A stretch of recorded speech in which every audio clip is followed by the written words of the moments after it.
Bismillahirrahmanirrahim. Assalamualaikum warahmatullahi wabarakatuh. Waalaikumsalam warahmatullahi wabarakatuh. Yeah, very good morning. Welcome to welcome everyone for the first session in the international conference, Icesme 2025. Yeah. For this session, I am Dandi Bakhtiar. Will serve as the chairman in this session. In this session, we have around eight paper for the presentation. Uh, we we can start. Yeah, we can start at 8 EM, and uh, for the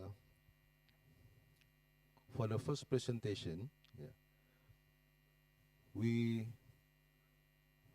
give for the paper with the title Coral Recruitment on Concrete-Based Artificial Substrates for Reef Restoration in Tuan Island, Aceh Besar, with the presenter Mr. Said Afdal. Yeah. Okay, please for Mr. Said Afdal to deliver the presentation.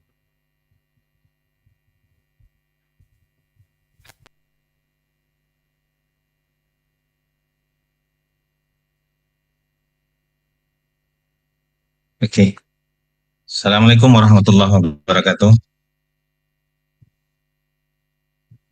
Good morning, uh, ladies and gentlemen.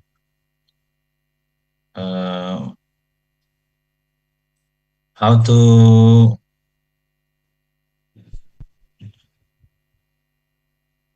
make a PPT, my PPT.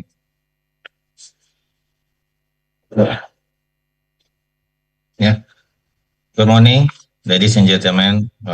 My name is Said Abdul Rahimi, and today I'm honored to present my article titled Coral Recruitment on Concrete-Based Artificial Substrate for reef restoration in Tuan Island, Aceh Besar. Actually, today I'm not feeling well. I have been sick for a few days and resting at home, but I will try to present my article to best my ability. Ladies and gentlemen, uh, my name is Afdal Rahimi, and my colleagues Mr. Taib Rizwan, Ihsan Setiawan, Ahyar, and Mr. Rahman Shahbana Asharimani. Next slide. Background and important. Coral reef are among the most biodiverse marine ecosystem on Earth. They serve several crucial ecological functions, including providing habitat and shelter for numerous marine organisms, like a fish and other organisms that have economical function and other function. Coral sporting fisheries that contribute significantly for food security and local economies. Uh, Acting as natural barrier, they protect coastline from waves and storm. And coral reef contributing to global biodiversity and overall ocean health. The coral reef more function on the earth that we know the coral reefs dispersed on coastal or some island. Unfortunately, coral reef globally, including those in Tuan Island, uh, are experiencing severe degradation. At Tuan Island, the major contributing factor include some activity like destructive fishing activities, particularly blast fishing, using a fishing method illegally, some physical damage from boat entering, when some people going to an island, sedimentation and declining water quality from runoff or river, yeah. Then climate stress such as rising sea temperature and its globally effect. One coral structural complexity is lost, natural regeneration become is very low. This article study aim to analyze coral recruitment and concrete-based artificial substrate as effort to rehabilitate coral reef ecosystem. We use a 40 concrete block substrate were deployed at depth on 3 meters in October 2023 and offset at after 19 months after. Restoration approach. One feasible solution to address reef degradation is the installation of artificial substrate. At slide 3, artificial reef structure provide physically surface for coral larva to settle. We know it's planulation, be enhancing natural recovery to make a rehabilitation and good ecosystem for coral reef and in the future. Concrete is one of the most widely used material due to its durability, stability, and compatibility with coral lava settlement. Therefore, it's important to assess its effectiveness in specific environment, such as Tuan Island. Next, next slide, presentation, please.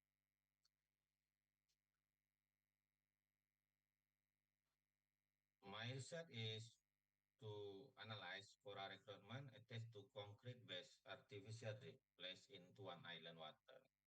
How to this concrete to make support to the coral recruitment. Coral recruitment uh, is the beginning coral settle to the hard substrate.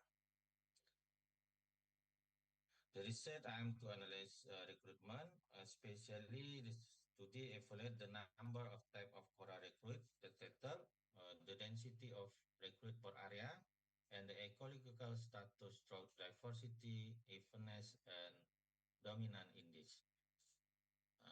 The result will be used to determine with concrete block are suitable media for coral restoration in in this location. Next slide, please. Research method.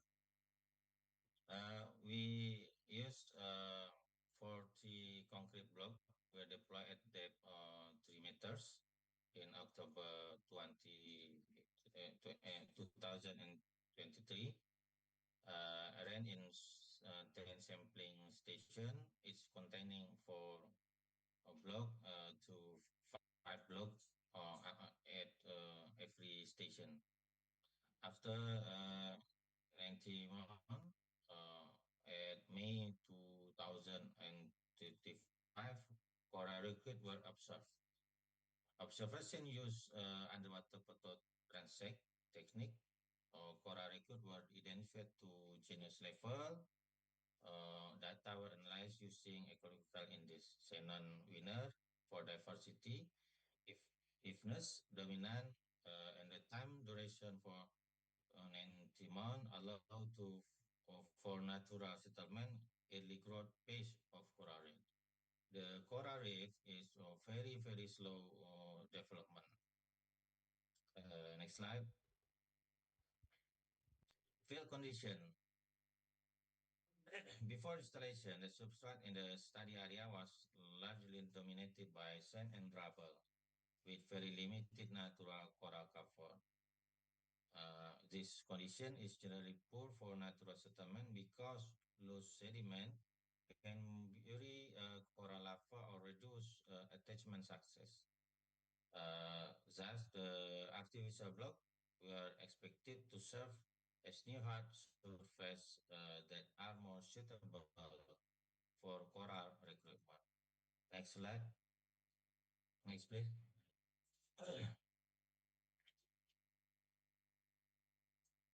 The method include identifying coral recruit of the underwater photographic documentation, calculating density and abundance, as well as determining the diversity, ifness, and dominant. Next, coral recruit composition. A total of 10 coral recruit were identified across all block. The recruit belonging to three genera. We use a concrete block and we deploy at uh, 3 depth meters and we observe after the 90 month after. But some block uh, not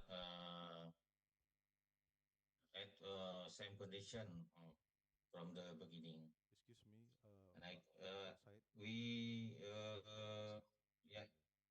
The time is yeah, around 3 minutes more. okay, Yeah. okay, thank you. Before installation, the substrate in study was largely dominated by sand. Then we found Polysopora 70%, Acropora 20%, and Cypassria 10%. Pesupera dominated the community. The genus is widely known as fast-growing, opportunistic pioneer species, and commonly colonized newly available substrate under this condition. This suggests coral recovery has initiated, but is still in early suctional stage. Coral distance terrain about 0.96 and 3.85. The foundation indicated the coral stone is fluent by microhabitats and hydrodynamic, availability for coral lava, sedimentation level, like exposure and substrate orientation. Uh, Next slide. Next, please. This is a 10 coral recruit form, three genera, Poecilopora, Acropora, and Cypassria on substrate concrete block. Next.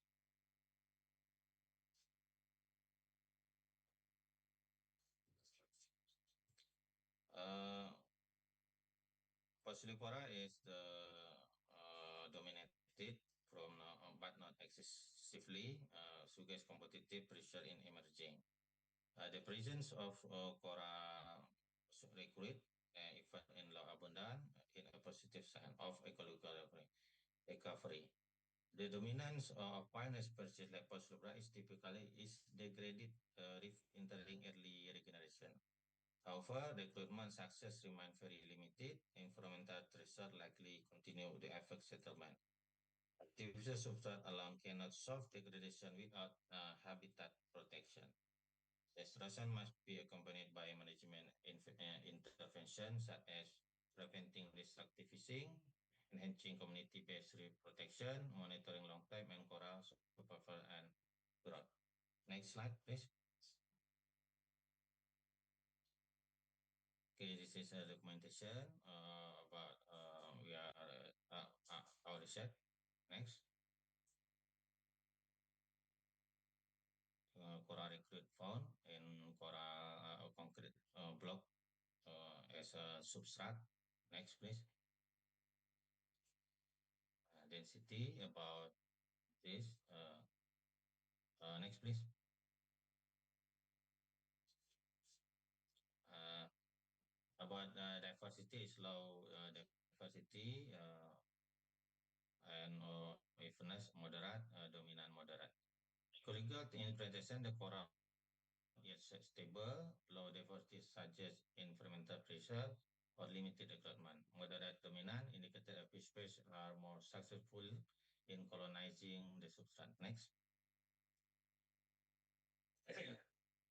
The study demonstrated that concrete substrate have potential as initial media or coral recruitment, particularly necessary for genus Poecilophora and can be applied as a conservation strategy to support coral reef restoration in Tuan Island. Next, concrete substrate are suitable for coral attachment, especially Poecilophora. Continued observation and reef rehabilitation are needed. Next. Thank you very much, ladies and gentlemen. Assalamualaikum warahmatullahi wabarakatuh. Waalaikumsalam. Thank you very much for the Mr. Said Afdal for the presentation. But because for the time, limited time, we continue for the next presentation. Yeah. No Q&A for this session, for this presentation, I think. Thank you for Mr. Said Afdal. Thank you. We can give applause for the Mr. Said Afdal. Thank you. Okay, for the You next, are, you are yeah, welcome. yeah. For the next, I will check the list.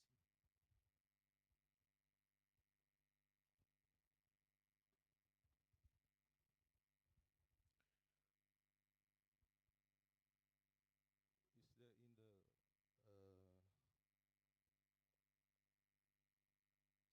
for Mr. Albert Saragi? Yeah, is there? For the next presentation, siapa?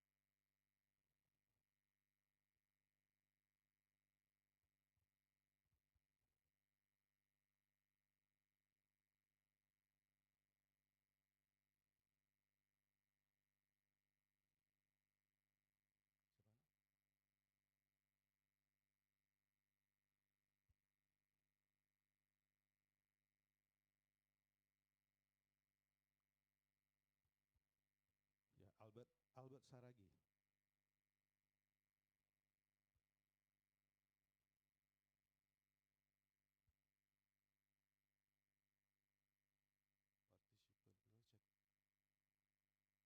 coba cek. Coba cek. Belum ada ya? Yeah. Yeah, because the second presentation is for the third Maragi Mutakin. Yes, I'm Okay. here. Yeah. Thank you for Mr. Maragi Mutakin. We think we deliver for Mr. Maragi Mutakin for the presentation, the next presentation. We have around 10 minutes for presentation and 5 minutes for Q&A. Okay, Mr. Maragi Mutakin, please deliver your presentation. Okay.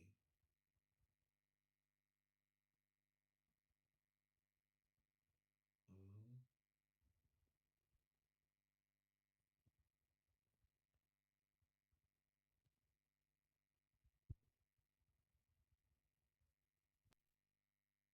Hmm. Eh,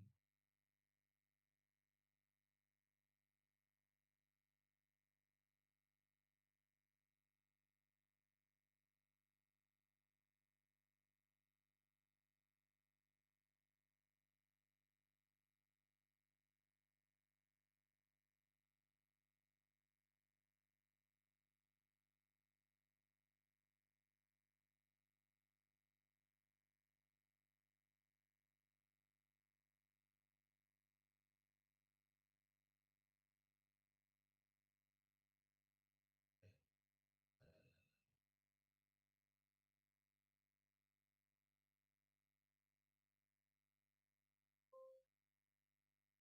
Okay, thank you, Mr. Moderator, for. Eh,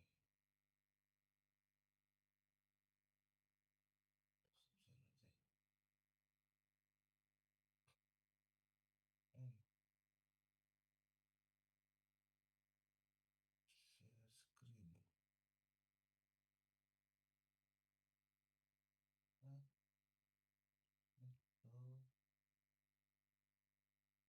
Oh, this.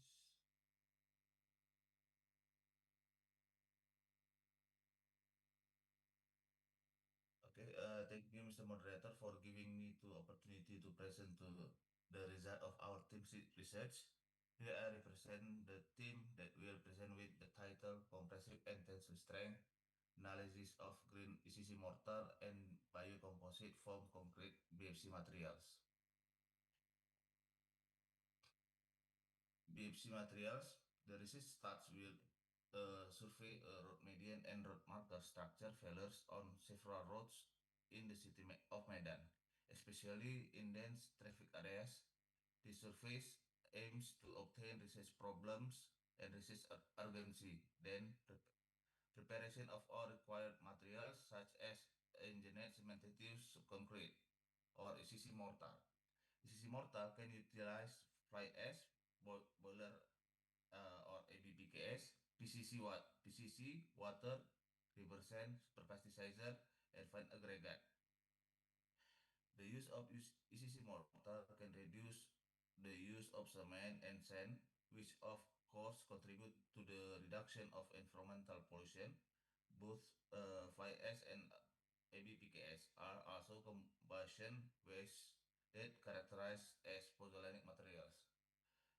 Biocomposite foam concrete based on powder on or fibers of empty palm of oil fruit bunch and palm oil meal boiler ash, as well as fly ash, is a new type of cellular lightweight concrete or CLC. The problem is how to get a mixture that allow for obtaining ergonomic advantage and other advantage mentioned above so that it can be developed into lightweight structural product. We may use ECC mortar for the above mentioned application provided that its minimum compressive strength reach up to 20 megapascal. ECC mortar was prepared in table 1 where fly ash and ABPKS were varied at 0%, 5%,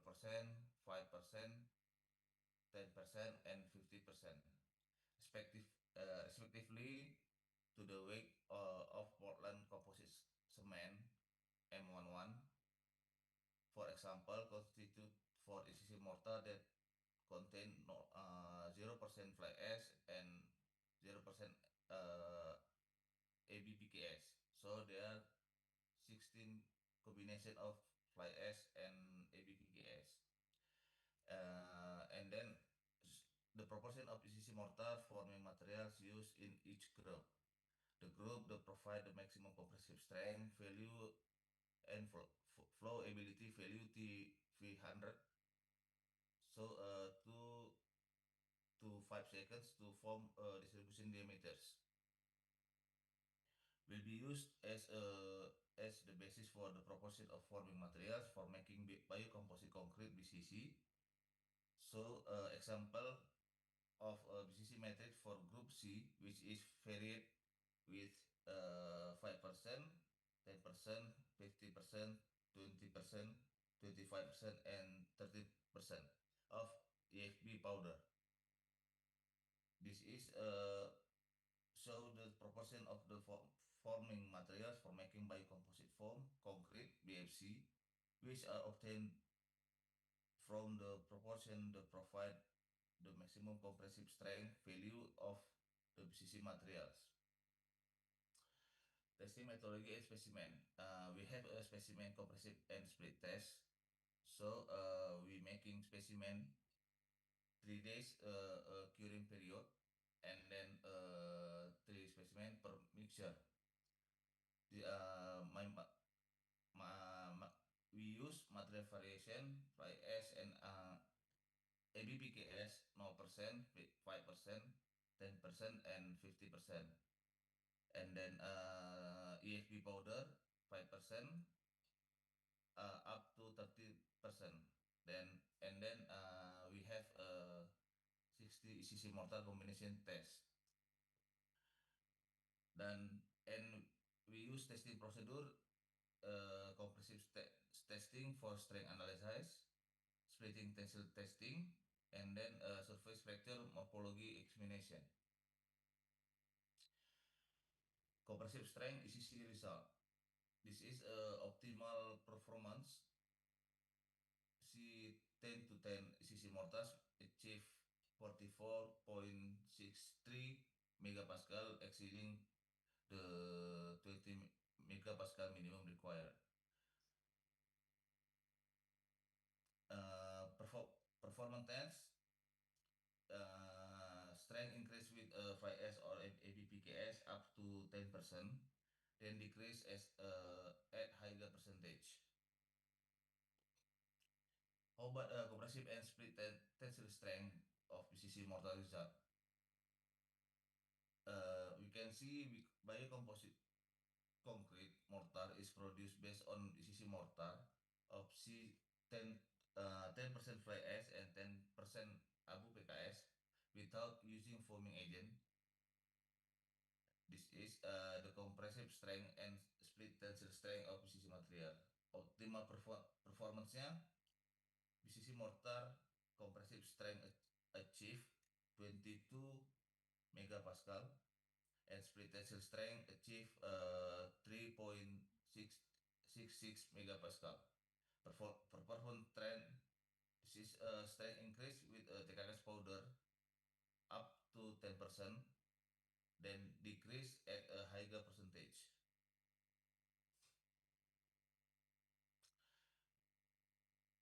Obat compressive and split tensile strength of BFC mortar result. This is a biocomposite form concrete. Mortar is also produced based on ECC mortar of C 10% fly ash and 10% abu PKS using foaming agent. Show the compressive strength and split tensile strength BFC materials. BFC material uh, compressive strength achieve 4.4 megapascal and split tensile strength achieve 0.685 megapascal. Performance trends, strength increase with EFB powder up to 30%, then decrease at a higher percentage. Material properties and application. Surface morphology analysis, ECC mortar show uniformly distributed pozzolanic materials. PCC exhibits clearly distributed AFB powder. BFC shows less visible AFB due to air bubble formation. But we have density comparison. BFC we have 1,221 kilogram per meter cubic, and BCC 1,807 kilogram per meter cubic. To BFC weight reduction for BCC. How about structural suitability based on correct surface morphology and weight reduction? BFC suitable for light structural product. And then resist analysis framework. We have strength, high strength performance, environmental benefits, drop waste utilization, cost-effective natural fiber force burn. But variable natural fiber quality, need for standardization, competition with conventional materials, and my opportunities, lightweight structural application, sustainable construction materials, expanding green building market. But weakness, AFB powder reduce compressive strength due to porosity and interfacial bond issues at higher percentage. So BCC or BFC, the compressive strength of both BCC and BFC materials increase with higher percentage of AFD powder, where it is of a maximum for 30% of AFD powder in the mixture. However, the compressive strength due to the formation of bubbles during the hydration process. And then it is interesting to note that the higher percentage of EFB powder reduce the tensile strength of PCC materials. However, For BFC materials, the higher percentage of EFP powder, the split tensile strength increase. This phenomena will be reported in our future study, in which more study on fracture strength test and micromechanics of fracture are to be incorporate. For the purpose of curing studies, BFC materials which possesses lighter material density of 1,221 kilogram per meter cubic are acceptably to be used for light structure product than that of BCC to check whether or not the BFC product, example rod barriers, will be strong to withstand with impact loading. Further study on the computer modeling and numerical analysis are required. So, this paper provides a method in preparing BCC and BFC mortar, which is based on BCC materials, comprehensive test, and split test result. For both, BCC and BFC are interesting findings that need further studies. The application of the BFC materials for like structure products, such as road barrier, road markers, are possible due to its lighter in weight. Discussion on failures of product made of BFC materials are left for further study, where more tests on impact loading and micromechanics analyzing using finite element analysis, example Alocus, should be incorporated. And thank you. Okay, thank you for Mr. Maragi for the presentation. I think it is nice presentation, but unfortunately we just have a limited time. The time is over. I think also no Q&A for this presentation. Yeah. Yes. Thank you for Mr. Maragi, and can we give the applause for Mr. Maragi for the presentation? Thank you. Thank you. Okay, for the next presentation, we have the offline, yeah? Offline for Mr. Lutfi.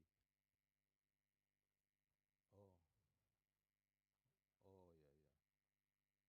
Offline, also offline. Okay, thank you. Yeah, for next presentation, we give to the Mr. Ahmad Safriza Naufal Amzad. Yeah. For the offline presentation, we have a 15-minute presentation, but can use the time effectively. Yeah? 10 minutes for presentation and maybe 5 minutes for Q&A. Thank you, please, for Mr. Amzad.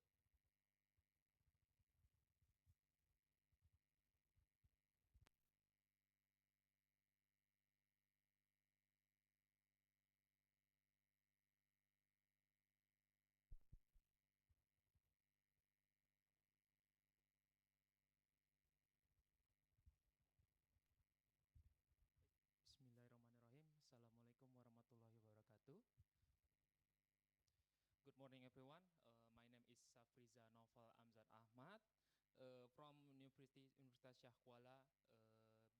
Thank you, moderator, for give me to presentation our research about modeling the dynamic of job certification, a socio-economic and system dynamic approach in the laundry industry. This research authored by myself and Iskandar Hasanuddin and Arhami from Department of Mechanical Industrial Engineering, Universitas Syah Kuala. Next. So, Indonesia Laundry SMS is a growing fast, but they will face serious challenges such as a low skill worker, limited capital, and poor technology use. So, in this graph, I can show you about laundry revenue in Indonesia. I take it from statistica.com SSS 25 February, and I see this growing to 2025 for 7,090 through US dollar. So the growth is very significantly, but the weakness is they often reduce a service quality, and then we know that employee job certification is the key driver of the good service in SMS or small medium enterprise service. So, however, most study analyze these factors separately: human, management, and technology. So instead, treating them as a connected system. So that's why our research aims to model this interaction dynamically. Next.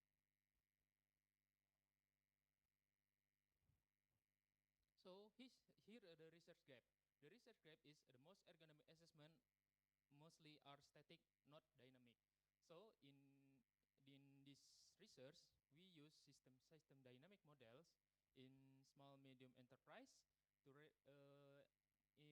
in system dynamic is really include human and psychological factor. So it's no integration yet between mesoergonomic and service design modeling. The objective in this research is a use mesoergonomic analysis to identify key driver of job certification, and secondly, but build a dynamic simulation model that links human organization and technology and evaluate intervention policies through simulation scenario. Next, the methodology of this research, we use a mesoergonomic framework from CARS with system dynamic instrument. So the data is with 30 employees from 10 laundry small medium enterprise in Banda Aceh. The instrument of research is with 21 item mesoergonomic questionnaire. When we calculate crown bars alpha is 0.822 is reliable if of data. So variable we group to three factor. First is human perception of work comfort, fatigue, stress, social appreciation. Secondly, organization with a perception of task fairness, clarity of instruction, and team collaboration. Thirdly, technology, factor of technology, perception of tool support, ease of use technology, and administration system. So we focus in this research over a social technical in small medium enterprise laundry. Next.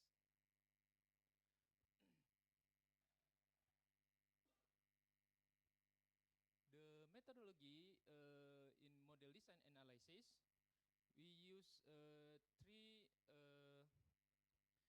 First, we did a thematic analysis to group variable by mesoaerodynamic dimension. So next we use causal loop diagram to map feedback structure. Third, we translated causal loop diagram to the stock and flow diagram using FENSIM PLA. The stock variable is the job satisfaction index. So in the system dynamic, we show the flow if inflow collaboration, fairness, and appreciation. With outflow is fatigue, stress, equipment, and breakdown. Simulation period in system dynamic, we do it in 12 months with 3 policy scenarios. Okay, next. This is a thematic analysis. We analyze to mapping key factor to measure generic ergonomies. With the thematic analysis result, we use separate factor to mapping to causal loop diagram. The mean range is output from questionnaire. We use and the output questionnaire is we we make it range about four is the good apa is the good signs, and the three is the lowest one. Okay, next. The result in this research is a CLD and CFD models or causal diagram or stock and flow diagram. In this diagram, we show you how dynamically about task about job specification around SMEs in a laundry sector. And in this diagram, maybe we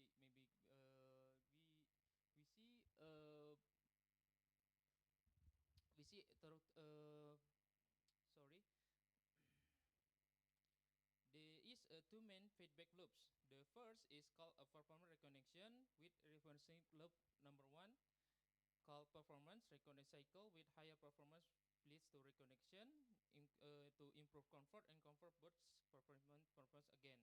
And we have a second balancing loops called fatigue burnout cycle with too much effort leads to fatigue stress, creating conflict and reducing satisfaction of employee.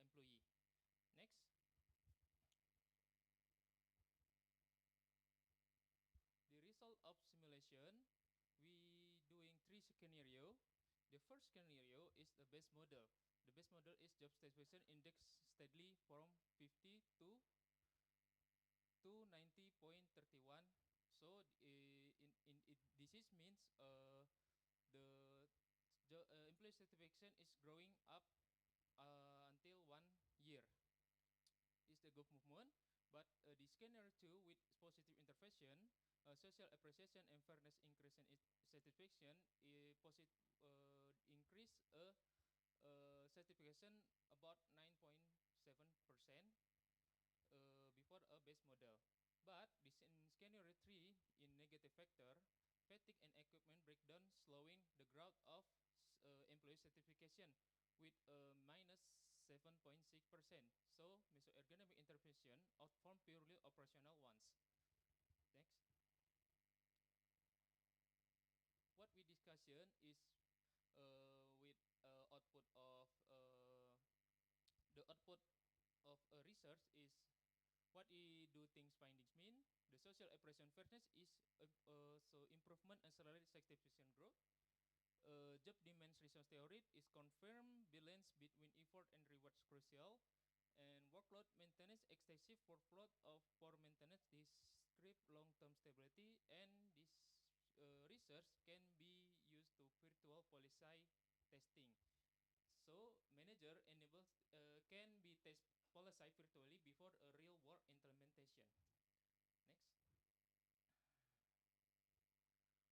Next. So the contribution and implication of this research is the study integrate a mesoergonomic and system dynamic into one coherent framework to understanding the job satisfaction. Scientifically, is shifting ergonomic assessment to static measurement, not from to dynamic simulation that capture the real feedback over time. So it's practically the shift ergonomic assessment to static measurement to dynamic simulation is capture a real feedback over time. Uh, Practically, the model of small business owner is simple decision support to test their policy before they implementation to real world. So the further work of the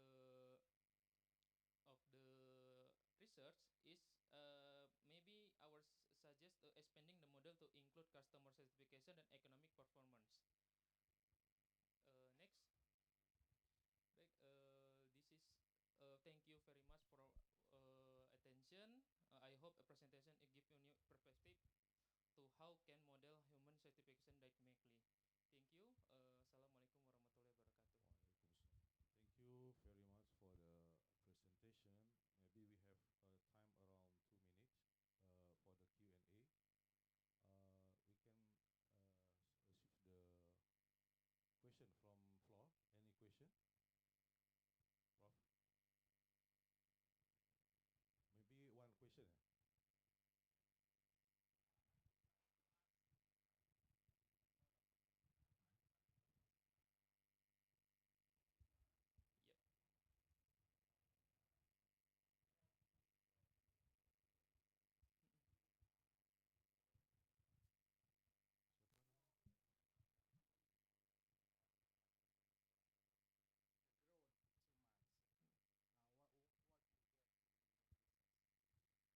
So why I can get this research about when the growth is to increasingly in Banda Aceh, we forgotten when to increase the employees quality of service.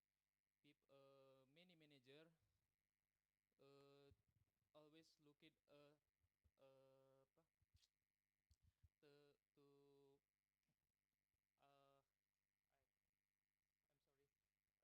technical problem, but not a social problem.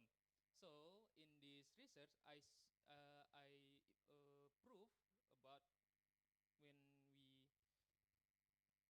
we improve the quality of service is not with technical, but we can use social problem, especially in management with maybe a toxic management or not fair task managementally and so many more. So is I get it from this research. We maybe in this research we not use technical problems. Maybe this. Uh, I hope in this this answer can answer the question. Okay, okay, thank you.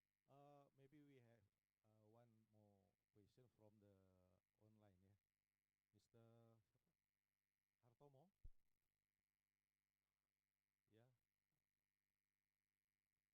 Hartomo, yeah. Mr. Hartomo on the yeah.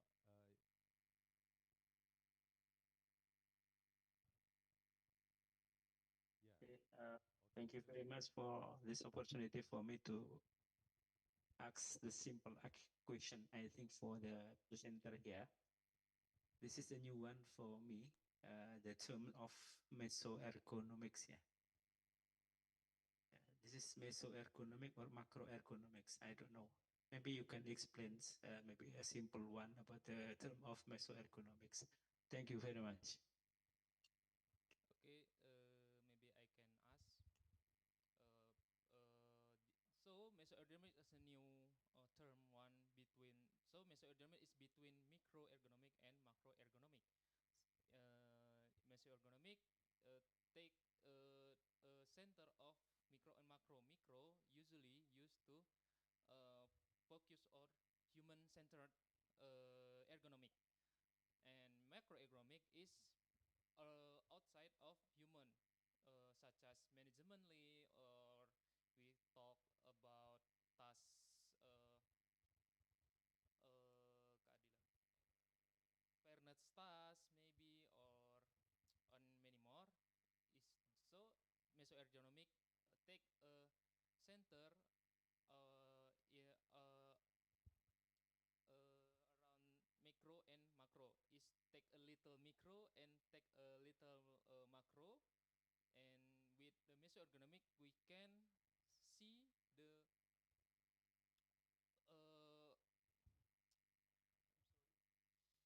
I'm sorry, we can see a lot of ergonomic without we see micro or macro. We see the center of micro or macro. Maybe uh, Mr. Hartono can understand my explain because very of my language. Thank you. Yeah, I think the macroeconomic include in microeconomic also, but this is the new ones because I have found about the new term is meso. What does it come from? The mesoeconomic here, because in my study about the economic, there are two scope, yeah, only micro and macro. When you study about the macroeconomic, of course, you involve about the microeconomics also, something like this, because this is the holistic of the economic applications. But I don't know about the mesoeconomics. Where this come from this term? Because in international economic associations understanding here, so have no in terms but the mesoeconomic. Maybe you can check again, right? Right. Uh, because I found this term in one paper from Benzion Cars 2015, and it's a really new term. But I try to explore this method. So maybe Yeah. it is a new novelty maybe to new research to open the new way see about ergonomics. Okay. I will check first about this term, right? About the measure here. Mm. Okay. Thank you very much. Okay, thank you. Assalamualaikum. Waalaikumsalam Waalaikumsalam. Okay, thank warahmatullahi you, wabarakatuh. Mr. Hartomo, for the question. Okay, I think it is enough, eh?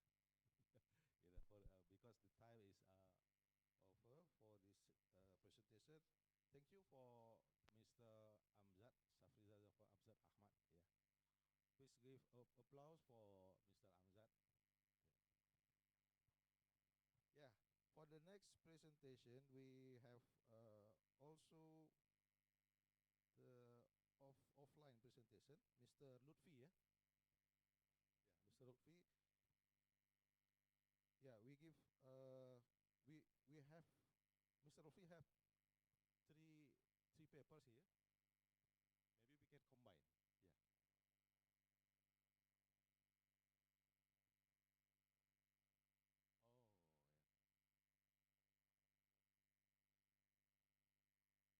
Oh, yeah. Okay, okay. Yeah. Maybe for the first presentation, you can combine two papers in one presentation, and then the next for the rest. Yeah. Yeah. Yeah. Okay. Okay. Please. Good morning, everyone. Assalamualaikum warahmatullahi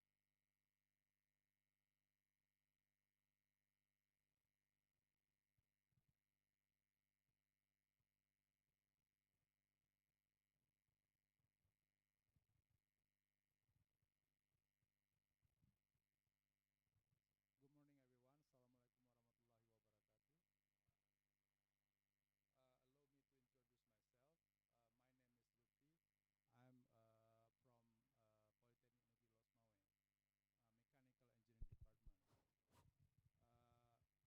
I'm from Polytechnic Negeri Losmawe, Mechanical Engineering Department.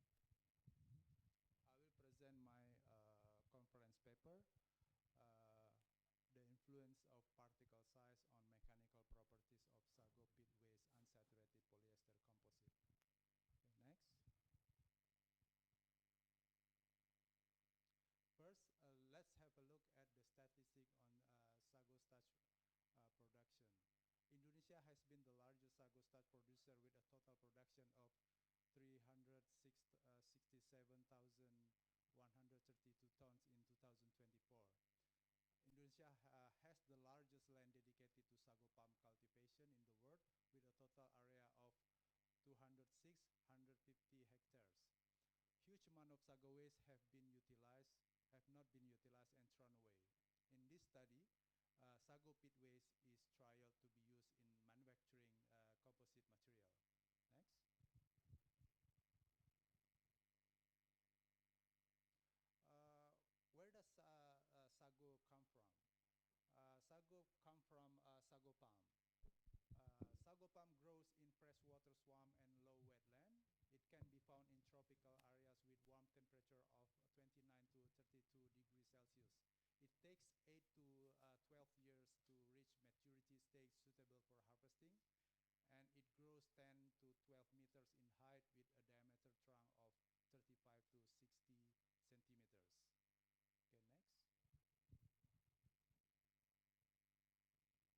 centimeters. Okay, next.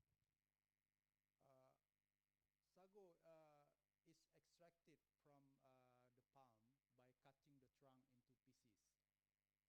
Then the bark is open, and then the pit is removed. Here we can see the person crush the pit, and then the pit is immersed in water and then kneaded to release the starch. The starch, of course, is taken to be further processed to produce sago starch. But the what left is in the strainer is the sago pit waste. Sago pit waste is just thrown away. That's our target. We want to make something useful from that waste. Okay, next. Sago pit waste was first collected from nearby sago processing facilities in Loksmawe. Sago was cleaned first using water.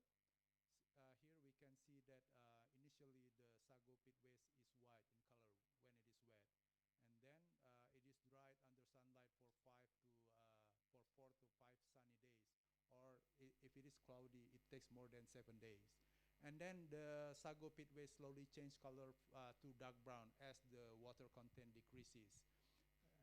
And the dried sago pit waste is then shifted uh, to remove unwanted large or clump sago particles. And to investigate the effect of particle size, the sifting was performed using 5 different mesh size. Okay, next. Here we can see the relationship between the mesh number and the maximum particle size. The increase of mesh number will decrease the maximum particle size obtained. Here we can see from mesh 20 is a little bit coarse, and from when the mesh number increase, mesh 25, mesh 30, and mesh 45 up to mesh 60, and the particle size is getting finer. Okay, next.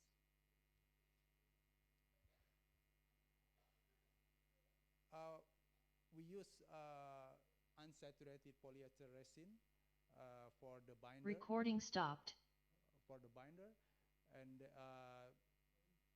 because it is cheap and it is widely available, and the mechanical properties is relatively good. Here we can see from the table the density, the tensile strength, and the elongation at break, and the tensile modulus. And then we use hand layup method to create the composite. First, we can see from the first picture, the resin and the sago pit waste, the dried sago pit waste were mixed in a bowl using a motorized mixer. It's basically a kitchen mixer because this is a research. We use whatever equipment is available. And then the hardener was added with a ratio of 1 millimeter for 1 kilo resin. And then the mixture is poured into a mold. Mold is covered with aluminum foil. And then we flatten the mixtures. And we press it to remove any bubble trap in the composite. And then we dry it in the indoor at room temperature. And for this composite, for this mixture, we use sago pit waste. For the volume fraction of sago pit waste is 40% for all composite. Okay, next.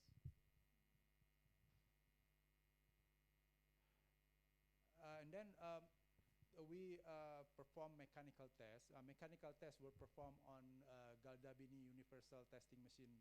And then there were two types of mechanical tests, tensile test and bending test. For tensile test, the specimen were cut according to ASTM D638, and for bending test, the specimen were cut according to ASTM C134106. And for each particle size, 3 specimens were cut so that we take the average value from 3 different specimens. Here we can see the specimen for tensile test, and below is the specimen for bending test. That's the equipment we use for mechanical test. Okay, next.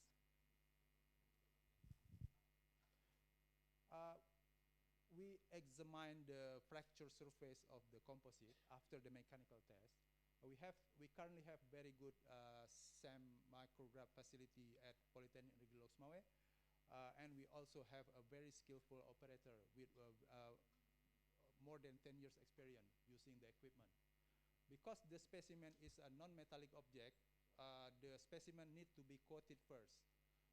The coating is necessary to make the image become clearer and brighter. And then the coating is done using Joule GFC 1600 at 10 microamps for 75 seconds. And then the SAM micrograph examination were performed using Joule GSM 6510 LA at 400 to 1000 time magnification. Here we can see the coating machine, and then that's the SAM equipment we use for examining the fracture surface of the composite. Okay, next. Here we can see the result from the tensile test. We can see that basically the increase of mesh number or the particle size becomes smaller, it will decrease the tensile strength. and the relationship between the mass number and the tensile strength is linear. And the error bar is basically the variation of the result from three specimens. And we can see that as the mass number increases, the error bar is getting smaller. That indicate that the higher the mass number, the result is like more accurate. Okay, next. This is the tensile strain. The previous one is tensile strength. This is the tensile strength, and the trend is similar. It has a linear relationship between the mass number and the strain. And the error bar is also getting shorter at higher mass number or at smaller particle size. It means that the uncertainty is less at higher mass number or at small particle size. Okay, next.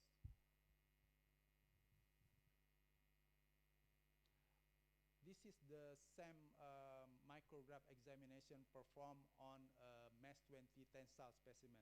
Here we can see that the fracture matrix and the round object at the bottom is sago starch particle. Sago starch particle is what we collected from the sago processing, but this is the leftover sago starch particle. Okay, next.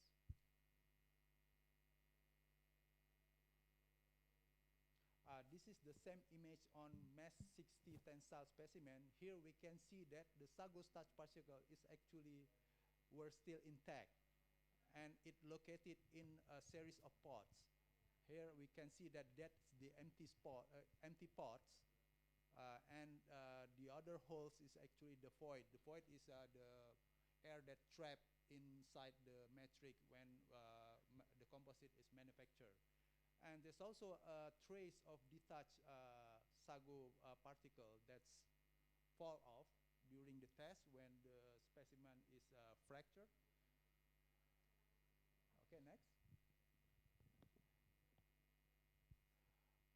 Now we see the result from bending test. The maximum bending test is also decreased with the mass number, but here the relationship is not linear. The curved line means that the relationship between the maximum bending strength and the mass number is nonlinear. And we can also see that the error bar is getting shorter. That means that the increase the mass number or the smaller the particle size, the accuracy of the test is become more accurate. Okay, next. Next.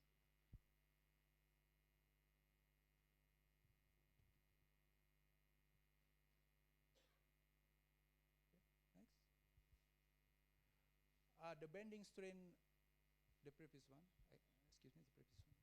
The previous one. No, previous, that's next. Not, that's correct. The bending strength, no, next one. The bending strain data is erratic and unpredictable. We cannot see like the pattern, it is increased or decreased, but initially the bending strain is increased from mass 20 to mass 30. And then if we further increase from mass 30 to mass 60, the strain is decreases. And we can see that all the error bar is long. That means that the result is not predictable, it's not accurate. The uncertainty is remain high for any mass number we use in the composite. Okay, next. This is the same image, same micrograph examination performed on the bending test, the failed bending specimen. Here we can see that there are two types of particles, I mean the sago starch particle. The large one is the wet one. The small one is the dry one. The dry one is the isolated sago starch particle that is not in contact with the matrix. And the typical, the wet sago starch particle is about 20 to 45 micrometers, but the dry particle is about less than 10 micrometer. Okay, next. same image on mesh 60 bending specimen, we can see that there's a pot fiber that envelopes the particle, the sago starch particle. This sago pot fiber is different from the matrix. We can see from the left here, that's sago pot fiber, and next to it is the matrix. So sago pot fiber may contain cellulose, hemicellulose, and lignin. Okay, next. Okay, I want to sum up all my results. Both tensile and bending strength decreases with smaller sago starch particle size used in the composite. And the relationship between the particle size is linear for tensile strength and non-linear for bending strength. And then the tensile strain decreases with smaller sago particle size, while bending strain reach a maximum at mesh 30 particle size. The same images at surface of tensile and bending specimen found a group of sago starch particle inside sago pot fiber. Two types of sago starch particle observed in the same images: the wet one and the dry fiber. Okay, thank you very much for listening. Assalamualaikum warahmatullahi wabarakatuh. Okay, Mr. Lucy, I think you have two paper here. Yeah. We can combine. Yeah. I think you can deliver the next paper. Okay. Because we have time until 5:15, I think. Okay. Yeah. And maybe after 5:10, we answer for the both Yeah. both paper. Okay, please. Okay. Next paper.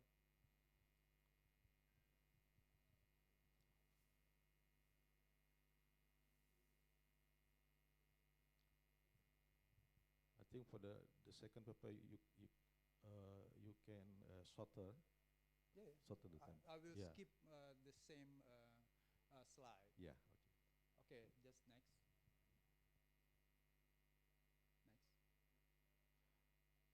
The previous one. The previous one. The increasing noise level is a common problem in rapid development and industrialization. Traffic, construction activities, and machinery equipment are the most common source. Prolonged exposure to high noise level may cause health problems, such as lack of concentration, high blood pressure, hearing problems, etc. The study of sound-absorbing materials in the literature has focused more on composite material often made from waste product. In this study, if the previous one, I investigate the mechanical properties of sago pit waste composite. Now, in this paper, I try to investigate the acoustical properties of the sago pit waste composite. The Ministry of Environmental Regulation number 48, 1996 listed the maximum noise level in the residential. Here we can see from the table the minimum is 55 and the maximum is 70 for various location. So that noise is clearly has become a problem these days. Okay, next. The use of natural fiber as a sound absorption material is currently investigated in the literature. Natural fibers and agricultural waste are considered as viable alternative for developing eco-friendly composite material. Its fibrous and porous structure suggests potential for acoustic application.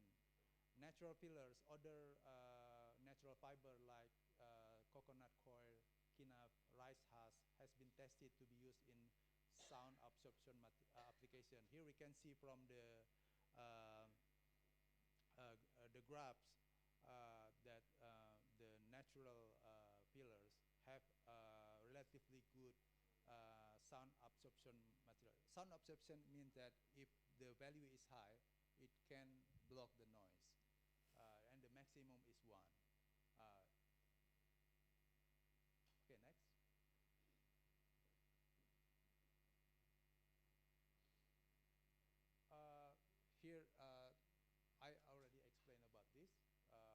use sago. Okay, next. The one that I use is the one on the left, the leftover of from sago starch processing, the one that is thrown away. The previous one I tested the mechanical properties. Now in this paper I investigated the acoustical properties. Okay, next. Here I use different pictures, but the process is still the same. First, I collected the sago waste in Loksmawe, and then I clean it. And after I clean, the sago pit waste is dried under sunlight for 4 to 5 days, and then after 5 days, it become dark brown. Okay, next. Here, the dried sago pit waste, we can see that a lot of large crumb, unwanted large particle. This large particle, if we use it in making composite, it become like very soft and easy to break. So we remove that large particle first, and then we make the composite. As the aim of the investigation to investigate the effect of particle size on the acoustical properties, the sifting process is done using several mesh size, from mesh 20 up to mesh 60. Here, I also measure the density of the sifted dried sago pit waste. And we can see from the value that the smaller the particle size, the density is also increasing. Okay, next.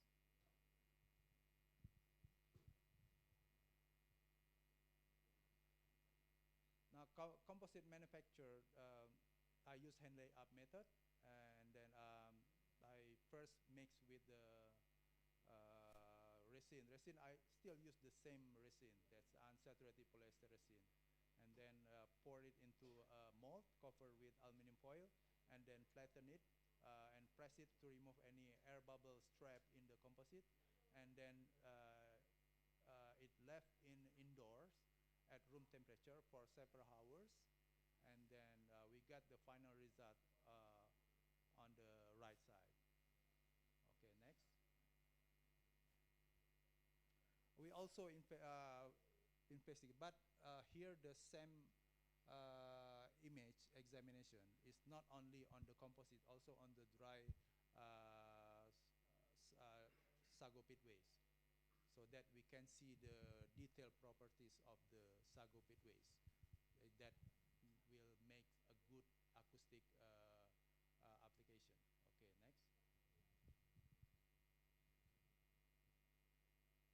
Now here the test is different. The previous one I investigate the mechanical properties, so I use a mechanical test. But here I use acoustic test. Acoustic test was done using a 2 microphone impedance tube method according to ISO 105342 and ASTM E105098. And I use a Brule and Jer kits 4206 in the frequency range of 50 to 6,400 hertz. And for this purpose, the specimen is round, and it will cut to a diameter of 29 millimeters. On the left side, we can see from the figures that how the test is arranged. This is the specimen after I cut it, and then how the specimen is fit into the equipment. We fit it into this one. We can see from the figures, and then we perform the test. Okay, next. This is the same image of the dried sago particles. The previous one I examined the composite, but here just the dry sago particles. We can see that mesh 20 have a large size, and mesh 60 have smaller size. But here the focus is on the holes inside the particles. That will have effect on the acoustical properties. We can see that the size of the holes is the same, although the particle size is much larger at mass 20. Okay, next. At 300 magnification, we can see that the the shape of the holes. This is the like honeycomb shape. The previous one we see the particles, but here we investigate the holes. Why the holes? Because this hole will actually block the noise. That's why this is important. The difference is that at mass 20, the honeycomb shape holes is still intact. But at mass 60, it's distorted and broken. This will make a difference. When we make the composite, this one, the shape is still retained, but that one is just covered with the matrix.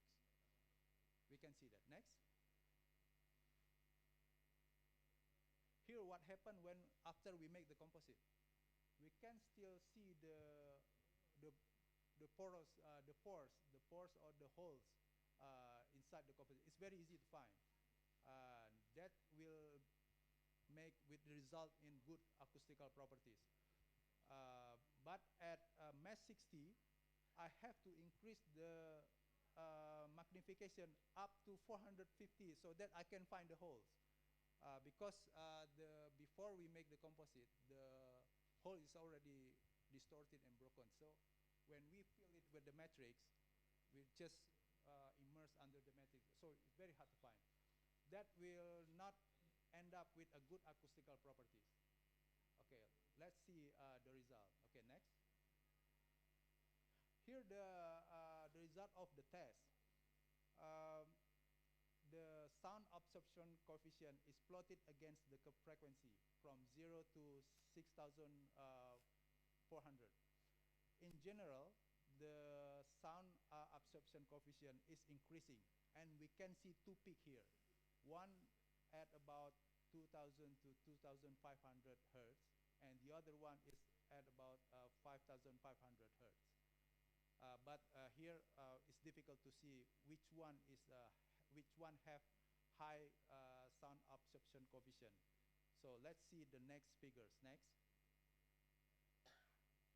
Here we can see I plotted into three different frequencies. At 1,500 hertz, we can see that the increase of mass number will end up with large sound absorption coefficient.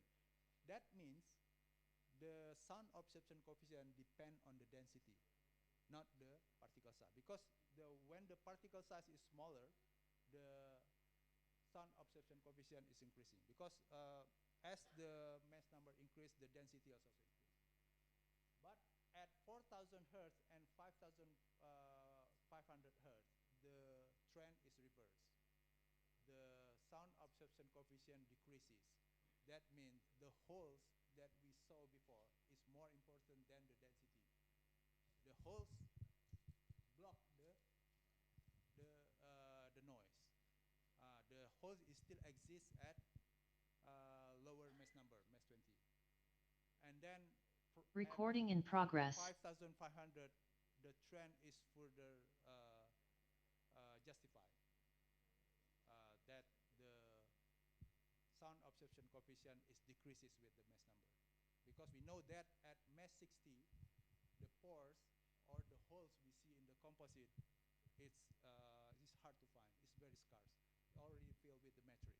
That's why at high frequency, the sound absorption coefficient are more affected by the particle size. Okay, next. To sum up what I investigate in this study, the density of the sago pit waste increases as the particle size decreases. And then large sago pit waste particle have more pores, and the pore is natural. The shape is natural intact. And the chance to find the pores in the composite created using large sago pit waste particle is greater than the composite that use smaller particles.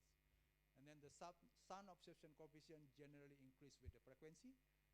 And at 1500 hertz, the coefficient are more affected by the increase of the density. And at 5500 hertz, it is more affected by sago pit waste particle size. Okay, thank you very much. Thank you for Mr. Lutfi for the interesting presentation. I think we have time to Q&A. Any question from the floor? Yeah, please.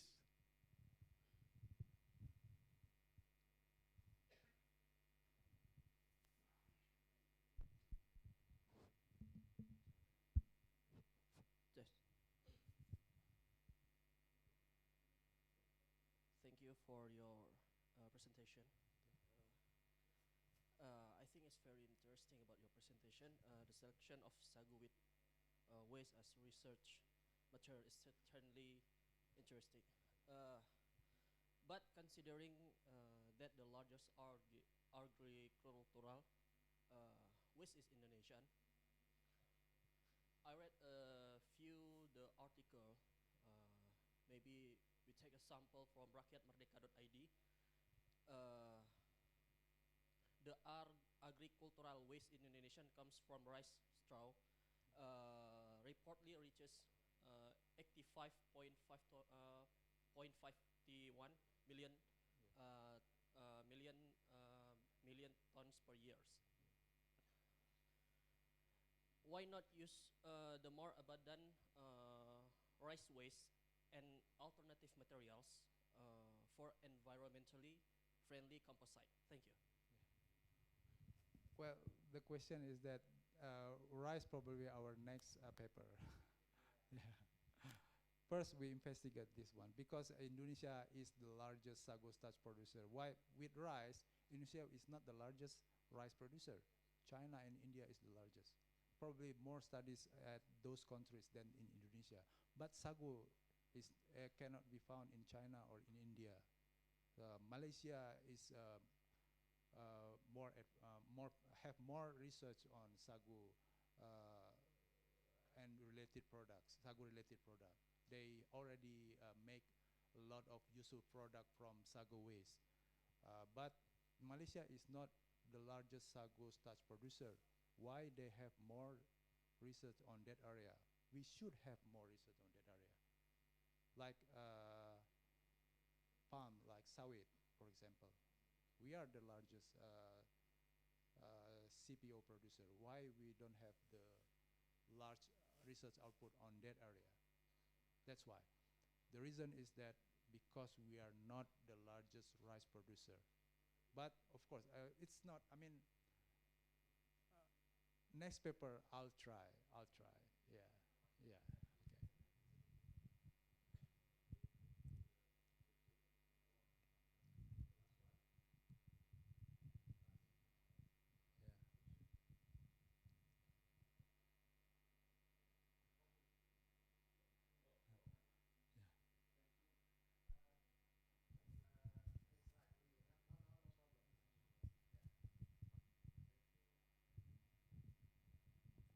Thank you for moderator.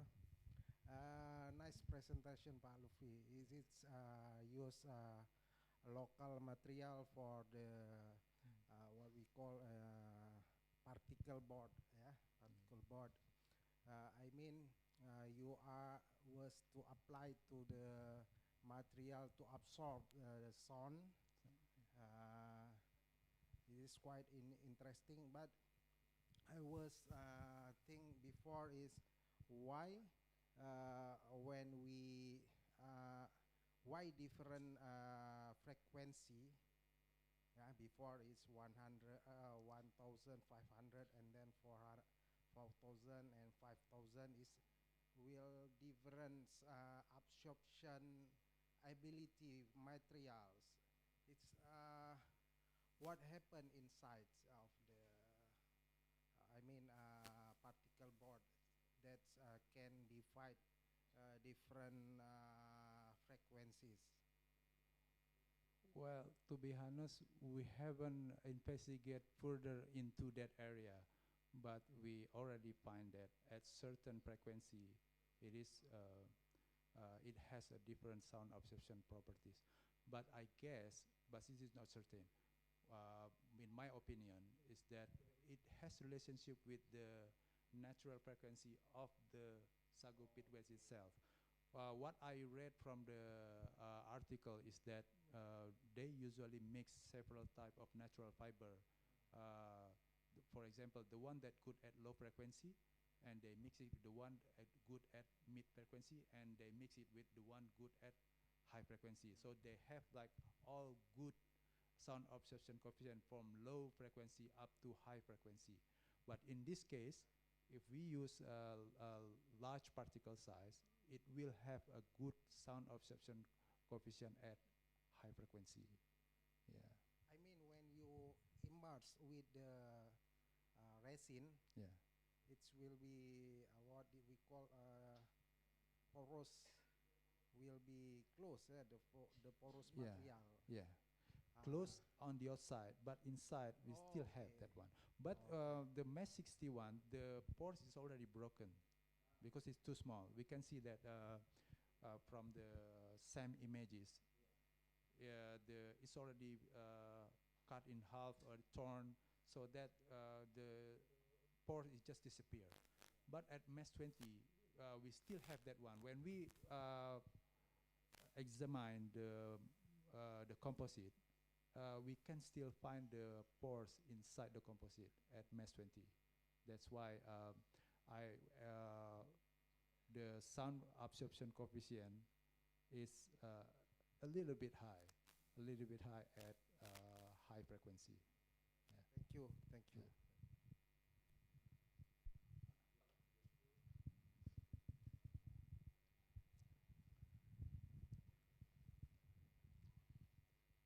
Thank you for the interesting presentation and the nice question from the floor, from Prof.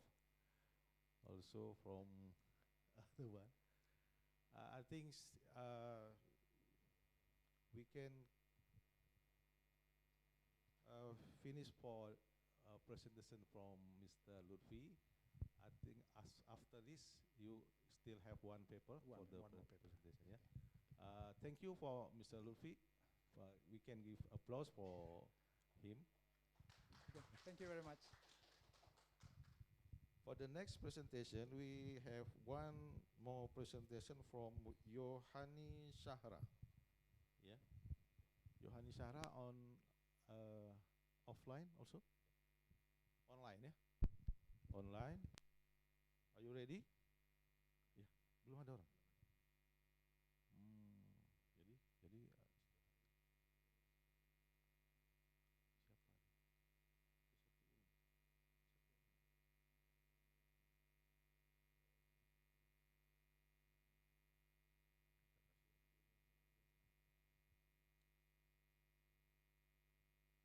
Okay, we still waiting for the next presentation from Yohani Sahra, and I think we can take a time for rest around 2 or 3 minutes, yeah, and then after that we continue for the next presentation. If Yohani Sahra is still not attend, we can continue for the next paper from Mr. Bapak Lutfi, yeah.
for Mr. Lutfi for the last presentation. Please, Mr. Lutfi.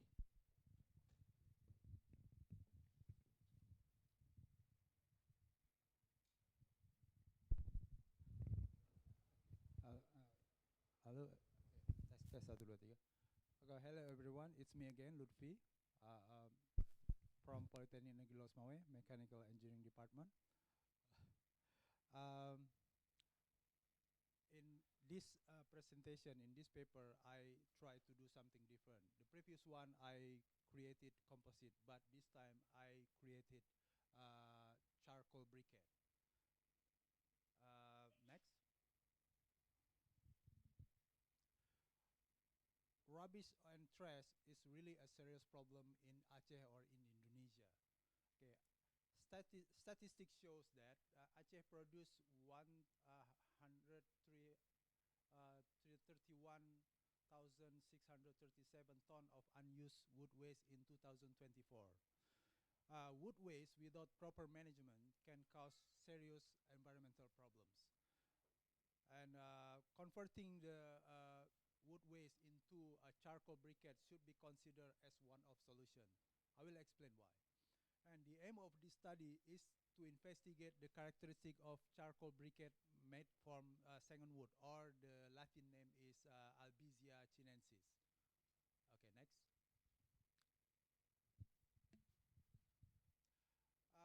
Sagon trees, or Albizia chinensis, are one of the most cultivated trees in Aceh. Sagon wood can be found in Central Aceh, in South Aceh, or in East Aceh. Sagon wood can be harvested in 5 to 7 years. Sagon wood are mostly used as main raw material or main ingredient for producing plywood or veneer, furniture, or used as a pulp in paper mill industry for making papers. Okay, next. To understand where we got the waste from the sagon wood, we have to understand how veneer is produced. Veneer is produced from the logs. Log is a big chunk of wood that is cut from the trees, and then the log is thinly sliced using a machine to produce like a thin sheet. This thin sheet is then dried using a machine, and then the sheet is evaluated. If it is meet the basic quality standard, it will be further processed to make a plywood or veneer. But if it doesn't meet the basic requirement, the minimum requirement, it will be rejected. This is, we can see this one. We can see here the wood waste from the plywood factory. And this is our target. We want to do something with this waste, because it in Loksmawe, next to Polytechnic Loksmawe, is a veneer factory. We have a lot of waste. It becomes like wild animal like snakes or mosquitoes, and it takes years for the wood to decompose. So we have to do something about it. Okay, next.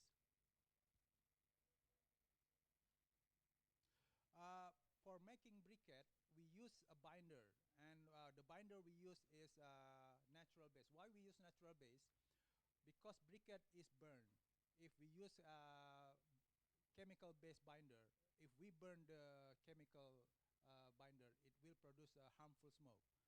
But here we use a natural ingredient like tapioca. Tapioca usually used as food. Tapioca is made from cassava. Uh, the tapioca is sticky, that's what we want, and it can be easily dissolved in water.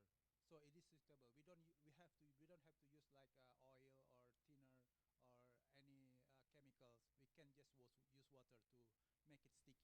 That sticky properties, that's what we want to bind the charcoal to make a briquette. Okay, next. Here the ingredient, the main ingredient to make a briquette. We use sagon wood waste, the waste that we are going to process, and then we use tapioca flour and we use clean water. That's three ingredients to make a briquette. And then the equipment we use is a sieve or strainer. Sieve or strainer uh, to filter the charcoal, and then we use scale. We use scale. I mean, when we mix it with a binder, we need to be precise how many percent binder, how many percent of the charcoal, and that's why we use the scale. And then we use a kiln. Kiln is to produce the char, uh, and then the char is then crushed. We need a crusher. Then we uh, sieve or we filter the charcoal into fine powder. We use the electric sieve shaker, and finally, after we mix all the ingredient, the water, tapioca, and the charcoal, and then we press it using a briquette press machine.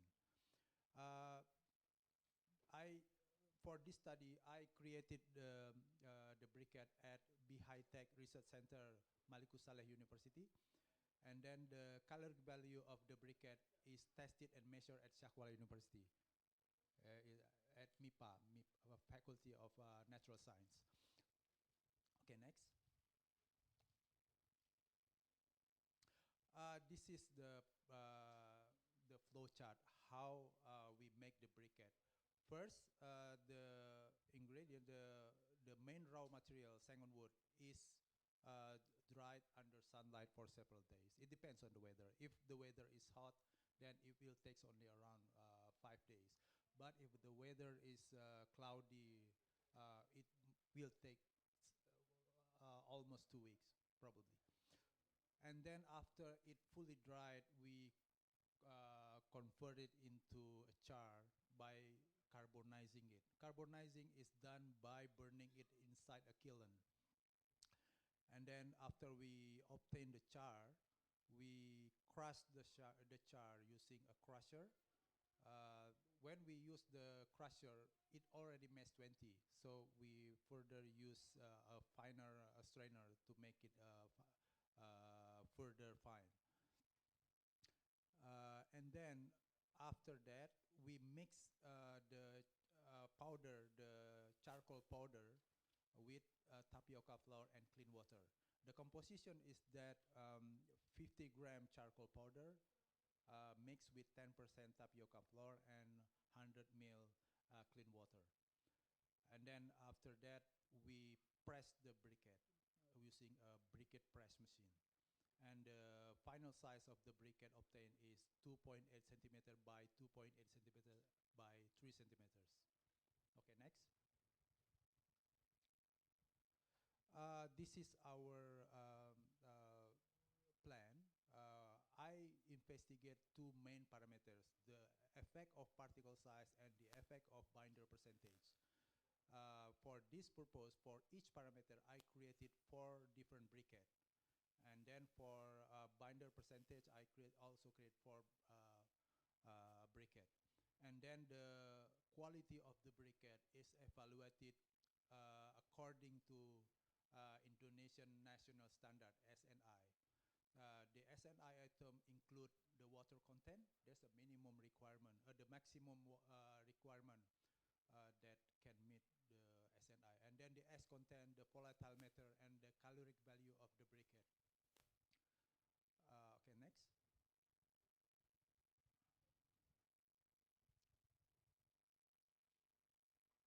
This is what we got after we make the briquette. The top figures is the particle size variation with 10% binder. So we fix the binder to 10%, and then we vary the mass size. At mass 20, the briquette is cracked and less dense. And mass 30 is less cracked. And then mass 40 is dense and smooth. And then mass 60 dense but with a little crack. And then the bottom figure is the binder percentage variation, and we fix the mass size to mass 60. And then we get at 5% binder, the briquette is cracked and fragile. It's easy to break. And then at 10% binder, the briquette is dense crack, and then with 15% binder, the briquette is dense and very smooth. This is what we want. And then at 20% binder, the briquette is very dense and clotted. It's not very good, but it's okay. Okay, next. This is how briquette is testing.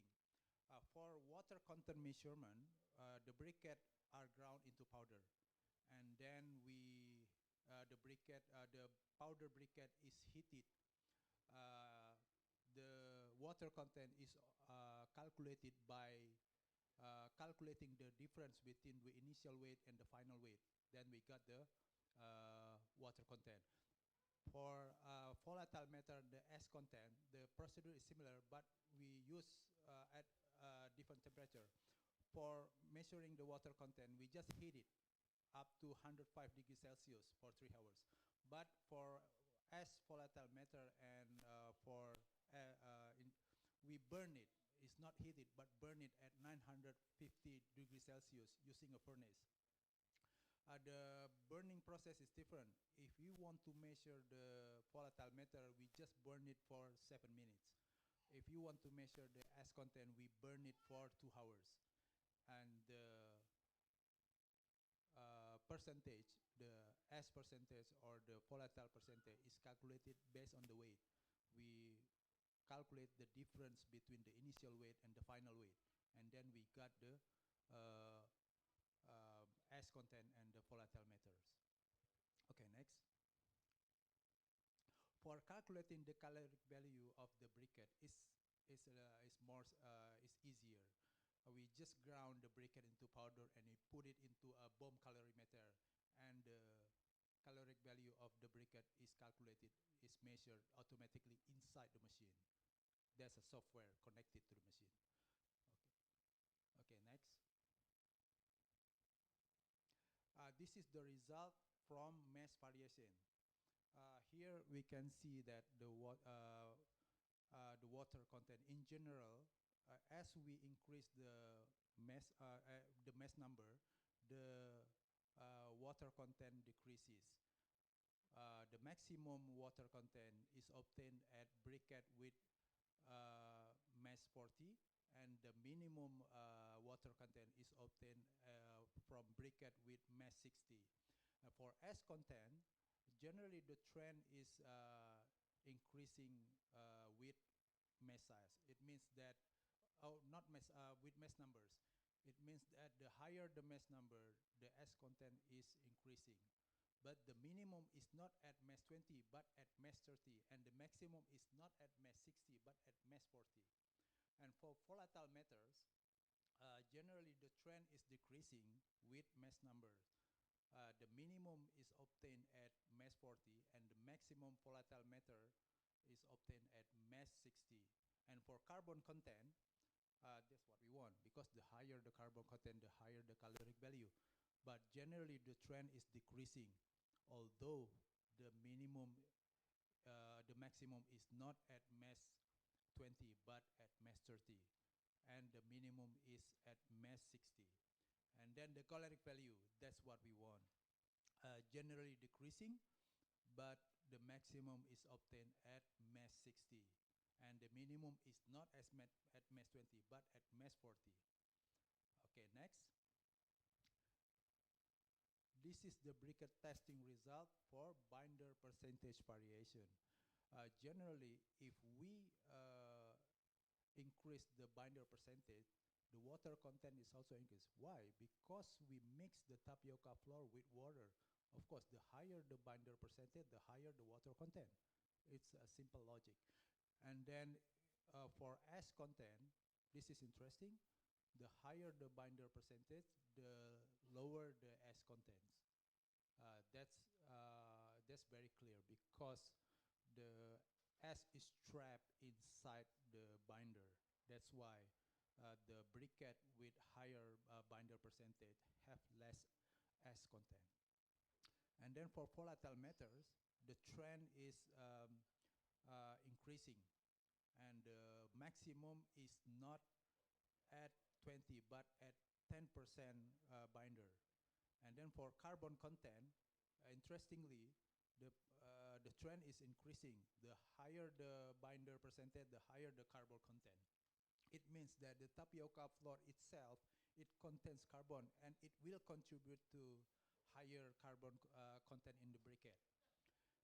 And the one that we want, the higher the binder percentage, the trend is decreasing. That's clear because the one that contribute to the caloric value is the charcoal powder itself. If we increase the binder, that means we decrease the charcoal percentage in the briquette. Okay, next. The conclusion I sum up from this from this research is that briquette with mass 30 particle size and 10% binder produce the best result and meet the SNE minimum requirement except for the volatile matter content. And the briquette with mass 60 and 10% binder result in the highest caloric value of 6,771.2 calorie per gram. And smaller particle size reduces the water content of the briquette, and adding more binder percentage increase the water and volatile matter content, but it decrease the ash content. Okay, thank you very much. Thank you for Mr. Lutfi for the presentation. We have a time for Q&A, around 5 minutes, I think. Any question from the floor?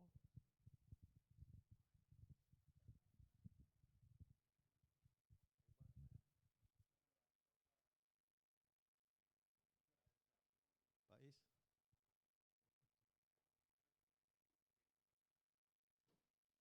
Ada Rais dari tak ada.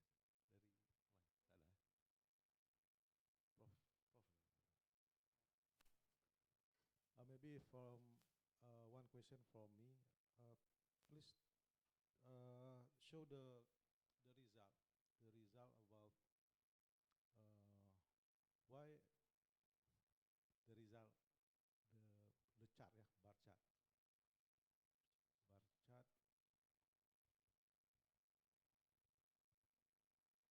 Next. I think the last slide. About this. About the ash content, I think this is like the anomaly. Yeah? Why the 30%?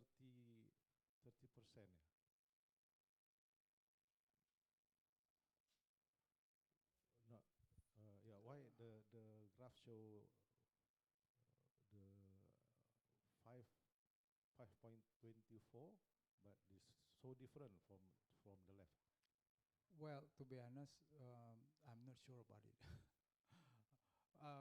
In experimental method, there's always room for mistakes, and there's also a room for inconsistency. It may be the handling is not very accurate, so it creates like error or inconsistency. But in general, we can say that the percentage is increasing. Yeah, but the variation is the minimum should be at 20, but why at 60? That's at 30, but that's like a statistic work. There's always it's different with numerical. Numerical, we can always be precise with the result, but with experiment, the uncertainty is very high. That's why we have to take like several. We have to repeat like 3 or 5 times to get the result. It's basic because of statistic. Yeah, that's mean from this result you can say at that 30%, 30 match, yeah. Yeah. The 30 match is the better. Overall, it's not just because of the ice content. We also need to see the water content, the volatile matter, and all these indicators. We can say that 30 is better. We also, the most important is the caloric value. The caloric value is a minimum SNI is 5,000. It's more than 5,000 already. But 40, it's below the SNI Thank you for the question or the answer. Yeah, maybe any more question from the floor? Okay, Pak Iqbal.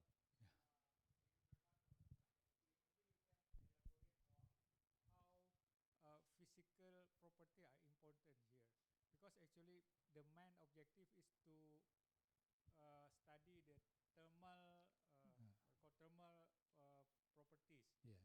Then you include physical properties. Yeah. So please. We haven't done yet because the time is limited. We plan to do drop test. Drop test, that's a physical property. If the briquette is strong enough or not, that will we can conclude that the briquette is good for general purpose. If if easy to break, that means that's not suitable. But we haven't done yet. We did thermal test because that's the basic test. I mean, the SNI requirement doesn't mention any physical properties.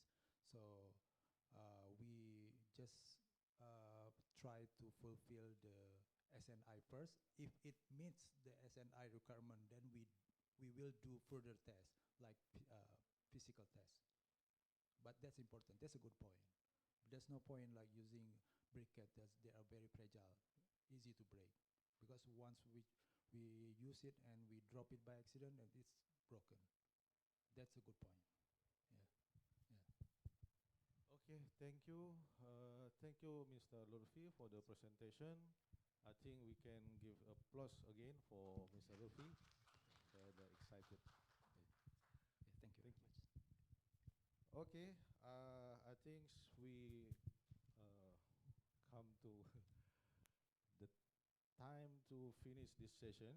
Yeah, and thank you. I would like to thanks to all the participant, all the presentation, and all the audience here for attending this session.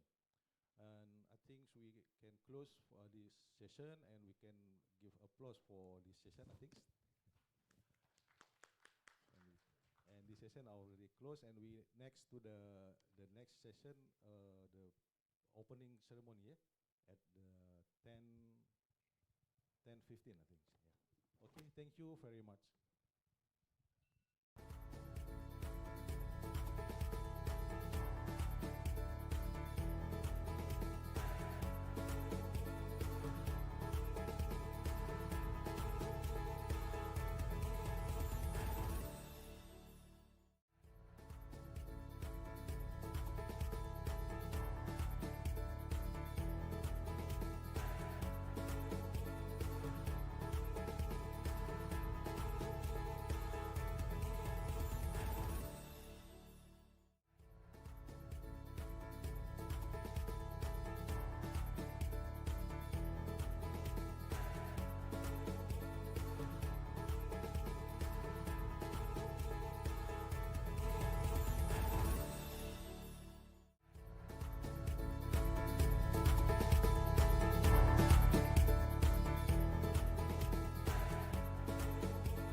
Yesterday is history. Tomorrow is a mystery, but today is a gift. That is why it is called the present.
from King Abdulaziz University, Saudi Arabia, Dr. Teguh Husaini from Petronas Research SDN PhD Malaysia, and Professor Dr. Mahadzir Ishak from University Malaysia Pahang Al Sultan Abdullah, Malaysia.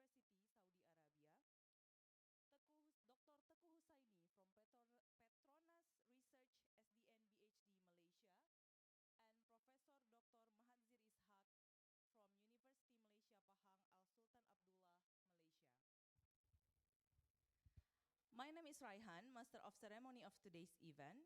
On behalf of the committee, it is truly my honor to welcome you all to the 7th International Conference on Experimental and Computational Mechanics in Engineering, Icecme 2025, organized by Mechanical and Industrial Engineering Universitas Syah Kuala.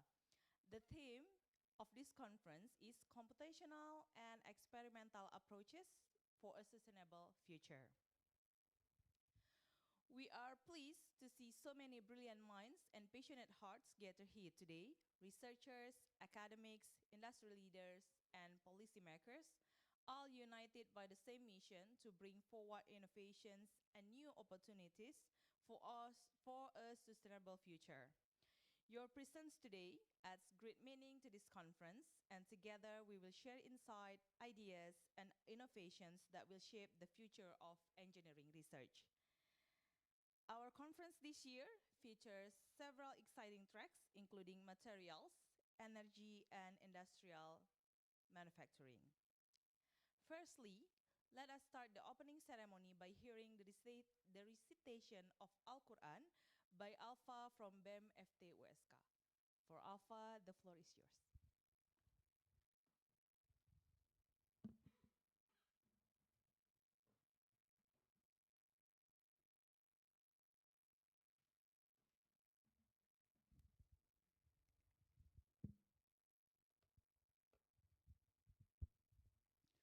Assalamualaikum warahmatullahi wabarakatuh.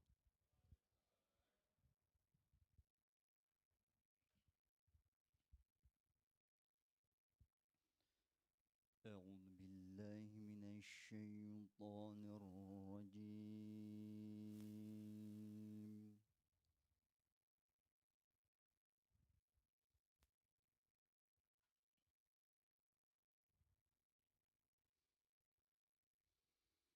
بسم الله الرحمن الرحيم.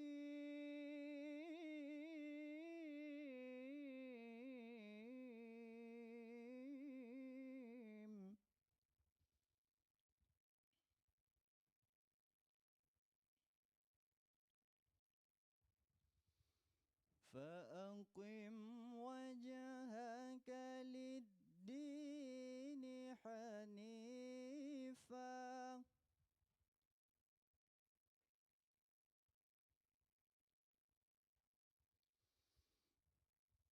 فطرة الله التي فطر الناس عليها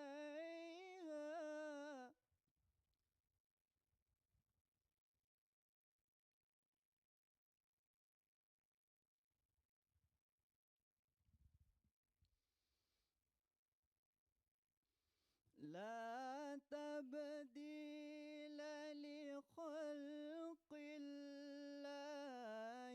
ذلك الدين القيم ولكن أكثر الناس لا يعلمون.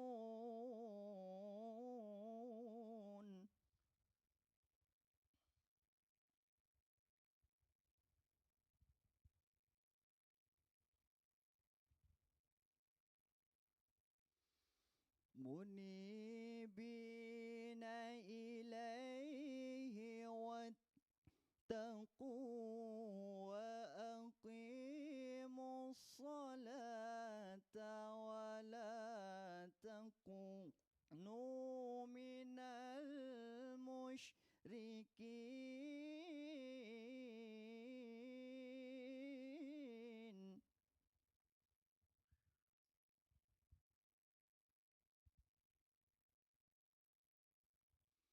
من الذين فرقوا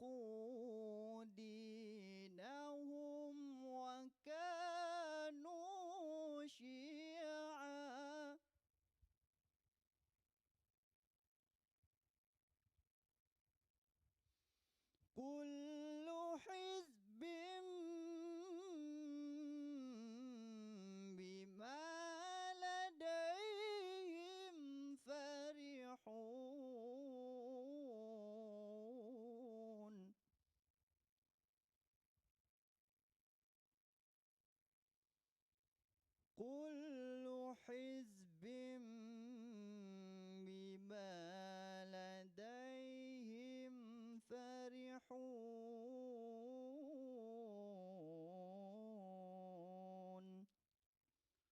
صدق الله العظيم.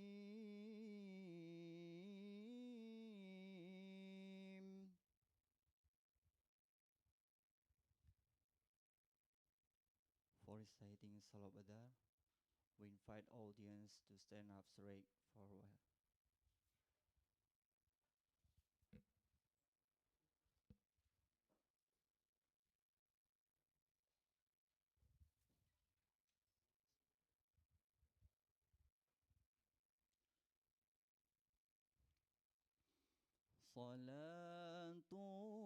Salatullah salamullah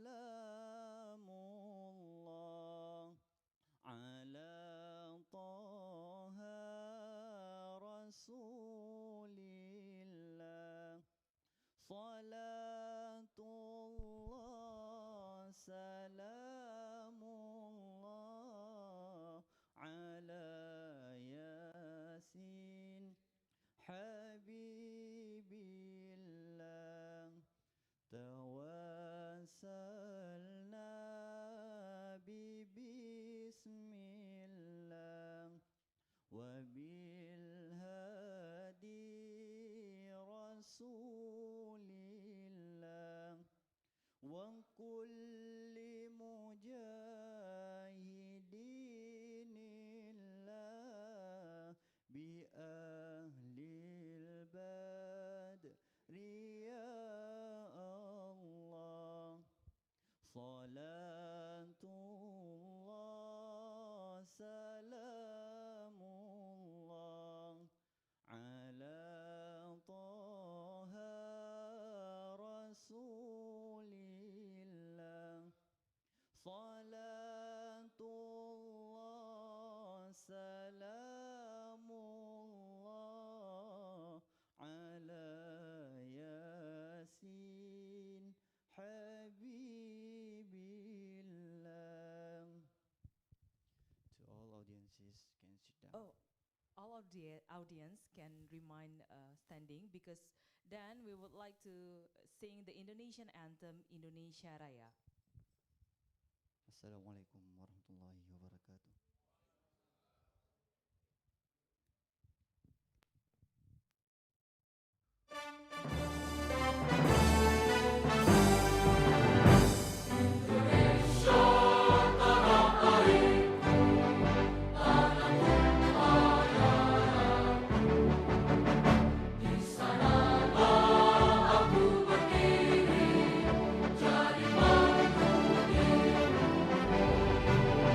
Indonesia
to officially open our ceremony, may I kindly invite the chairman of Icecme 2025 to deliver his welcoming speech. Ladies and gentlemen, please welcome Professor Ahyar.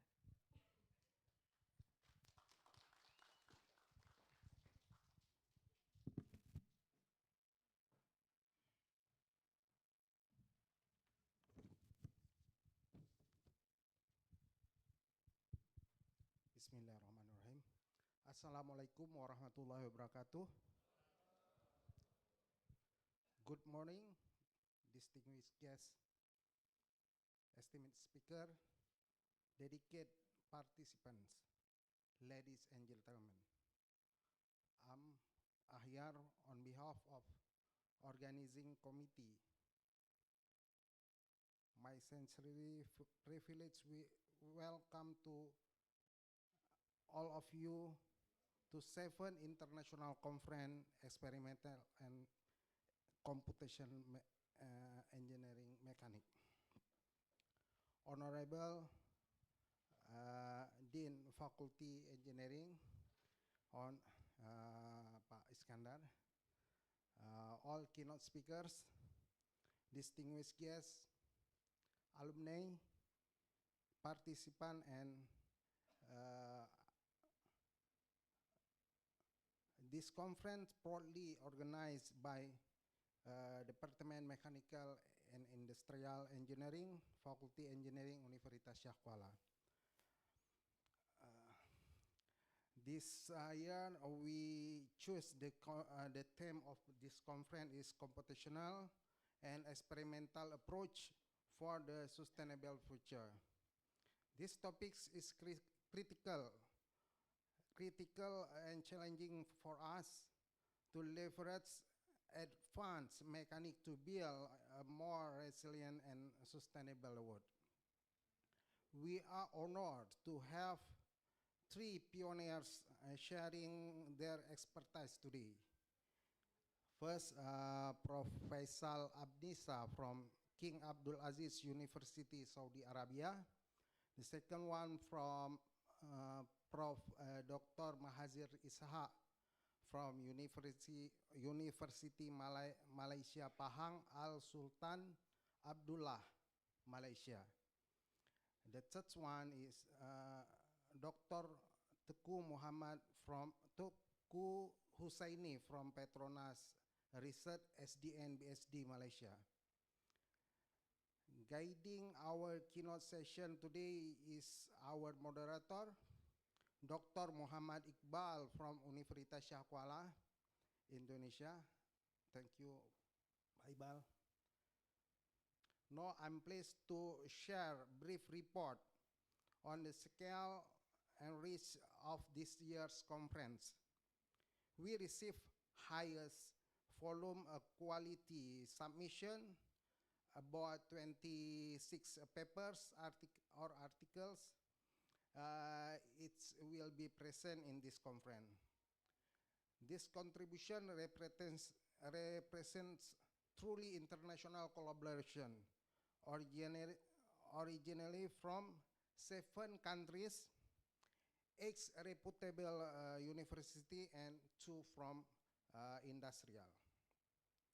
This diversity underscored the global importance of the conference themes.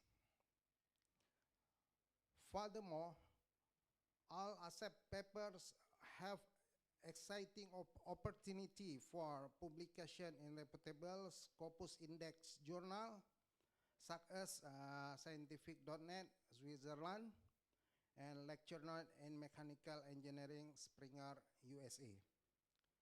To all speakers, distinguished guests, and participants, we look forward to a successful, insightful, and memorable conference. The discussion respect new collaboration and accelerates innovation need for a sustainable future. We certainly hope that all attendees enjoy the program and find a much benefit from this participant in Icesme 2025. See you and Assalamualaikum warahmatullahi wabarakatuh.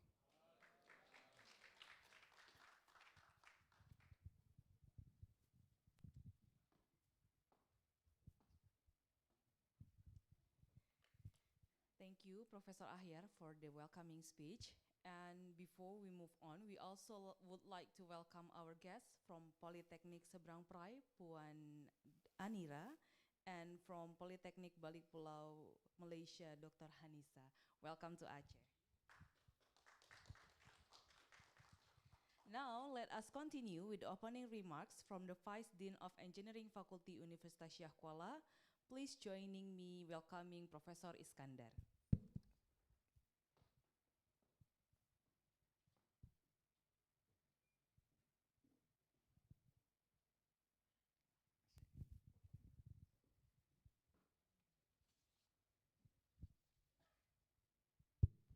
Bismillahirrahmanirrahim. Assalamualaikum warahmatullahi wabarakatuh. First of all, let us pray and thanks Allah Almighty for His blessing and mercy that enable to us gather here today, and good health and happiness. Peace and solution be upon our beloved Prophet Muhammad sallallahu alaihi wasallam. He has guidance for us from the darkness to the light and from ignorance to knowledge. Distinguished guests, honorable guests, the first Prof. Ahmad Suada, and also Prof. Nurdin, Prof. Khairil, Prof. Zarul Puadi, Prof. Rizal, and all the professors from the mechanical department, and also Pak Iqbal, and also the chairman, Prof. Ahyar. Prof. Ahyar last night get the certificate, get the appreciation from the rector. Give applause. The highest publication in 2025. Very good. Okay, thank you. Oh yeah, Prof. Nurin, yeah. Okay. Yeah, congratulations. 40 years the service. MashaAllah. Okay, honorable to our guest, Pak Teguh Fauzan from Telkom Aceh. Thank you very much. And also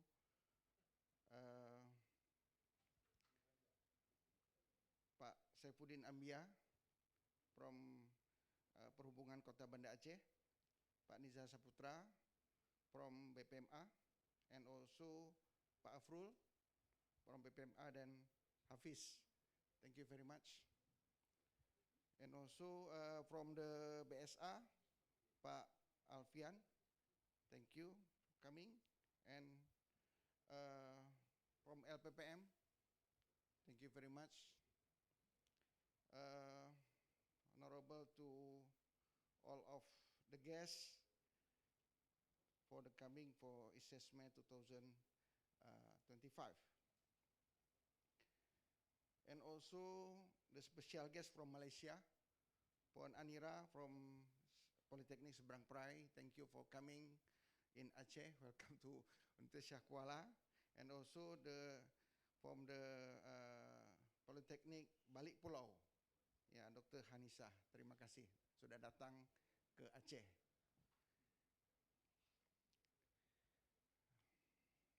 Distinguished colleagues and professor and dedicated research and honorable guests, ladies and gentlemen, on behalf of the entire Universitas Syah Kuala community and faculty engineering, it is my distinct pleasure and honors to express my sincere gratitude and extend a very warm welcome to 7th International Conference on Experimental Computational Mechanics in Engineering Icesme 2025. We are especially privileged to host an outstanding group of experts who will share their inaugural insight. Please join me. Welcome our distinguished keynote speaker, Professor Faisal Abnisa from King Abdulaziz University, Saudi Arabia. This is my friend in UM. Yeah, we together doing PhD in UM, and also from University Malaysia Pahang, Sultan Abdullah, Professor Dr. Mahazir Ishaq, and the third one, Dr. Tengku Saini from Petronas Research Sendian Berhad, Malaysia. Thank you for all keynote speaker. This year, this conference talking the topic computational experimental approach for the sustainable future. This year make the significant milestone and 7th installment in Icecme, our team's computational and experimental approach for sustainable future. In particular, crucial in undersource the urgent need to harness and power both cutting-edge computational modeling and rigorous experimental validation to drive the sustainable innovation in our world requirement. It is our approach, the hope the 7th Icecme 2005 will fully achieve an objective to serve as effective dynamic for economic research and industrial participation. We aim to strengthen academic industrial collaboration in the vital area research, innovation, and critically application of technology for resilient, sustainable tomorrow. We strongly encourage the all presenter and participant engage the figures, discuss and pave the way toward this ambitious goal. Finally, I would like to confirm my deeply gratitude in the advisory board, entirely and organized international scientific committee, and our supporting institution and company and dedicated volunteers who direct and indirect support has been essential to success in the event. On behalf of the Dean Faculty Engineering, Universitas Shah Kuala, on this auspicious occasions, I'm delegate to declare in the 7th Icecme International Conference official open.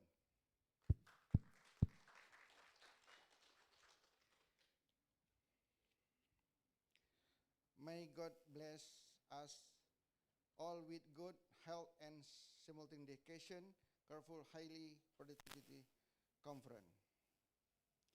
And last 2 weeks, we college already passed away, Professor Teku Edisah. So, mari sama-sama kita berdoa untuk Pak Edi. Al-Fatihah.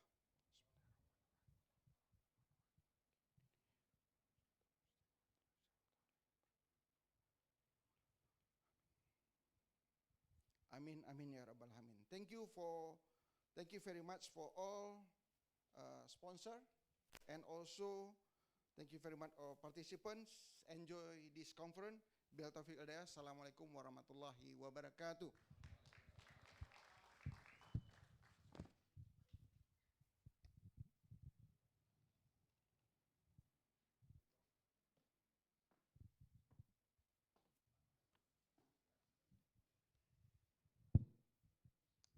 Thank you very much, Prof. Iskandar.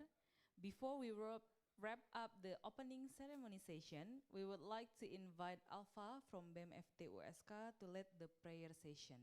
Alpha, the time is yours.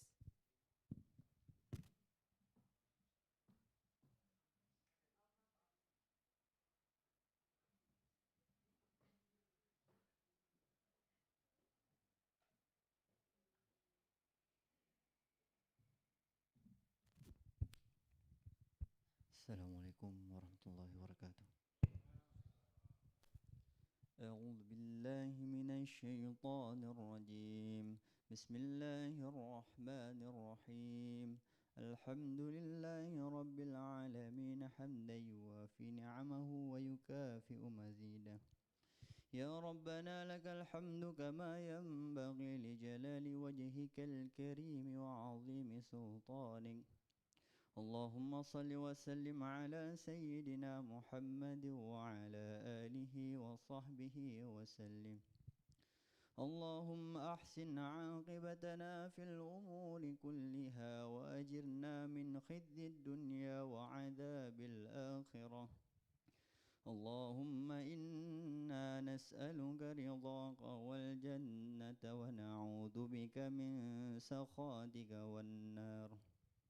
اللهم إنك عفو كريم حليم تحب العفو فاعف عنا وعن والدينا برحمتك يا أرحم الراحمين.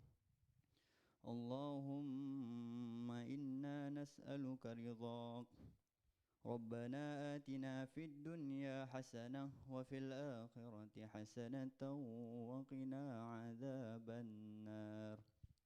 وصلى الله على سيدنا محمد وعلى آله وصحبه وسلم. سبحان ربك رب العزة عما يصفون وسلام على المرسلين والحمد لله رب العالمين. والسلام عليكم ورحمة الله وبركاته.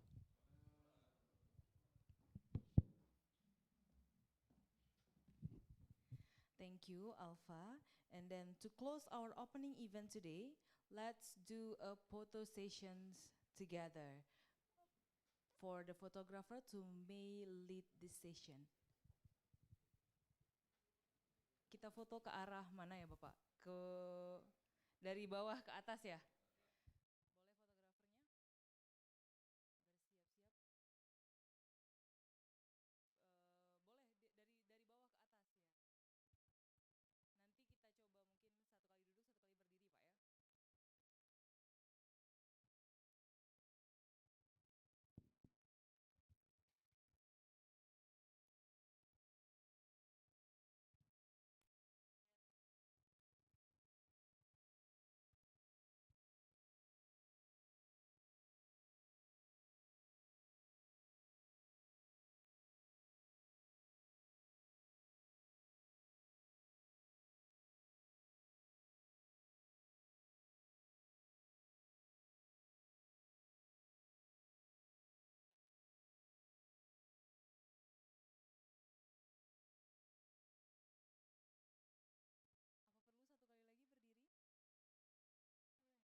Thank you very much. Ladies and gentlemen, that concludes our opening ceremony today. It is now time for us to begin the keynote session, and to guide us through, I am delighted to hand the session over to our distinguished moderator, Professor Muhammad Iqbal. Please welcome Professor Muhammad Iqbal.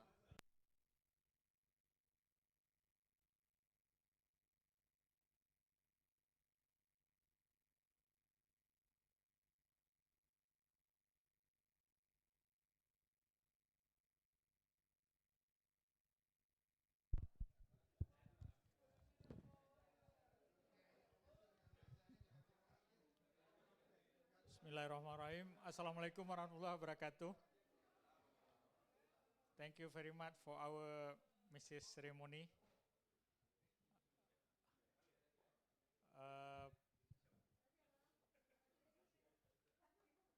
Honorable guests and all of the participants of the 7th Icecme 2025. Now we are in keynote session. We have three keynote speakers today.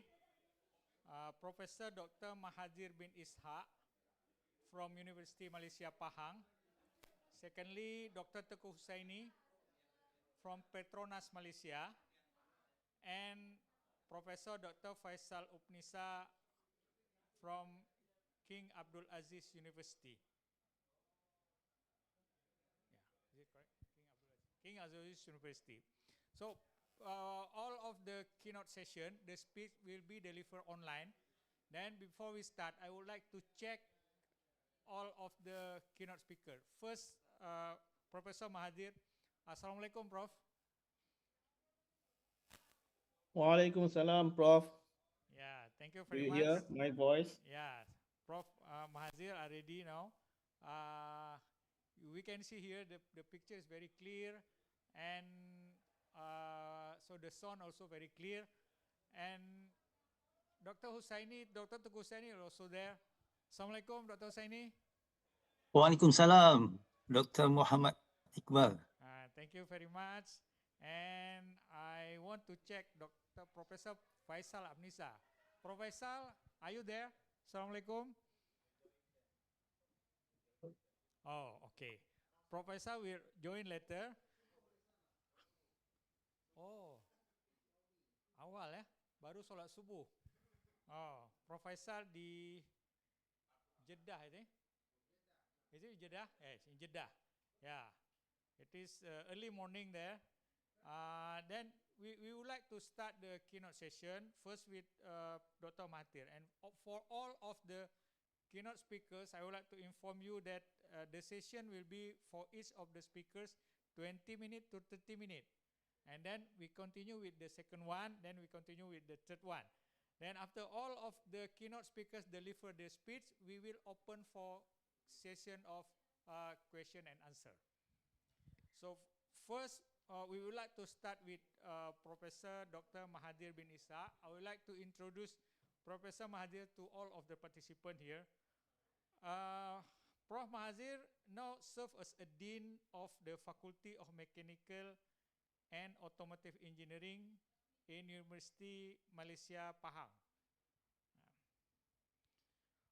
The research focus of the professor is in laser welding, including joining magnesium thin sheet dissimilar metal and composite, as well as laser surface texturing. Professor Mahathir is a very productive professor. Yeah. He has produced more than 150 referred publications with a high index of 25 and more than 1,000 citations. Also was very active in consultation.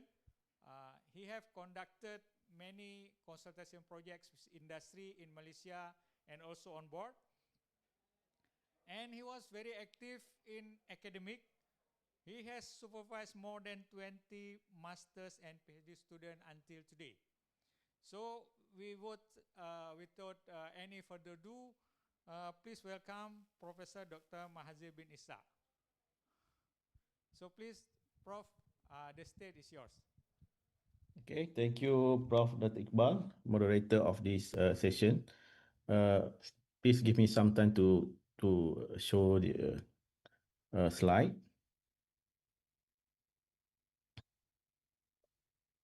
You see my slide? Yes, Prof. Really clear. Okay, thank you very much. So let's begin.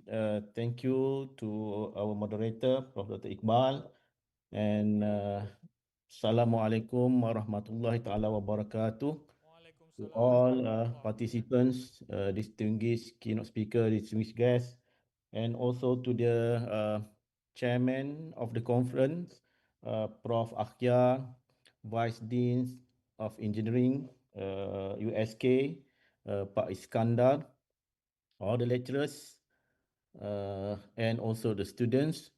So first of all, I would like to thanks to the committee of ICE CME25 for inviting me as a keynote speaker at your inspiring conference. Okay, today I would like to talk about the laser surface engineering from micro texturing to the smart functional surfaces, shaping the future with light. Okay, before that, I would like to show you where I am now. I'm at the University Malaysia Pahang, Al Sultan Abdullah, here in front of the Southeast Asia Sea, Chinese Sea, and you are all in the Aceh. We are very quite far from between us. So this is my location currently. So I continue to the talk that I will have to do today is about the surface texturing. So this is table of contents about some introductions, fundamentals of laser material interaction, laser micro nano texturing techniques, functional surface properties and surfaces, challenge and future perspective of laser texturings, and finally is the conclusion remarks. So, what actually laser surface engineering means to you? So, when we talk about the power of laser in surface design, we are referring to how laser technology allow us to engineer surfaces with a precisions that was one impossible before. So to me, laser surface engineering is a tool of precision and control. So it enables, it gives us the ability to modify a material surface selectively and without contact using pure and focused energy. So with this approach, we can control surface textures, hardness, and functionality at micro and up to nano level, simply by adjusting the laser parameter and some of the processing techniques. So this mark of transitions from traditional mechanical or chemical processes to laser-based engineering. So instead of using tools to cut or coat, so we now use laser, which has a coherent light or wave and controllable and clean to directly design how a surface of material behave. So laser surface engineering matters because it changed the way we design and control material performance. So from the macro scale down to the micro and even to up to nano level. So unlike conventional surface treatment like spraying or coating, which rely on additional metals or materials, laser modifies the surface itself, creating precise texture, patterns, and property directly on the surface of metal. So this precision enables us to enhance uh, durability, performance, and also functionality, whether it is for engineering applications or any application that we want to have. And the same technology that can be adapted for hardening, cladding, and texturing, and also marking give us some full of spectrum of techniques within only one tool, which is we use laser. So, and most importantly, it supports sustainable manufacturing, no chemicals, minimal waste, and reduce environmental impact. So when we combine laser precision and control, we create not just stronger materials, but smarter and green surface for the future. So laser surface engineering represents the power of laser as a precise and intelligent tool for material surface modifications. And it enables non-contact, highly localized surface transformations where energy can be controlled at the micron or even at a nanosecond scale. And this can be a major transition from traditional mechanical methods to laser engineering, and also can be applied in many applications. So with laser, we can create micro, nano patterns in order to tell the surface property like frictions, wettability, and also optical behavior.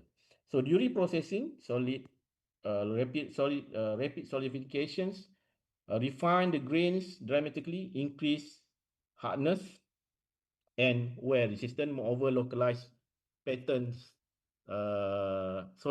heating induce solid state phase transformation, for example, from transformation formation of martensite, producing superior surface strength without affecting a bulk metal. So ultimately, laser techniques are becoming key enabler for hybrid manufacturing, integrating with AI and additive control system to build the next generation of smart and functional surfaces.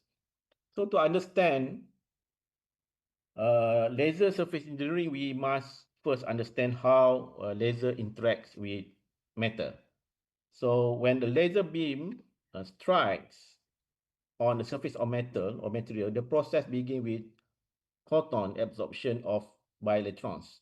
So energy from the laser excites the electrons in the surface of metal, and then through electron lattice realizations, that energy is transferred to the atomic lattice and leading to the thermalizations, and this heat that conducts into the surround region, which establishing a precise and controllable temperature gradient.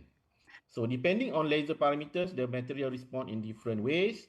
At lower energy, we see solid state transformation such as from to the martensitic hardening. At moderate energy level, melting occurs. That this is the basis of laser welding or laser cladding. And at high fluence, we reach vaporizations or ablation used in laser cutting or drilling, and sometimes accompanied by the plasma formations. So in short, laser material interaction is a sequence of energy absorption, heat transfer, and phase change. So the foundation that allow us to tailor surface with atomic level precisions. So when a laser interacts with surface, it doesn't just heat or melt. It redefines the material's morphology, structures at multiple scales.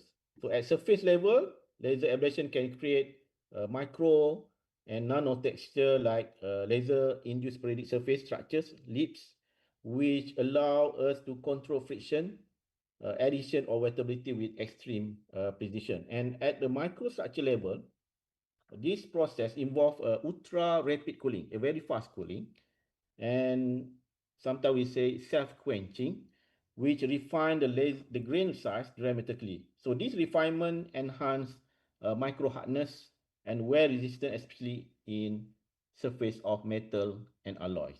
So through control heating, we can also induce phase transformations.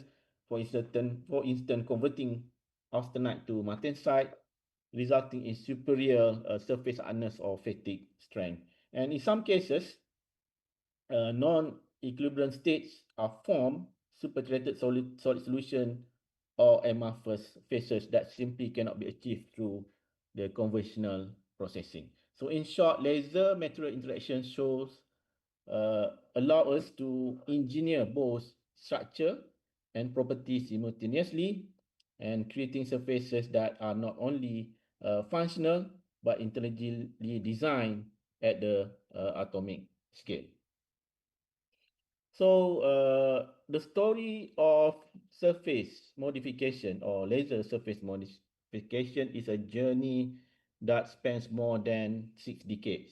So from thermal transformations to intelligent surfaces, starting in the 1960 when the first laser was invented. So laser were first used at that time for hardening and polishing simple thermal process that improve wear resistance and surface finish, and it was mainly about controlling heat and surface smoothness. By 1980s, by 1980s, we moved into laser cladding, an additive process where a high power laser melts filler metal to form a dense, metallurgically bonded coating, and this step changed the game of wear, corrosion, and erosion protection. And next in 2000s, attention shifted to micro stretch, micro texturing, where here laser remove a material layer by layer with micrometer precision, producing control patterning patterns that enhance friction, addition, or wettability. And today in 2020s, we enter the age of smart surfaces, material that don't just perform but adapt. They can sense, respond, and even communicate with their environment through embedded functionality. So these evolutions show how laser transform from a simple energy source into an intelligent tool which shaping the future of surface design uh, uh, and in surface modifications. When we talk about laser micro or nano texturing, the key factor that defines the process is path durations, okay, and how long the laser interacts with the metal or material. In the nanosecond regime, the interaction lasts long enough to cause thermal melting, which create larger heat affected zone, like here in the figure, okay, and is ideal for microscopic modifications like surface cleaning or marking. And here, as we move to picosecond range, the path duration become shorter, and here the heat doesn't have time to spread deeply, so the resulting in limited heat affected zones and final micro craters, like this one is a micro drilling process. And but the real breakthrough comes with the femtosecond laser, where the pass much shorter than picosecond, and this time scale the process become almost non-thermal, leading to ultra precise ablation and formation of nanoscale surface pattern like laser induced periodic surface structures. So as the pass decreases, so the precision increases and thermal damage decreases, giving us the ability to design a surface with the exceptional control at nano level. So there are a few kind of method or techniques in laser micro or nano texturing.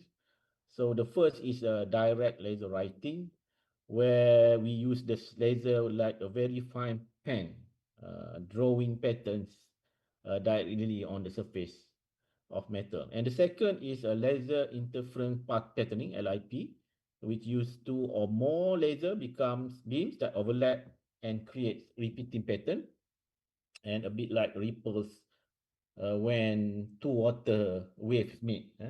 And then we have lips, laser induced periodic surface structures. This happen naturally when laser paths interact with the material and form a tiny like groove by themselves. And finally, hybrid methods combine laser and chemical treatments to make even more complex textures. All these techniques can be used to design how a surface behave and whether it repels water, reduce frictions, traps light, or simply look beautiful like this. This is a kind of, we call it laser coloring. Very nice. So we can color surface of metal using laser without any chemical or any paints. And one of the most interesting things we can do with laser is to change how surface interacts with water and friction. So let's start with the wettability. That means how water behave on a surface of material. So when we use laser to make a tiny pattern like this, okay, we can create a super hydrophobic surfaces. There are water repelling. So this one like the water repelling surfaces, just like lotus leaves. So water droplet don't stick on the surface. They roll out. Okay, they roll off easily, and if there is a dirt on the surface, and they will carry out the dirt away. So on the other hand, we can also make hydrophilic surface like this, okay, where the water spread out quickly, like on a clean glass.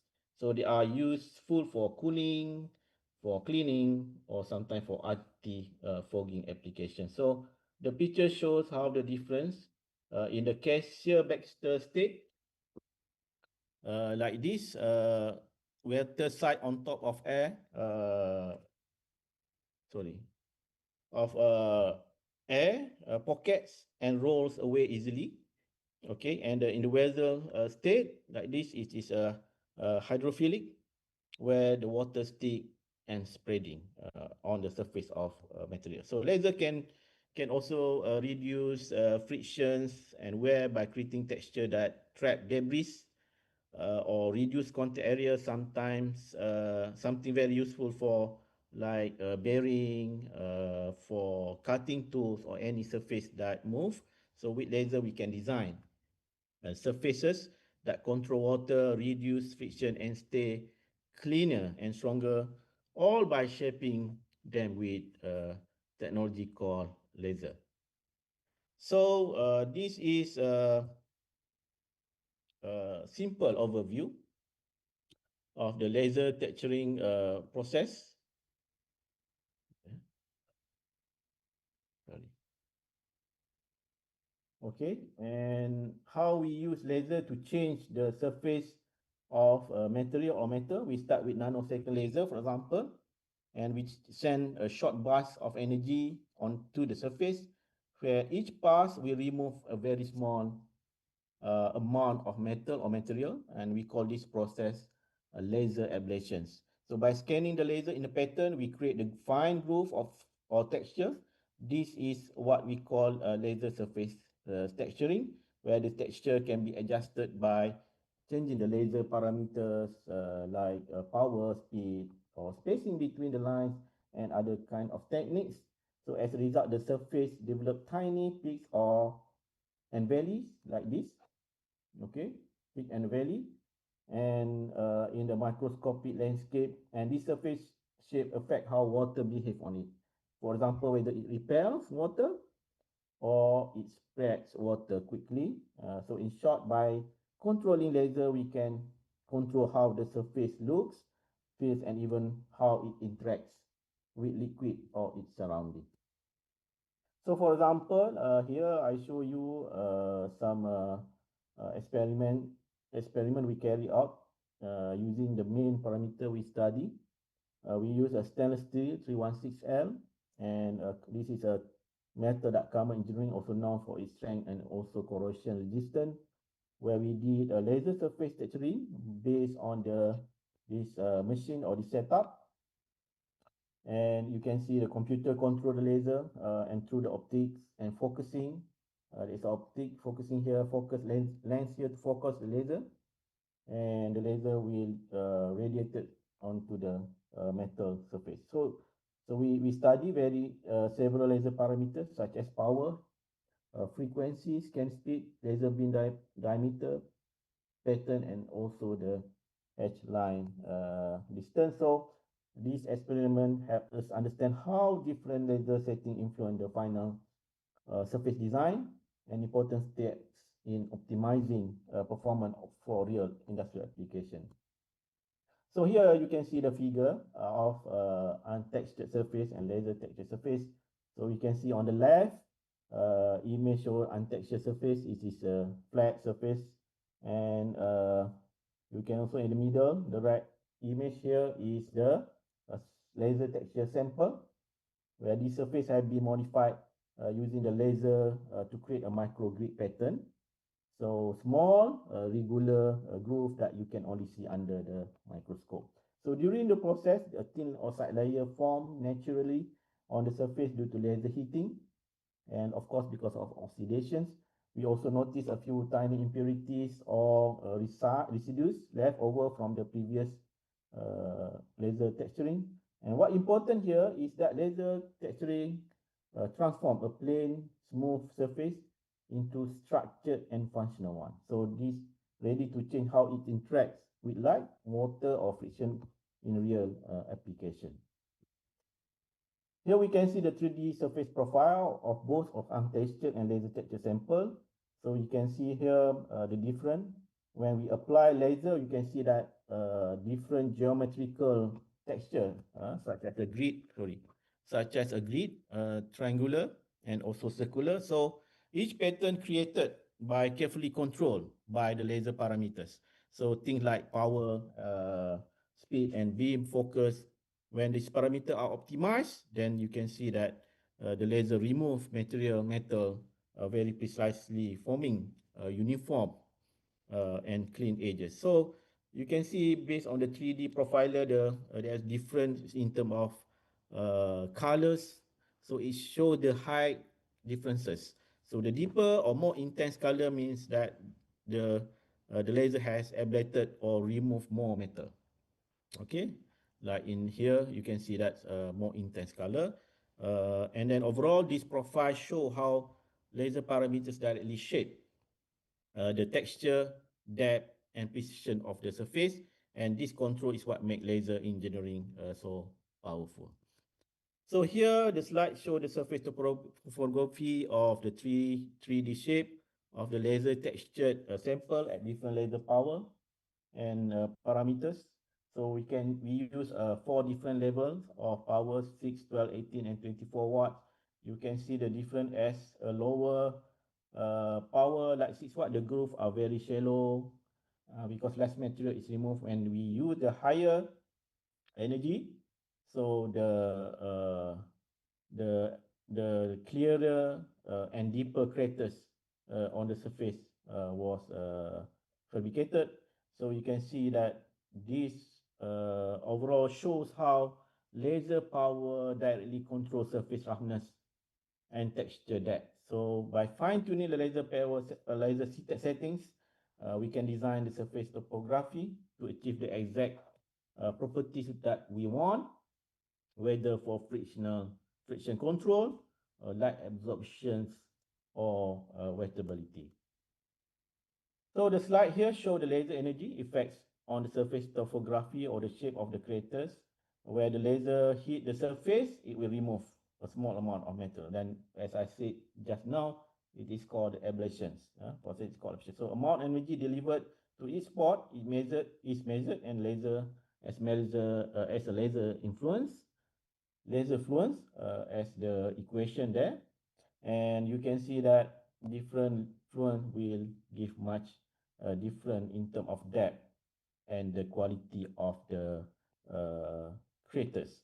So in short, by adjusting the laser power, we can fine tune the surface texture from very smooth to deeply patterned, depending on the function what we want to achieve.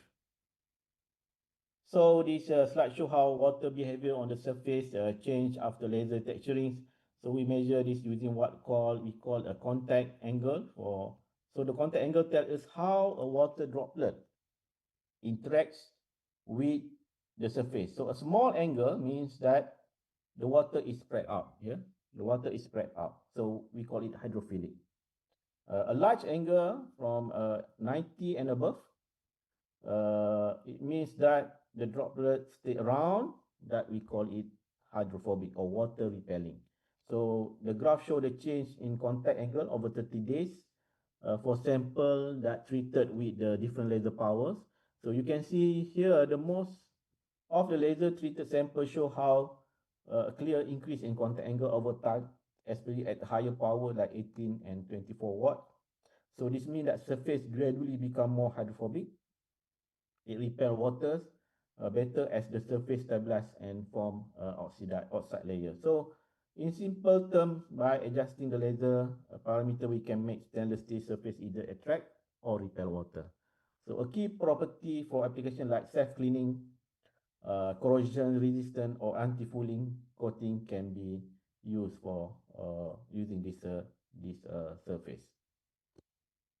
So to fully understand how laser texturing change the material, we carry out, of course, a several characterization. Like here, we have 6 kinds: surface topography, chemical compositions, phase and structure analysis, wettability and tribological testing, optical and mechanical evaluation, and also the structure property correlations.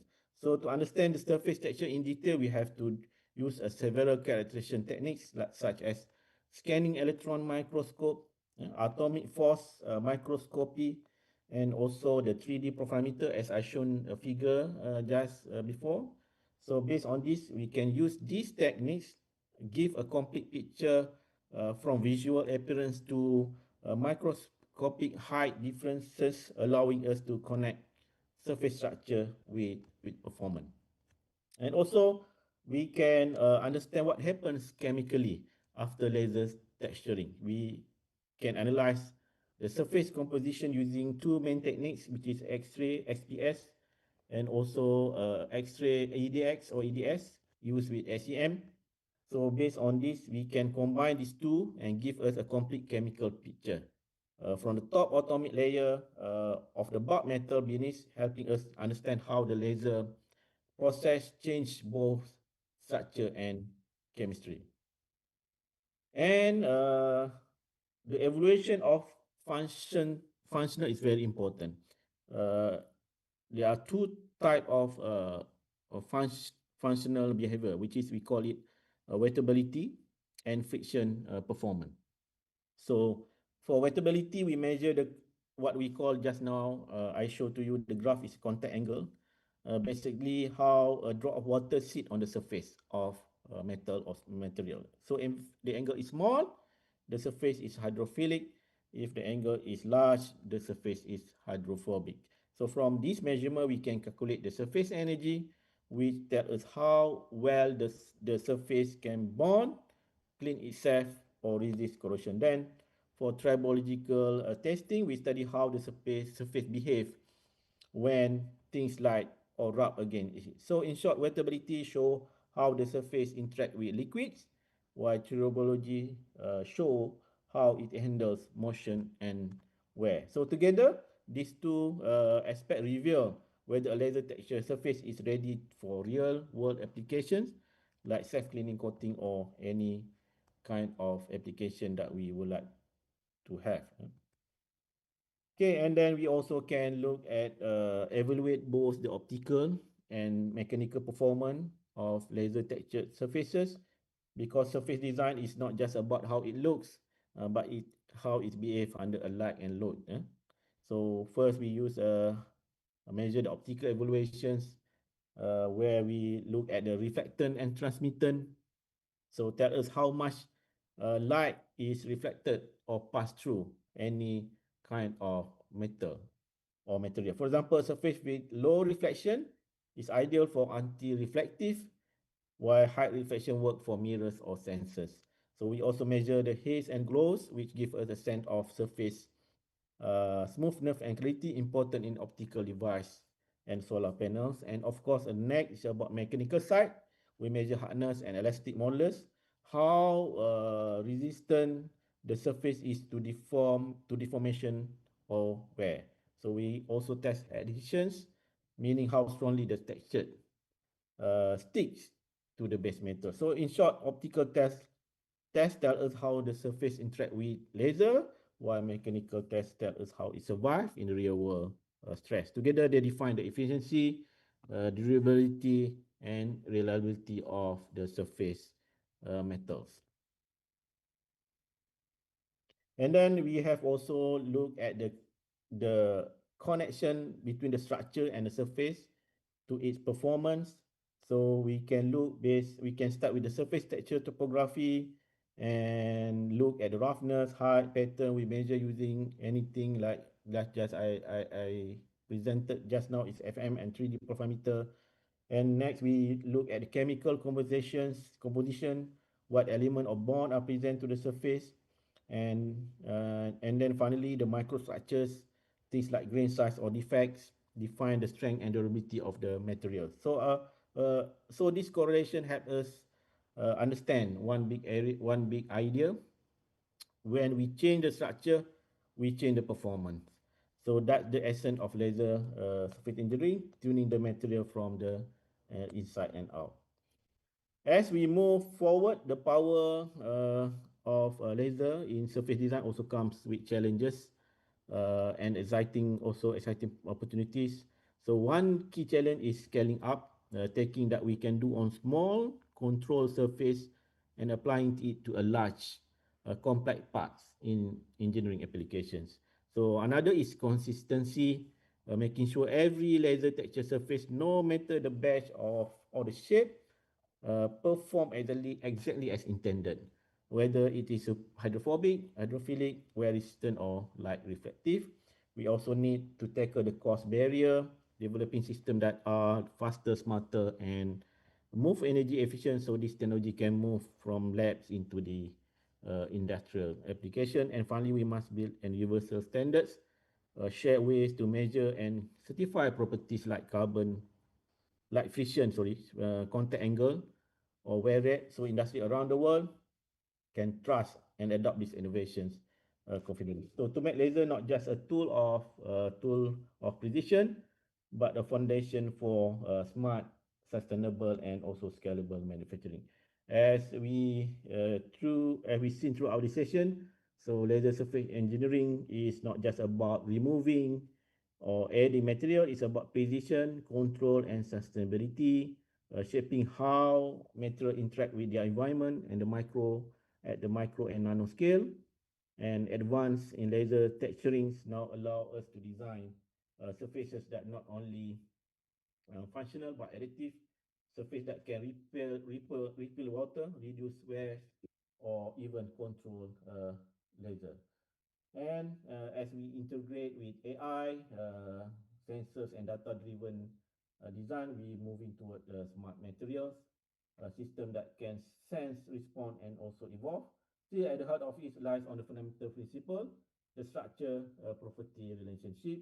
By mastering how structure defines behavior, we can optimize performance in a way traditional methods never could. So the future belongs to what we say eco-friendly, intelligent and scalable laser manufacturing, where laser becomes a creative instrument, not just a tool, because in the end, laser don't just process materials or metals, it transforms them into next generation of smart, sustainable technologies.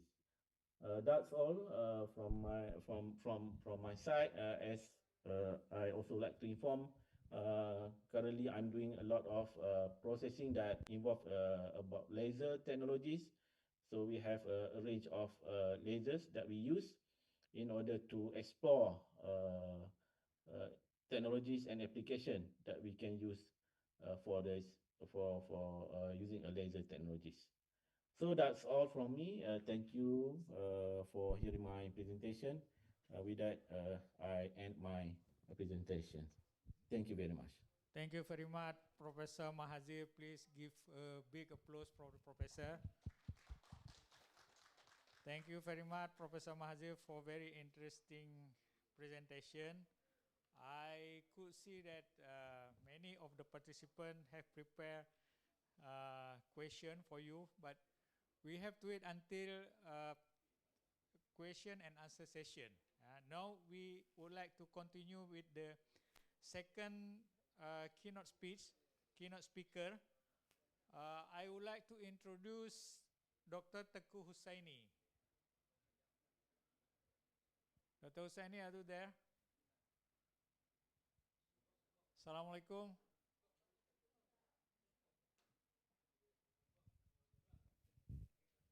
Waalaikumsalam. Maaf. Thank you very much. To all of the participants, I would like to introduce Dr. Teku Husaini. Dr. Teku Husaini now working for Petronas as an executive researcher in hydrogen and electrolyzer technologies for Petronas Malaysia. Previously, he worked for University Kebangsaan Malaysia.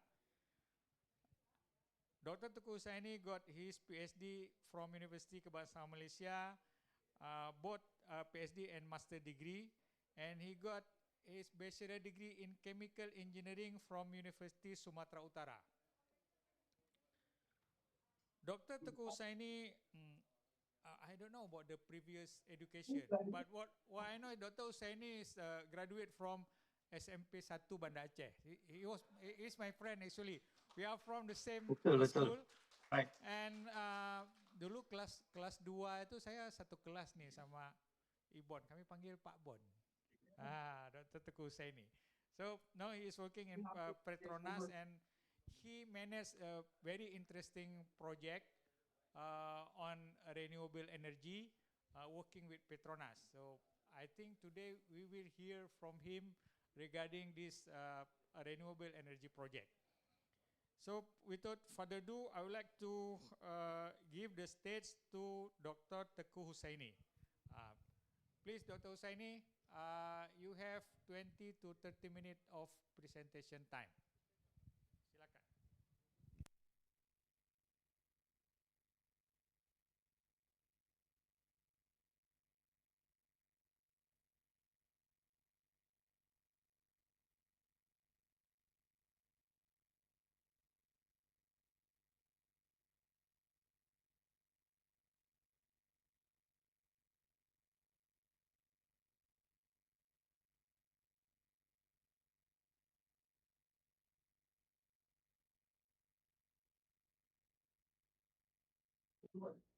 Silakan.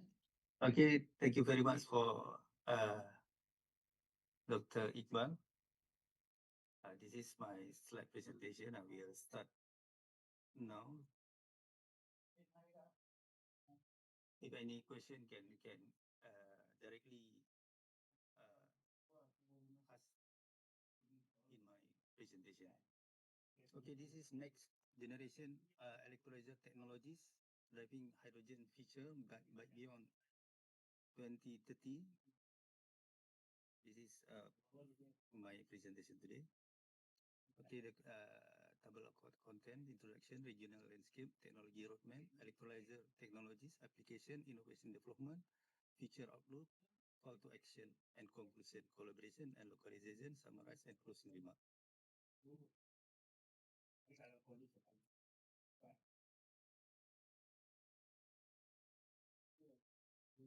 Okay, why hydrogen? Okay, this is global net zero target for accelerating hydrogen adoption. Hydrogen is one of the candidate as a carrier energy for future.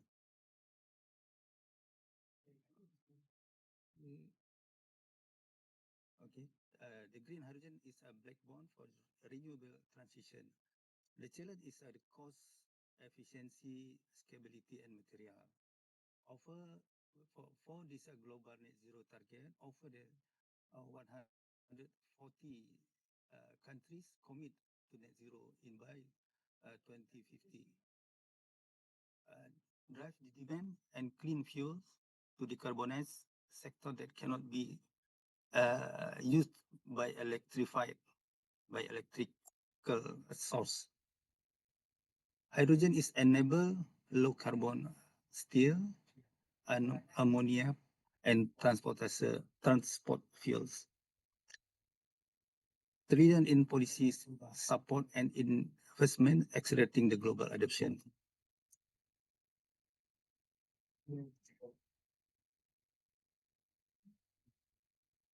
Okay, this is hydrogen demand outlook.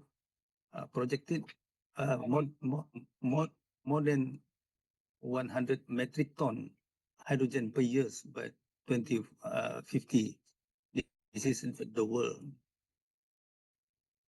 Then application mobility, powers and steel ammonia industry also interest with this hydrogen. Shift from green, blue to green hydrogen. Usually hydrogen today they generate from steam reformers, from methane steam reformers that considered as gray hydrogen because there are some of pollutants still released from this process.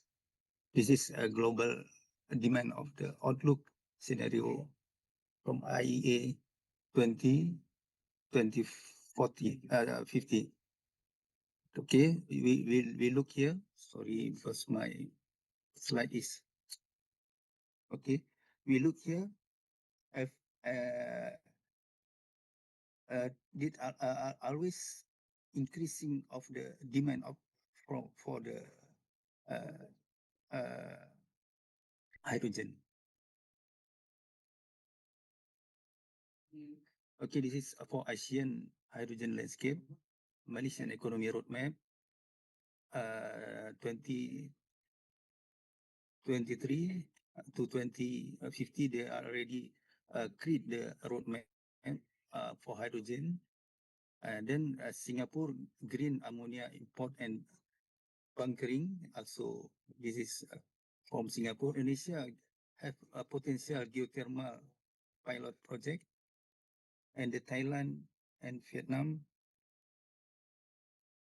renewable hydrogen energy initiative they give for hydrogen. This is roadmap to 2050.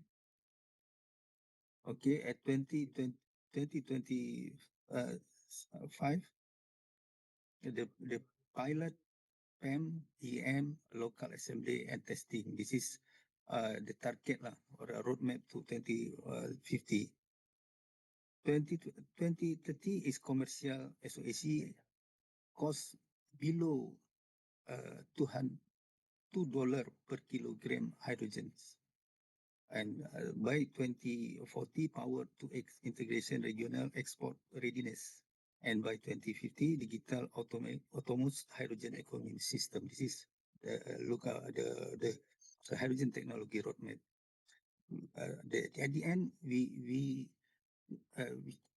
so many, not so many, this is quite much of AI involved with this technology. We see today's integration with renewable have already starting, but is still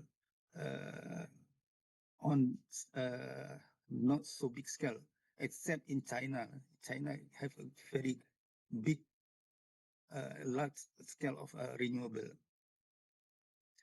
Okay, target is sustainability, localization, and digitalization at 2050. Okay, green hydrogen. Today, actually, we try to focus on green hydrogen because many of country want green hydrogen at actually before they target at 2030, but no, they move finally at 2040 for European and for much Asian country will accept by 2050. Okay, and green hydrogen pathway. Okay, green hydrogen is produced via water electrolysis powered by renewable energy. This is one of how we produce the green hydrogen. It essentially decarbonizes hard to a bit sector steel, chemical transportation, and long duration energy storage. The last, hydrogen is versatile. It can be used as fuel, feedstock, or energy carrier. As I told before, hydrogen is very good as energy carrier and one of a candidate for future. Okay, green hydrogen, but how we can get the green hydrogen? Renewable energy go to electricity. So by using electrolyzer split the water. So electrolyzer is actually the purpose of electrolyzer, how we can produce hydrogen from the water. Hydrogen and oxygen we produce. Usually oxygen is now is not so valuable. They release the hydrogen, oxygen, zero carbon emission, clean by product. Okay, electrolyzer technology comparison. This is uh, the comparison of electrolyzer technology today. This is more famous type of electrolyzer technology trend summarized. PEM, proton exchange membrane electrolyzers. And next, EL is a alkaline electrolyzer. Alkaline electrolyzer is more popular because it is old technology, but until now is still cheaper in terms of the capex. Capex. In terms of the capex, alkaline is more cheaper. Okay, for PEM, rapid grow, suitable for dynamic operation and compact system. Okay, this is PEM is not like alkaline. Alkaline is very sensitive for the changes of the uh, condition operation. Like say temperature changes, the production will change. And then it can be a reset of the starting. Another one is SOC, solid oxide of electrolyzer.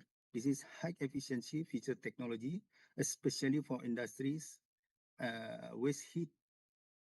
So SOC is operate at more than 600 degrees C. So they need heat to starting the process. Limit by high cost and complexity. The last anion electrolyzer membrane. This is AEM. AEM is actually one of last after PEM lah. After PEM, not latest lah, but after PEM, so many researchers try to explore AEM, promising emerging the technology with potential combined benefit of PEM and alkaline. So the AEM is alkaline environmental, but designed like a PEM. So they will combine this two technology, but it's not still yet fulfill the commercialized. It's still under investigation.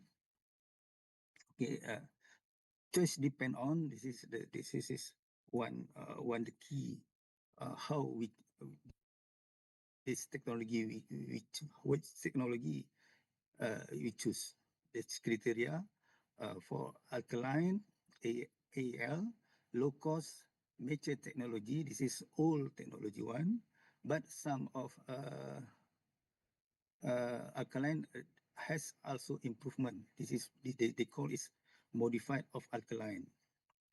Okay, for PEM, proton exchange membrane electrolyzer, this is fast response, space saving. This is more smaller, no much effect from the environmental.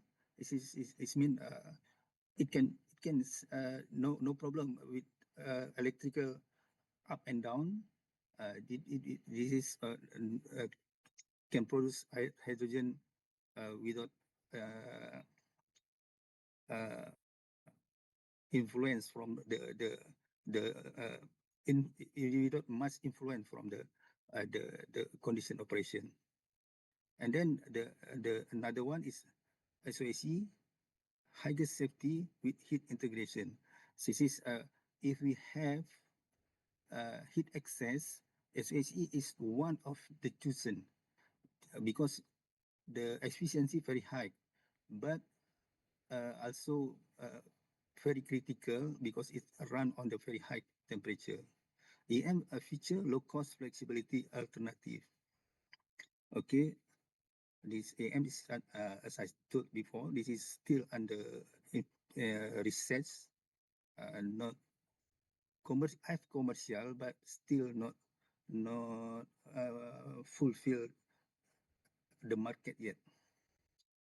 Okay, the best achievement of commercial LCOS. LCOS this is cost of hydrogen production, leverage cost of hydrogen production. For PEM is around 2 up to 3 per kg hydrogen. 2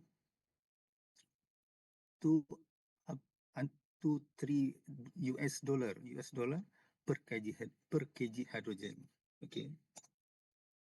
Okay, current commercial LCS leverage cost of hydrogen by 2025 and projected in 2030. So if we look here, alkaline is the cheaper now, lowest capex, cheaper catalyst because the and alkaline it not use precious metal. It's just use nickel base, mature technology, large factory, capex, cheap catalyst. Okay. For PEM, today the cost of LCS is around 3.5 to 6 kg per dollar per kg. But for projected in 2030, it can be 1.5 to 2.5. Okay.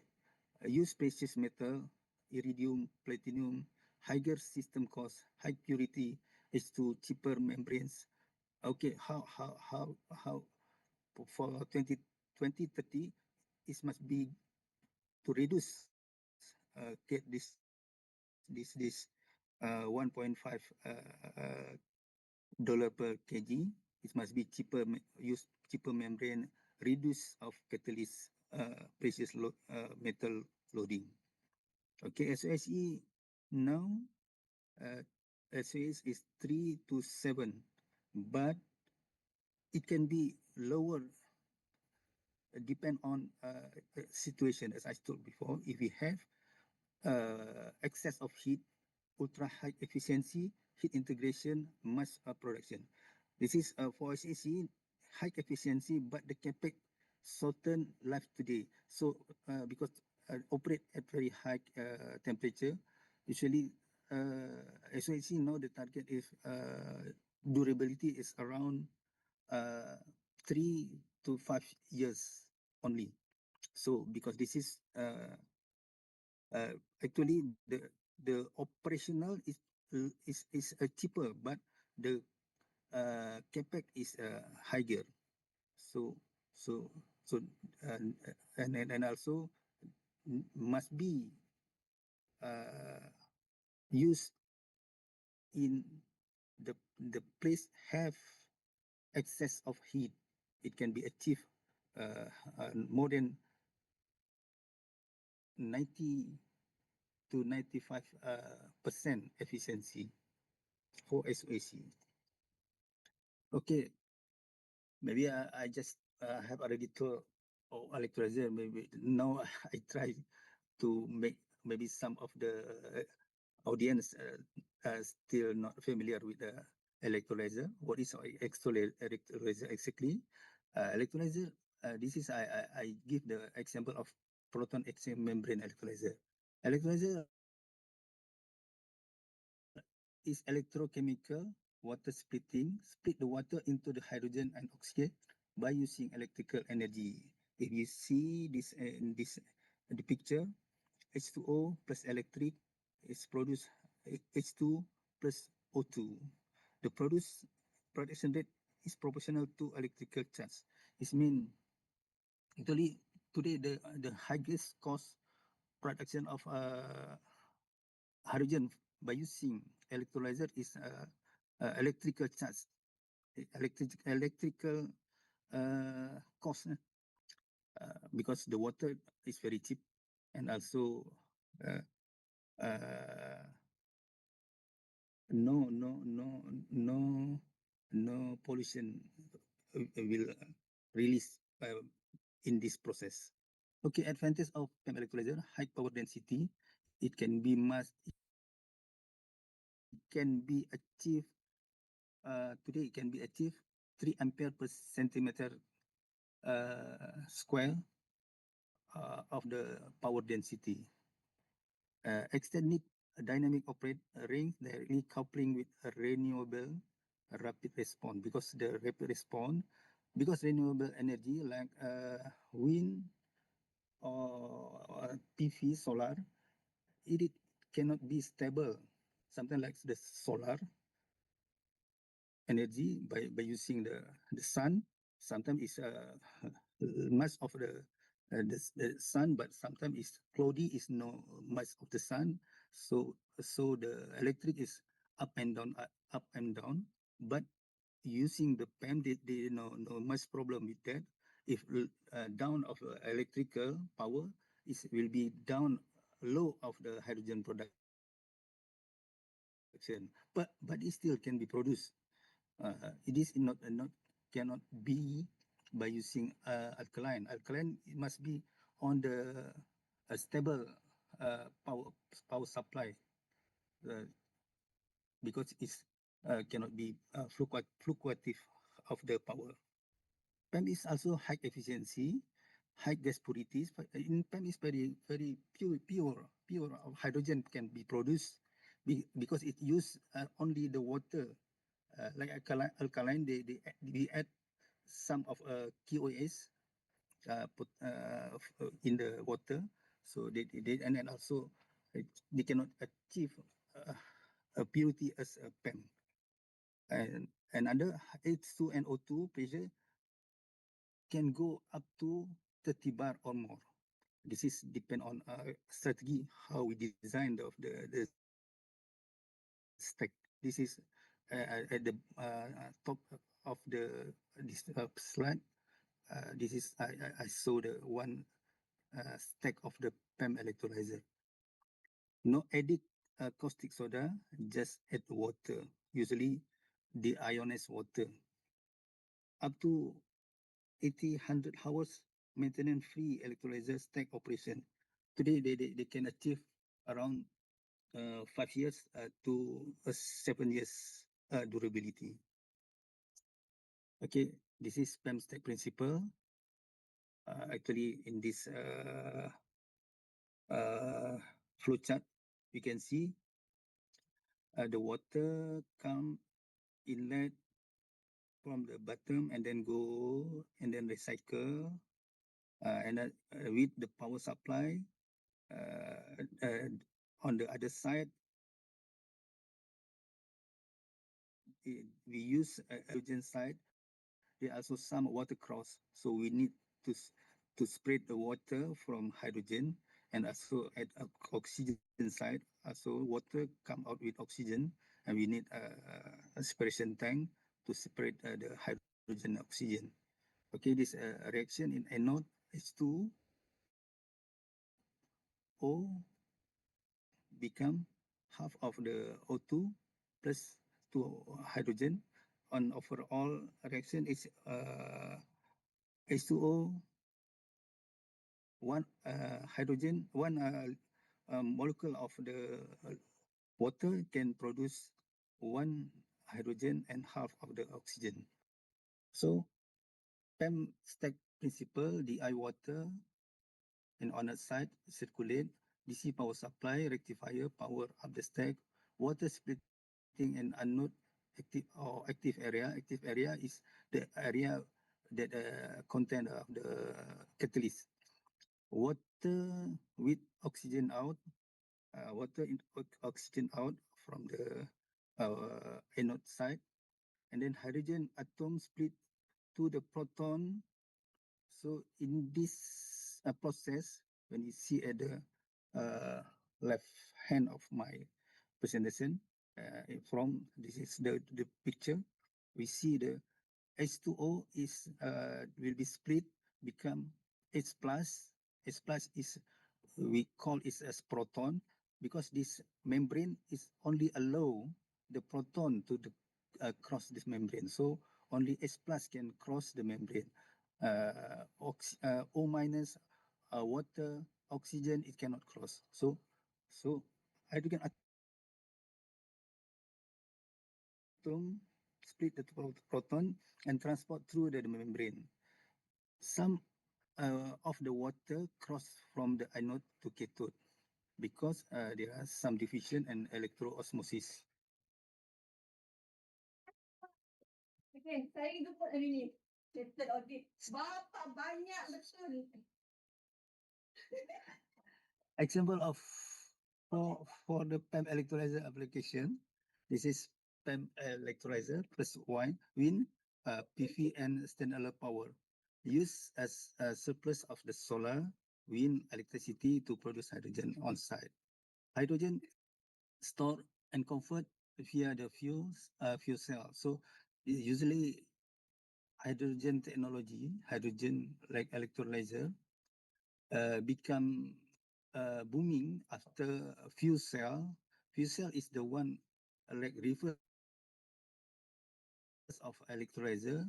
When we like today we see the fuel cell car like Mirai from Toyota use a hydrogen with fuel cell. Fuel cell is convert the hydrogen to electric DC electric and okay. Hydrogen store convert via fuels cells and or turbine. Provide long-term energy storage beyond the battery. Ideal for island, remote site, microgrid, and backup system. This is ideal for this setting lah. PEM electrolyzer, wind and PV. Zero emission standalone power with high reliability. This is the flowchart. How it working in the PEM electrolyzer. This is from the solar at the bottom, and then also wind and the grid. Okay, this is another right hand in the bottom. PV turbine, wind, and PEM electrolyzer, hydrogen storage, and fuel cell. Okay, this is they call it a standalone power generator. Usually, this project a lot of researcher explore this setting, like for the rural area or island area where the no electricity, so we can use the water or from rain or from the the river, and then filter it become deionized water, and using the electrolyzer, we can convert to hydrogen and store it. Why we store under hydrogen? Because hydrogen uh, uh, storage is can store it in the long term. There is no expired like the battery. After maybe 1 or 2 years, the battery is already expired and cannot use. With the hydrogen and fuel cell, there is no expired date. So as long the like fuel cell, the durability uh, is depend on how long it used, and not if it's been like I told before, 80,000 hours is mean when we use it on 80,000 hours. And let's say we just use 8 hours per day. So the 8 hour, the count of the durability as 8 hour. So it mean after, let's say, uh, 6 years, it still can be used and not count as durability, because we just use half of the one third of the days, every day. So it's not like battery. You use or not use, uh, it become expired. Okay, pros and cons. Standalone PEM electrolyzer, wind and the PV system. The pro is a zero emission energy cycle, hydrogen produced from the renewable power, long-term energy storage, day to month. I think day to month or 2 years is no problem. Solving the solar and wind intermittency. Intermittency. It means there is no problem with the fluctuative of the the powers. And then fully grid independent for island, remote seat, and also microgrid. And then multi-use hydrogen, power generation, mobility industry.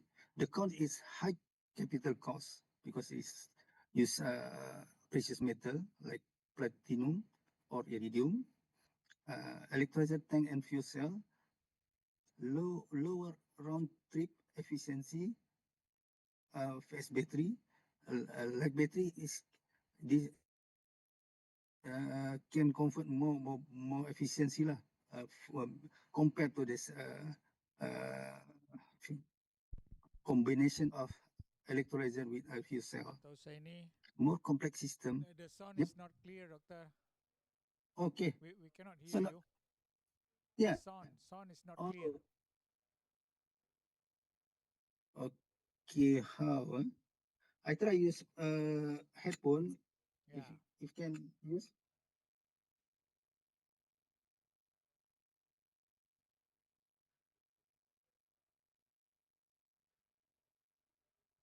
No sound. We cannot hear you. This. Okay, maybe I need to more more more close with the mic. This is okay or not?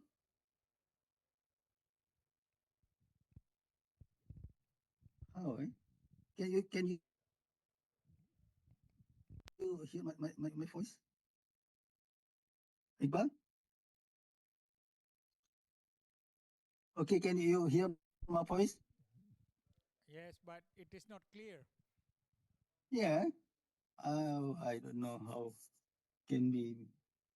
I try another headphone. Hopefully can be clear.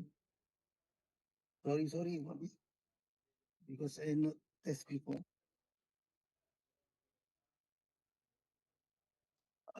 Okay, so, Okay. test can Yeah, more clear or not it's clear? better. It's better. Better. But It's actually, we better, eh? have only Okay, 2 thank you minutes very left. much. Please give Okay, okay, a okay, conclusion remark, please. Yes. okay. Pros and cons with this standalone power supply. This is just sample of application of the electrolyzer with renewable energy. Okay, I told before, and then the evolution of the electrolyzer technology. Okay, this is alkaline. Next is PEM. The third is EM or capillary, and the fourth is the SOAC, high efficiency, need the temperature, high temperature, and the five is generation is hybrid, digital, AI control and modular system. Okay, this is comparison of generation of electrolyzer technology and application. This is for PEM, SOAC, EM, and bubble free. This is capillary or bubble free. We can see at this a table for what the ideal of application. PEM is ideal hydrogen refueling, mobility, grid balancing. For SAC industry heat integration because need heat access is to achieve more efficient and AEM is distribution of the grid hydrogen, but is still under research pre of the commercialization.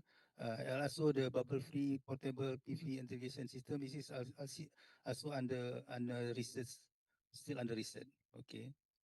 Okay, this is example of FHC integration with biomass pyrolysis hydrogen gas production. This is a lot of researchers try this setting because in our Asian country, this is a lot of biomass. They try is biomass and then with pyrolysis reactor, then combine with SOIC. Okay, and Pro is high efficiency using heat up to 80 to 85% and carbon natural negative, no CO recycling, biochar storage plus biochar as biochar, valuable production, biochar and oxygen, use local biomass feedstock, support rural energy independent. The cost is high capital cost because the CC is quite high cost, required advantage in gas cleaning, tar, sulfur, and particulate, high temperature associated material, have the durability challenge, biomass logistic. Other potential application of AC, nuclear power, and high temperature steam for zero carbon S2, and then geothermal power, preheat the SAC, reduce electricity, and other application like in ammonia plant. This all of this potential where the we have the excess of the heat. Agriculture development stage, development development of the offer this significant is lower cost production below $2 with a room improvement. This is another decoupled electrolyzer. They call it decoupled Excuse electrolyzer me, technology. This Dr. is Usaini. also still under. Dr. Tukusaini, excuse me, Okay. we are running out of time. Please go to conclusion remark. Okay. Okay. Okay. Okay. Okay. Future outlook, next generation modular digital circulation, AI driven optimization, predictive analytic, AI design catalyst, autonomous plant control, hydrogen as bit to carbon neutral economy. Okay. Man, so we need the target below $2 per kg hydrogen by 2026 and $1 by 2030. Membraneless aerobic this and integration PV electrolyzer system. Okay, integration couple. Okay, call to one the strategy. Call to action. Strength academy. Collaboration, localized material, promote Asian hydrogen corridor partnership, inspire the next generation hydrogen research. Okay, conclusion. Electrolyzer technology offer unique strength tailored to the specific use case. So some of the example I present before, like PAM have it's have on the application specialist. SOEC also have another uh, target of application. The future of green hydrogen lies in the diversity of development, cost reduction, and integration with renewable energy. This is the key. How can we integration with renewable energy? Continue innovation and policy support are essential to scale of the technology, meet the global decarbonization. So government support is need for this technology because it's still high cost technology. Okay, thank you everyone. Sorry, before I don't know the sound is not clear. I give back to moderator, Dr. Iqbal. Thank you very much, Dr. Teku Husaini. We give a big applause for Dr. Husaini. Applause, please. Yeah, thank you. I think it is very expensive research project and a very expensive project. But I believe it give a very high impact on sustainable energy. We are going to come back to you later for question and answer. Now we proceed with the last keynote speakers. I would like to introduce Professor Dr. Faisal Abnisa. Professor, are you there? Assalamualaikum. You are still mute. Waalaikumsalam warahmatullah. Alhamdulillah, Professor Faisal. I would like to introduce Professor Faisal to all of the participants. Professor Faisal Amnisa got his PhD and master degree from University Malaya in Kuala Lumpur, Malaysia, and he got his bachelor degree in chemical engineering, Teknik Kimia, Fakultas Teknik, Universitas Syah Kuala. Now, Professor Faisal worked as a professor in King Abdul Aziz University in Jeddah, Saudi Arabia. Other information, Prof. Faisal lahir di Sigli tahun 1983. Anyone, any of participant from Sigli? Oh, yeah. And then he graduate from SD Impress Blang Paseh Sigli. And then continue to SMPN 1 Sigli. Then SMA Negeri 2 Jempa Biren. And then continue is in University Syah Kuala, Chemical Engineering. And then continue to Master and PhD degree in University Malaya. His areas of expertise were pyrolysis process, biomass energy, thermochemical processes, process optimization, and many others. So today, Professor would like to share his knowledge, experience in research and also some industrial project with us. So please welcome Professor Dr. Faisal Abnisa. Prof, you have 20 to 30 minutes for presentation. Okay, thank you. Thank you very much. Thank you Ahlan wa very much, sahlan. Dr. Iqbal. Thank you very much. But I just want to a little bit correct about my elementary school, not SD Impress Blang Paseh, but Blang Asan. Okay, not Paseh, but Blang Asan. Okay, thank you very much. Assalamualaikum warahmatullahi wabarakatuh. Assalatu wassalam, bismillah, ala rasulillah. I would like to thank first for the Vice Dean, Prof. Iskandar, and also Chairman or Prof. Ahyar to invite me to very great conference, international conference on experimental and computational mechanics in engineering. So because I understand that, I realized that this session is talking about materials. So today I try to make a connection between the research that I have done around maybe more than 10 years to what close with the materials. Okay, in this discussion, I try to first is going to talk about maybe perspective and then go a little bit about technical. Okay, I'm not checked yet. Can you see my screen or not? Anyone can inform me? Can. Clear. Okay. Thank you very much. Okay, now let's be first is I would like to give you a perspective where the transition is happen in this era. So there are a lot of things of transition now happen. Like for example, now we use no more. I mean, it's like less cash. Okay, before we use cash always in the payment method. For now, is maybe in Indonesia they use QRIS or other platform, and then also the big change in this transition era is now is using the AI, artificial intelligence, and I believe like there are a lot of things helped by the AI, including like for the scientists, like when they are preparing the article submit to this conference, maybe this will help by AI also as well. So there are a lot of things happen. The transition also happened to energy actually. So we call it energy transition. So what actually the target is try like to have the clean energy, and then also to what to avoid the dependency on the fossil fuels. Okay, we don't want to always depend on fossil fuel, and to increase the energy security. So this is the transition energy target actually.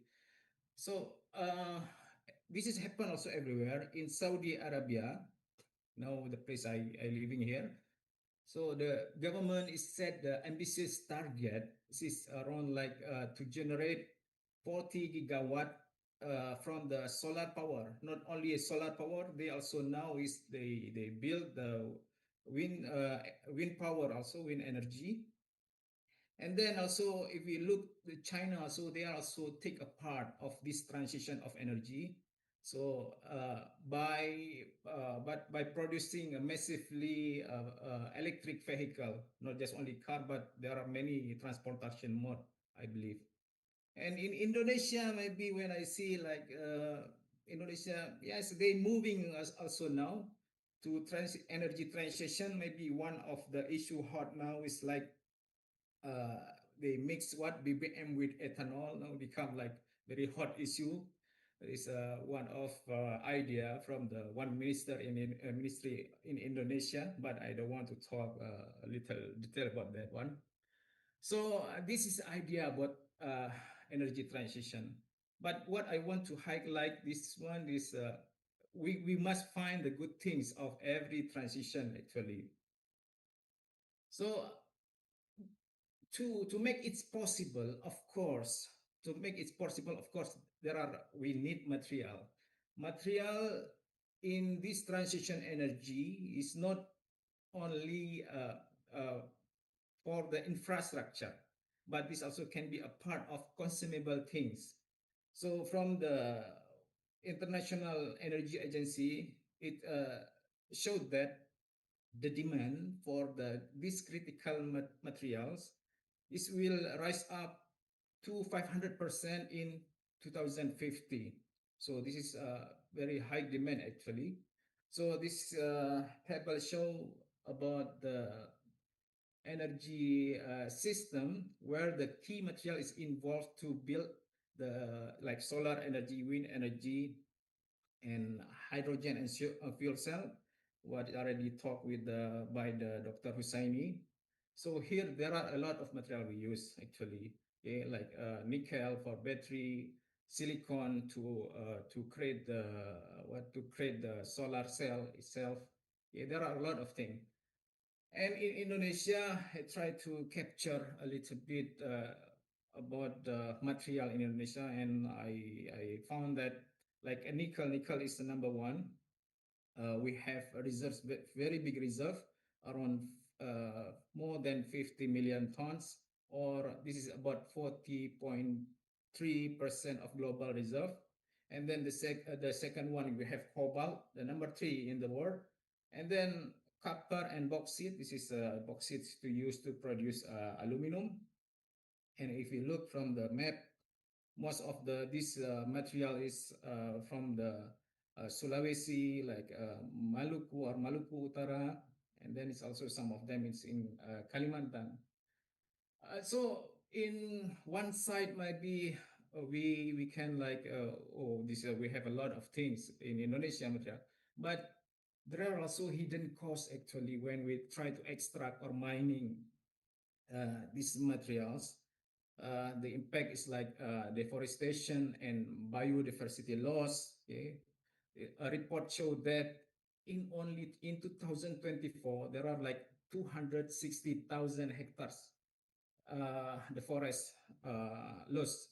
Okay? And then is of course the habitat also will destruct. And then beside that also when we try to do the activities of mining, we need a high demand of energy and water consumption. Also, like the report showed that is to extract the lithium, at least we need to have like 500,000 gallon of water per ton of lithium production. And beside that, also the waste that is affect to the environment's emission and also community displacement, di mana mungkin kehilangan mata pencarian up to 69%, and then also land grabs issues. So there are a lot of things that is the target is to generate the clean energy, but the way how we produce the clean energy itself is not clean. We can say it's not clean. So then is let's we try to think again about why we need to go to the very far location and do the forestation. Uh, we do the land clearing and with the high ecological footprint. So why not we look at the different sources? Here I try to give an idea like let we mining the landfill. What is the landfill has actually? So in the landfill, the good thing is landfill is no need like to go to very far in the forest and then cut the trees. This is nearby us, I think, in the urban location or industrial zone. And then there are a lot of things in the landfill actually. We can refer to like Bantar Gebang, where it's now it's become like a mountain dengan maybe ketinggian sekitar 50 meter atau mungkin lebih. So there are a lot of the resources there actually, so we can find out. So the idea is what actually we will, if we mining in the landfill, so what we will have. So we will have there is like municipal waste or like includes plastic, organic, and then also some metal. And then beside that, there are many opportunities also, not only from municipal solid waste, but we also can what can have a look on the wide opportunity from the, for example, industrial waste or maybe from agriculture industry. So I try to like make some statistical data about how much biomass we have in the Indonesia, and I found that it's like this is in total around 150 to 200 million tons. Compared to Malaysia, Malaysia only half of this, around like 75 million tons annually. And mostly the biomass is generated from the oil palm industry. Okay, can be from the palm oil mill or maybe from the perkebunan kelapa sawit. Okay, baik. Uh, so I try to like introduce you about the biomass polarization. So this is like the idea in chemical engineering. We know like the law of mass conservation. Jadi we try to convert from the something maybe not have a value, so to increase the value or to make it added values.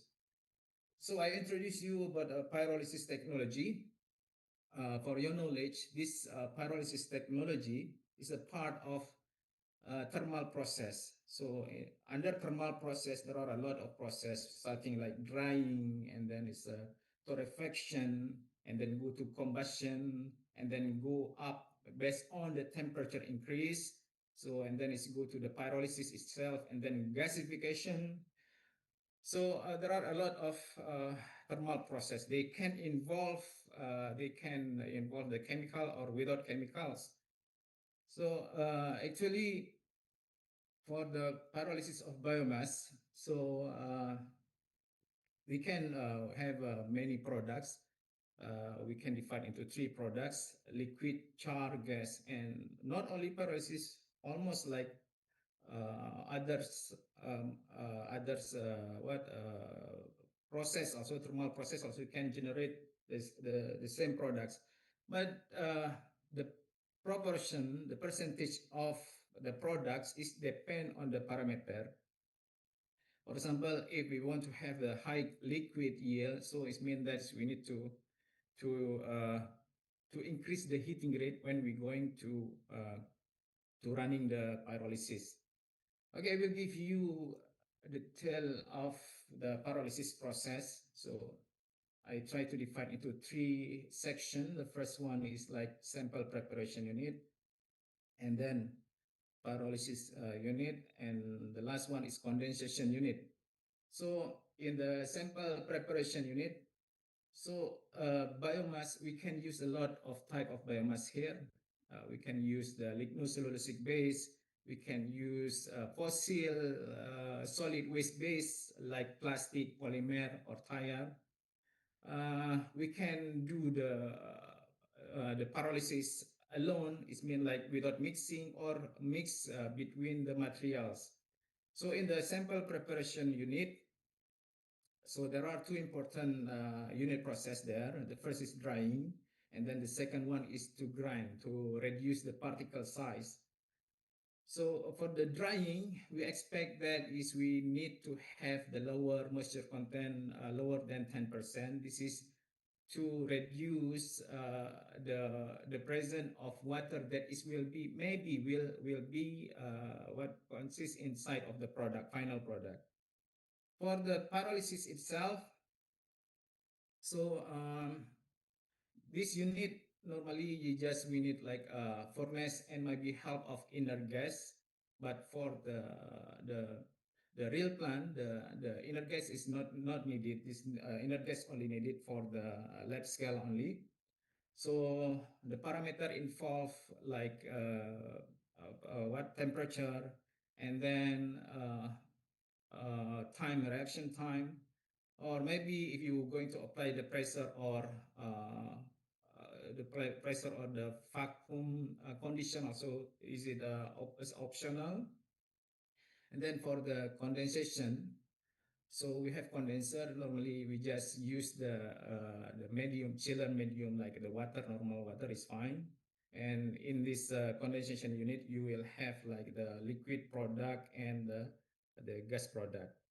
So this is how it look like of the pyrolysis in general, and this is the product, the utilization of product.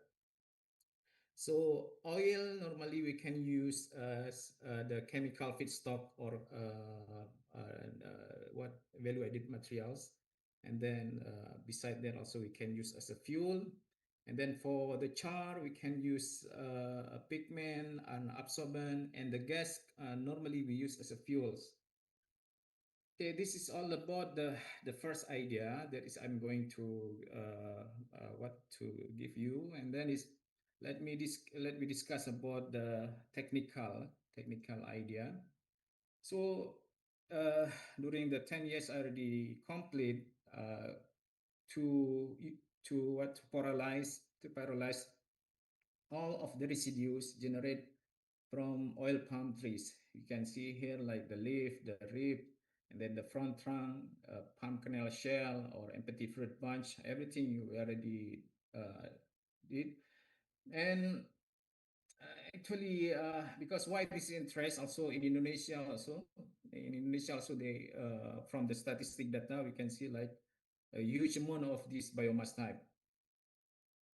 So this is the initial pyrolysis when without any additional things. So when we pyrolyze in the temperature of 500 degrees Celsius, we will find out like the oil is about achieve around 47, almost like 50%. But if you look, there are a lot of oxygen actually here, oxygen content. So this is normally disturbing the quality of the product.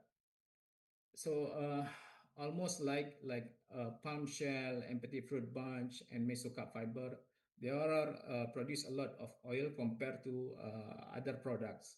Okay, so here I can summarize that the variation in the yield were influenced by difference in the relative amount of cellulose, hemicellulose, and lignin. So this is the properties of the materials that is affect to the products, and beside that also the proximate analysis and ultimate analysis also will be affect to the final product as well. Okay, let's we look about the major compound. Okay, major compound what we have in the pyrolysis oil. Pyrolysis oil, if I can give an idea, this is like like crude oil. like crude oil. When you extract the crude oil from the underground, so you will have this. This is also similar idea, but this is we synthesize. We try to produce from the waste. So this is how it look like. The color is dark. The smell, subhanallah, is a sangat bau yang tidak enak. Okay. Uh, Normally, inside of the pyrolysis oil, there are a lot of water and acid alcohol as well. So it means we need to do the next treatment. Similar also like crude oil, we need to do the the next treatment like distillation and so on. So I want to highlight that because due to the oxygen content high found in the pyrolysis liquid, so we need like to remove it because this lead to to lowering the heating value and then stability problem as well during the storage. Okay, that I'm going to propose 3 ideas about uh, upgrading process. So the first one we used like catalytic hydrogenation, and then is catalytic upgrading, and also co-pyrolysis. This is all we have done before. So the first one, from the biocrude oil or pyrolysis oil, we found that the phenol become dominant inside of the oil. Phenol is the consists up to 78%. So it's mean huge amount of phenol inside of the oil. So this is the good idea to utilize that one. So the idea is what? We try to make a catalytic hydrogenation. The idea is we add the catalyst, like we use like here, palladium over carbon dispersed on the carbon. And the good thing is we can utilize this carbon from the byproduct from the pyrolysis. When we pyrolyze the biomass, we will have the char. So this char again is we can use for the catalyst. So here also the idea is to add hydrogen, okay, because the phenol is unsaturated compound, make the oil is not stable, okay. So from the catalytic hydrogenation, we can observe with this green figure that is there will result about cyclohexane, benzene, and toluene. This is improve, of course, improve the quality because if we look from the benzene, the oxygen is already removed from the product. Okay, and then it's the challenge also here actually to find out to replace the hydrogen, the gas hydrogen. So of course, when we use hydrogen gas, it will increase the operation cost. So we need to find out the other resources, like we can use here decalin and tetralin as alternative. Okay, the second one about catalytic upgrading, which is like to remove impurities, again also oxygen content, and to increase aromatic yield. The aromatic yield here in the catalytic upgrading normally will involve 3 mechanisms, which is cracking itself. Cracking is mean like we want to break down a large molecule to be smaller molecule. Okay, so by performing the cracking, automatically sometimes the oxygenation will happen also. So because it's some of the chain that is related to the oxygen compounds will be removed, and then also will generate aromatization. But from this catalytic cracking, normally only cracking is always happen. Sometimes the oxygenation, and very rare it will happen aromatization. So it means aromatization should has the special unit to do this process. In catalytic cracking also there is one of the one of the challenge where when we use the catalyst, normally the coke deposition is increased. So the way how we do is just only to split the units. So we need to prepare in ex situ pyrolysis. It means like we need to what to split between the catalytic chamber and biomass. Okay, this is another study we perform. We try to do the we call co-pyrolysis. Okay, here the target is like to improve the quality and quantity pyrolysis oil. So it means that is we want to have more yield, specifically for bio oil, and then its quantity also we need to improve. Okay, and then another target also when we use co-pyrolysis, we want to like reduce the upgrading cost because we understand that when we involve the catalyst, when we involve the hydrogen, it means it's increasing the cost. So in this approach, we want to like to remove both things, especially like catalyst and any additional solvent or hydrogen. So here we find that we mix here palm shell and polystyrene. This is one type of the polymer. So if you look here from this table, we can find out like the oxygen content when we have like for palm shell alone, raw material palm shell alone, this is around 71%.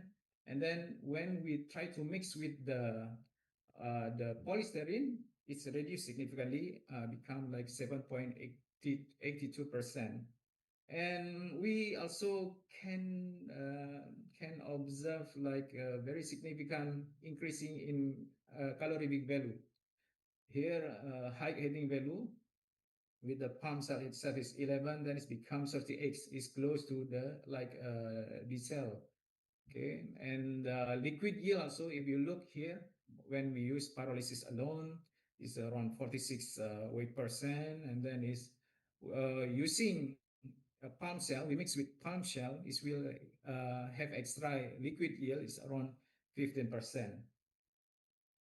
So this is the strategy of pyrolysis. The good thing of co-pyrolysis, so it means like we use more feedstock. We use more feedstock. It means not just only single feedstock. No matter how many type of feedstock we try to combine, co-pyrolysis can be more than two feedstock, the different type of feedstock. I mean, and then is by doing this one also like we significantly reduce the waste and save cost for waste treatment, of course. And then in this process, we no need to like use the solvent or catalyst or additional pressure. And of course, this will increase the energy security. So this is also part of our project where we observe that normally due to stability of the liquid during the storage, that's why when you add some oxygen inside of the oil, like including ethanol also, when you keep for a longer time in the storage, normally they become like two layer because this not stable condition. So here also happen in the pyrolysis oil because high oxygen content. So it will normally will have two phases we call organic phase and aqueous phase. Aqueous phase which has high water content. So we try to like do the next process to treat this aqueous phase. Okay, and then we obtain that even like just only a little bit 4% up to 10% only we can achieve after we do the we take the aqueous phase, and then is we try again use catalytic cracking, and we found like 4 to 10% only we obtain the final product, but the quality is very excellent here. The quality is excellent. If you can see here, this is the in the under zeolite 5/50. How it look like the physical. You see this is the oil. This is generated from the aqueous phase. Okay, see this is the idea to recover of liquid fuel from the aqueous phase of pyrolysis.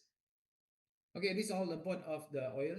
Now let's we discuss a little bit about the byproduct. Okay, when we perform the pyrolysis, we have three products. Okay, the main product is oil. The second, the byproduct is can be char of the gas, but it depend on the actually parameter. If you want to have a lot of gas, of course you can adjust the parameter. You can increase the temperature, and then you will have more gas than others product. Okay, now is for the research on the use char. Char actually when we produce from pyrolysis, then we can continue to develop the process to produce like activated carbon and carbon molecular sieve. For activated carbon, we have two road here. We call is physical activation or chemical activation.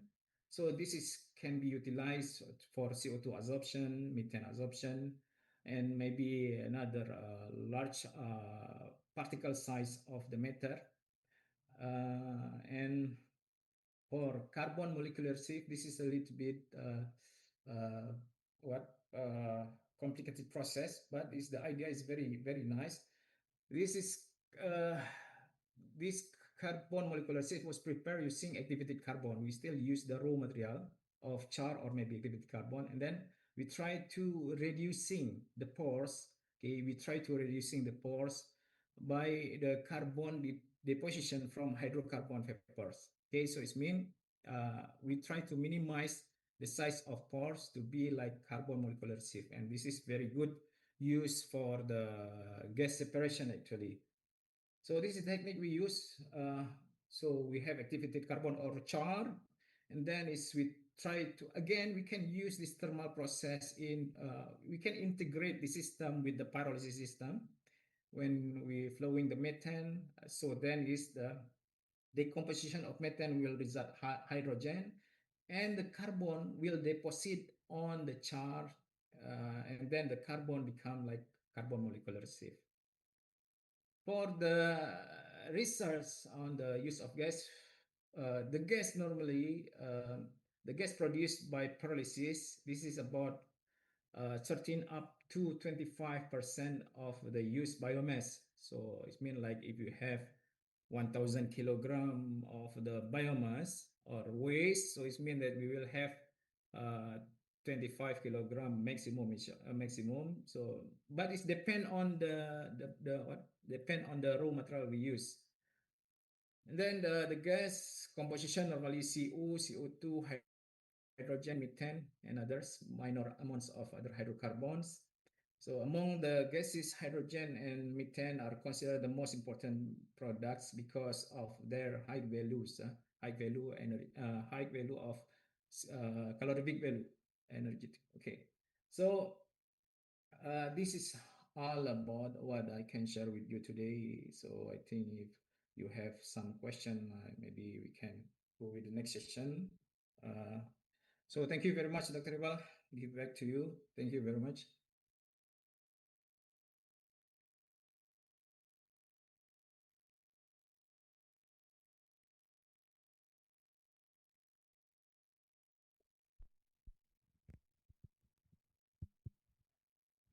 Thank you very much, Prof. Faisal. Then with that, we end all of the keynote speech from all of the speakers. Now we continue with question and answer. So I would like to invite the first question. Anyone, please?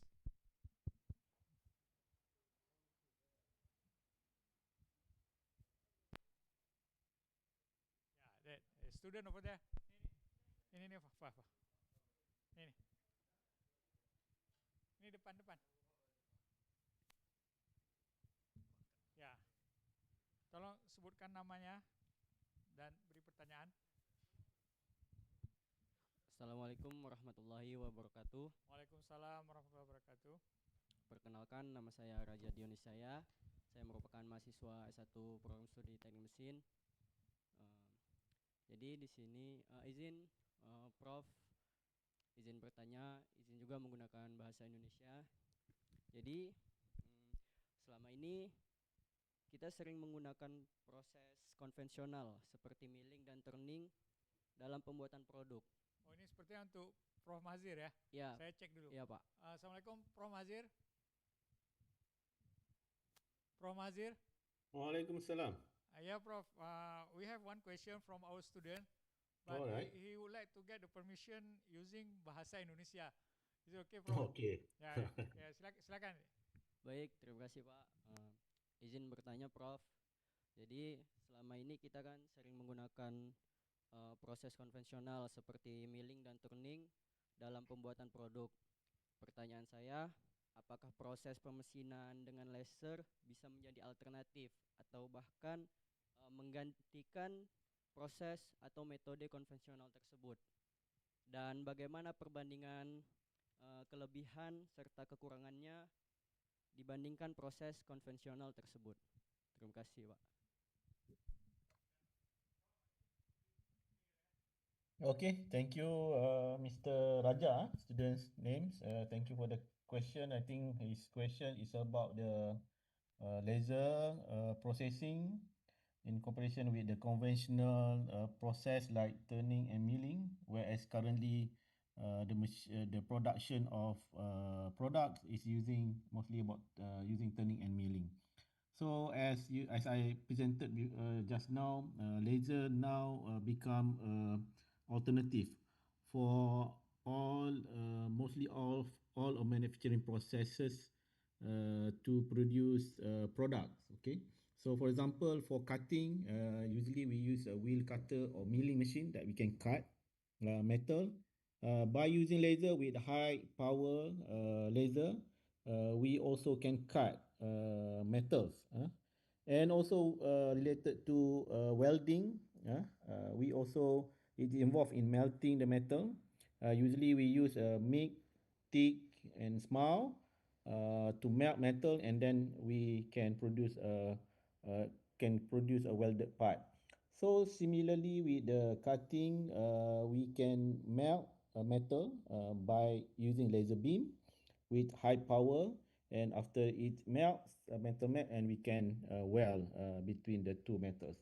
So currently, actually, the process of using the processing method using laser now currently become more what to say more exposed or more widely used in the industry, because it is first is because it is fast, very fast process, faster and clean energy. So there is not such like milling. You have to use some grease or some coolant, but in laser you don't need any coolant. It is non-contact, mean that there is no tool that contact with the metal, so you reduce a lot of wear of cutting tool. So based on your question, the advantage of laser that it is a very clean type of process. You don't need coolant.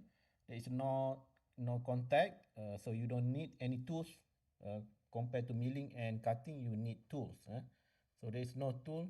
So actually, it is reduce the cost of the consumable, and also it is a clean kind of process. So there are a lot of advantage of laser processing compared to the conventional method. Thank you very much, Prof Mazir. So maybe if you are interested to continue, then you can contact Prof Mazir to continue your study in University Malaysia Pahang. Is it possible, Prof? Yeah. I'm yeah. appreciate that. Thank you very much. Then we continue to the next question, please. Yeah, silakan. Assalamualaikum warahmatullahi wabarakatuh. Okay. I'm interested with the material from Professor Faisal. I would like to ask a question about pyrolysis or torrefaction technique, because torrefaction require less fuel. It operates at less temperature. Which one Professor Faisal thinks has more promising future, torrefaction or pyrolysis? Uh, from academic perspective, which one has like more research gap for us to produce more research paper, more research, or from business perspective, if you want to start a small scale business, which one is more bring more money if we use pyrolysis or torrefaction. And for Indonesia, because you work in Saudi Arabia, Gulf country, fuel is cheap. But in Indonesia, fuel is expensive. If we want to use pyrolysis, of course, it will requires more money to buy fuel. Which one do you think is suitable for Indonesia? Our pyrolysis or torrefaction? Thank you. Okay, thank you very much for the question. May I have your name, please, Doctor? My name is Luffy. I'm from Polytechnic Negeri Losmawe. Okay, thank you very much. Okay, to respond your questions, the first is we need to think about the pyrolysis. When we do the pyrolysis or torrefaction, it's not only about to replace the fossil fuels, but there is an important issue also. Like I share with you the idea about how we're going to protect the environment, and this is we will have like a very huge contribution actually in the term of not just only environment but also on impact on the positively for the economy. Okay, this is the first highlight first. So it's mean not just only about to replace the oil, because we understand like there are rumors if you use the oil from the pyrolysis, it means expensive compared to the crude oil. Okay, but we also would like to a little bit look at the overall process, even like a crude oil itself. Also, there are a lot of thermal process there.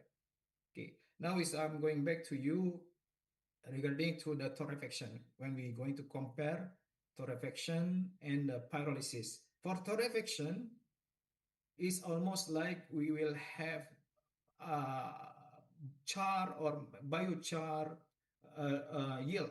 Biochar yield is us the main products. But for the what we call for the pyrolysis, we will have not only char but also oil and gas.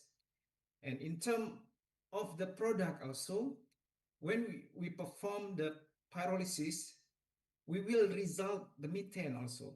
But for torrefaction, I believe there is no methane generated. Okay, this is one aspect. So it means if you're going to sell it, your product, it means you need to consider how much product you have. But of course, like operation cost will be lower than pyrolysis, because for pyrolysis you need more temperature. And then this is one aspect, technical aspect. It means if you're going to go with the scale business, smaller business, because I already also I have a consultant for the BTTR oil in Malaysia to build a plant there from the Russian. We do it. We perform the pyrolysis oil, but for the small scale business, of course, is you first is you need to look the demand of the what is product is required there, and then your raw material. Your raw materials is very important. So for do the of course I believe like whatever you want to do, because we have benchmark. We have benchmark in Europe. If I can share with screen with the let me share the screen again. Okay, this is, if you can see, like this is all the biomass pyrolysis. This is in North America and Europe. This is all the operational process now happen. The green one is operational, the brown under construction. This they not only playing with the pyrolysis but also torrefaction. There is a torrefaction. So it's mean no matter what, but the important point is when you're going to run, of course, it's like you need to do the very carefully calculation for everything. Okay, thank you very much for the hope can answer your question. Yeah, thank you very much, Prof. Faisal, and thank you also for Pak Lutfi. And then we have one other opportunity for the question, please. Yeah, please, the handsome man over there. Please introduce yourself and then give a clear question. Okay, thank you. I would like to asking to Mr. Hussaini from Petronas. Dr. Teguh Husaini. Teguh Hussaini, right. One question for you, please. Okay, thank you. Okay. Okay, Assalamualaikum warahmatullahi wabarakatuh. Waalaikumsalam. I would like asking to you, as we know, the Petronas is an oil and gas company managed by the Malaysian government. Considering that Petronas is traditionally an oil and gas company, can you explain that?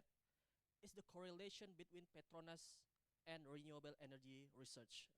Because as we know, this is company generally manage oil and gas.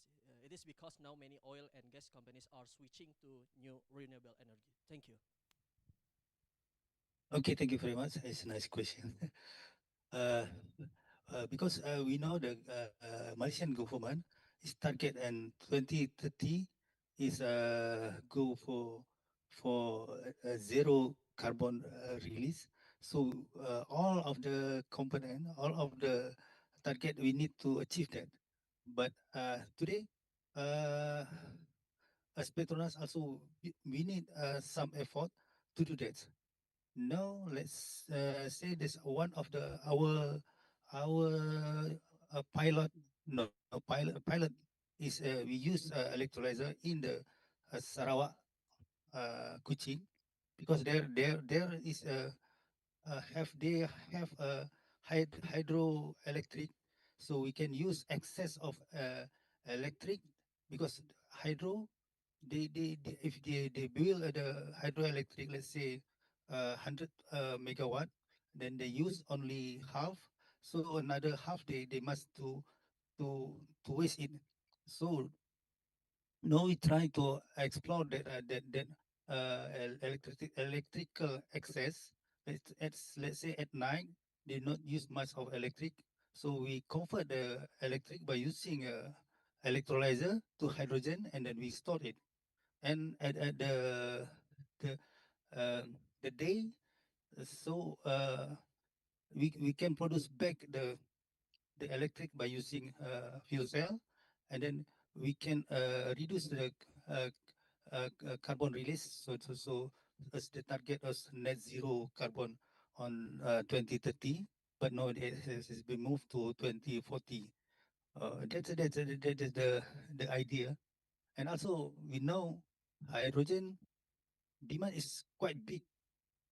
And today, how much we produce, it can be absorbed. So we just try to go to for efficiency, and as let the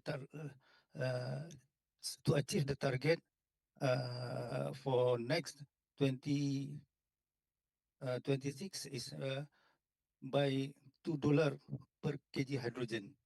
So so many effort we try, so many electrolyzer technology we explore.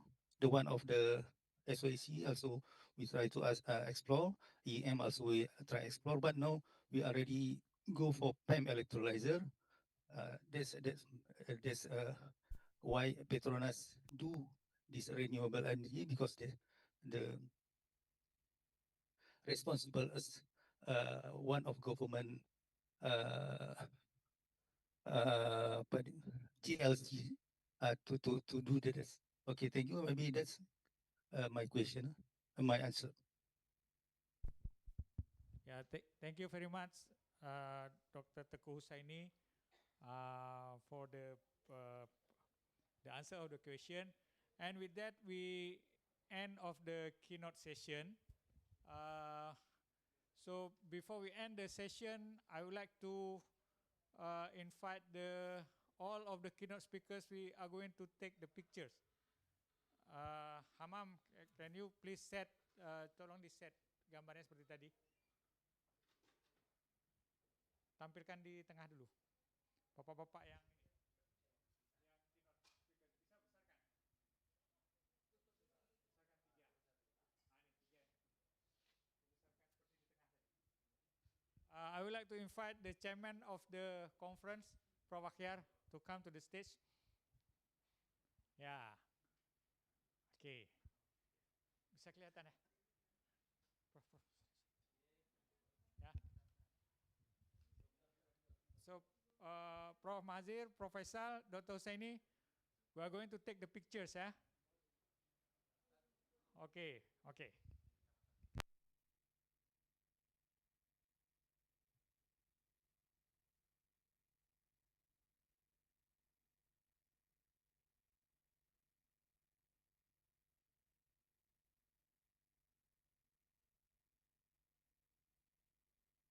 Okay, thank you very much. Then the committee of the conference Thank you very much. Has appreciation for all of the speakers. Hamam? Ini apa ya?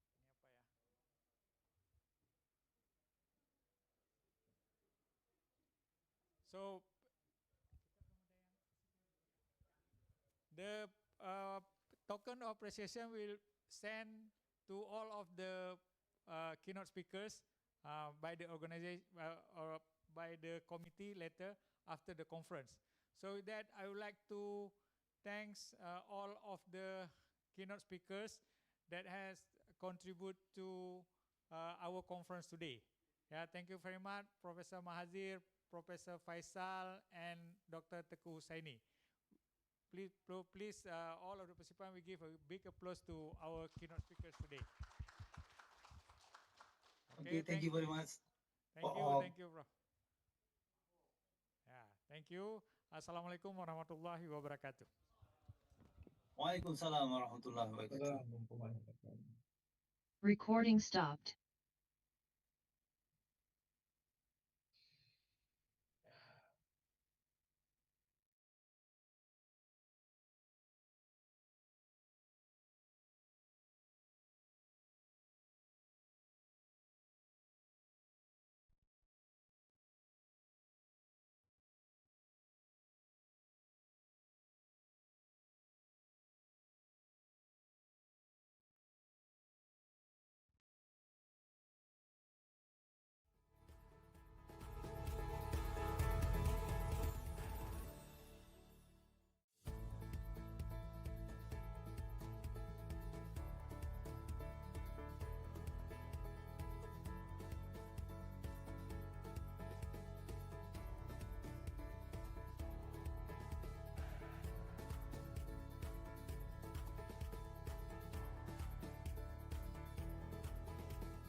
Tes. Tes. Tes, tes.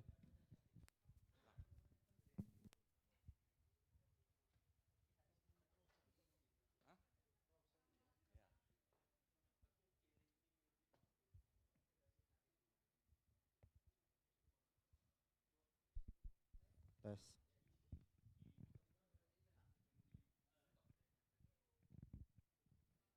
Tes.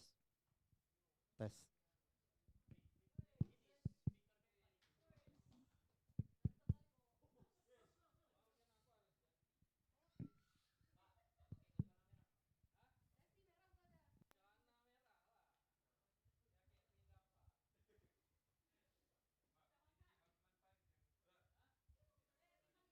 Oke ya. Kita mulai ya. Baik, Bismillahirrahmanirrahim. Good afternoon, ladies and gentlemen, delegate, participant, and our distinguished guests. Please welcome at International Conference on Mechanical on Computational Mechanic 2025. Now we start the afternoon session. I'm Sarwo Edi Sofian, who serve as moderator for this session. We have, for this session, we have like, I think around 7 or 8 presenters. But before we start our afternoon session, I would like to check all the presenters that already joined the session. Prof. Husaini or a representative, anyone already joined? Can you confirm, please? Yes, I have the Can presenter. Yes, okay, will be presented by Haris. Bapak, tes. Tes. Tes. Tes. Tes. Tes. Bapak Arfa or the representative, can you confirm, please? Yes, present, sir. Thank you. Bapak Suwardi or representative? Yes, I'm ready here.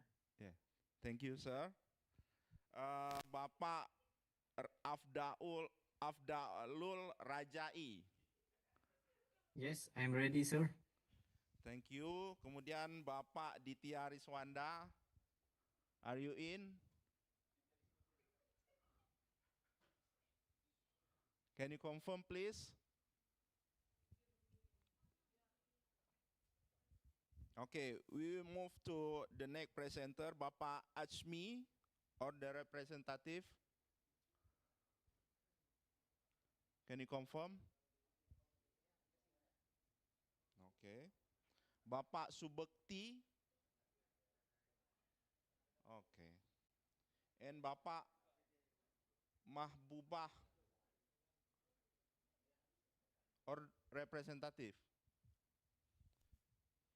Okay, I thought to save this time, we will start this afternoon session. For the first presenter, I would like to invite Bapak Haris. So today he will share with us about camshaft failure analysis of MPV vehicle based on defect location using stress intensity factor evaluation with the finite element method. So we would like to invite Bapak Haris. The stage is yours. Please welcome. Thank you, Mr. Chairman. Assalamualaikum warahmatullahi wabarakatuh. Good afternoon, everybody.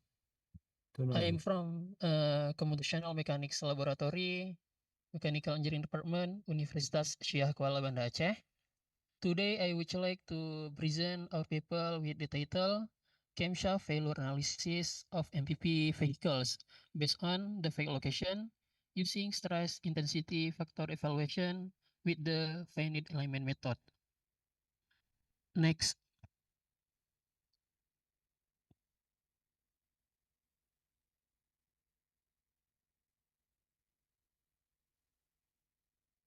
Next slide.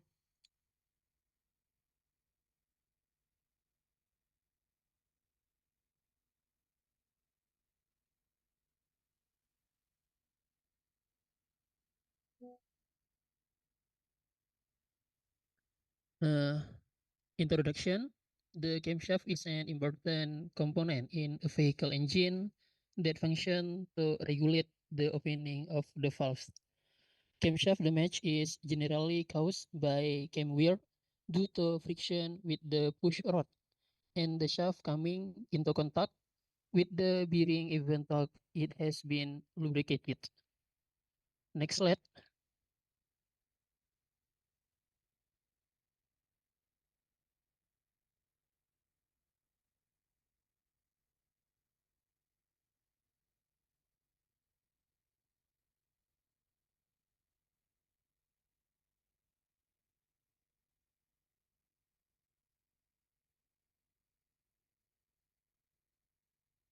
Next slide. I think it is better Okay, for you Pa control. Haris, maybe you can share screen, please, because we have like a bad connection here. Yes, sir.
Formulation of the problem.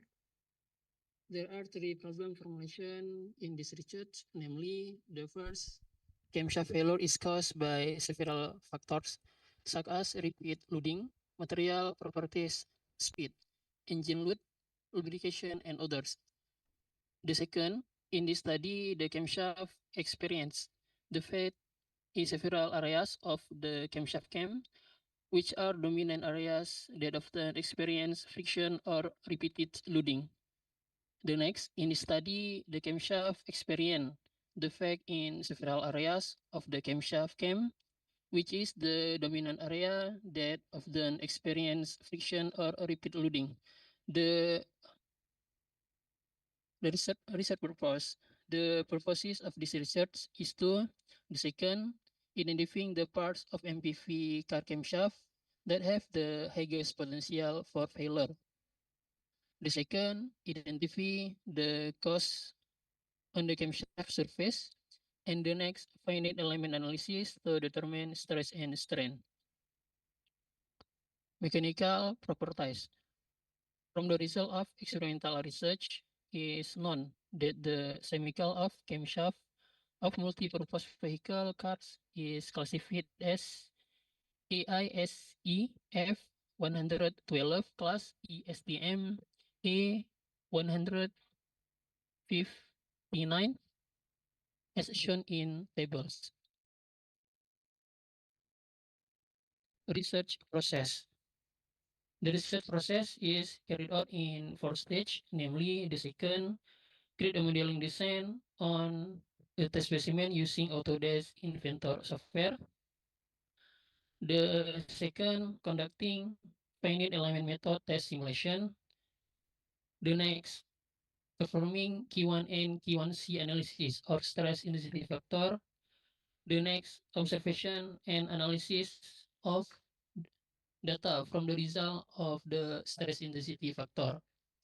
The method that will be used by FIMAP software.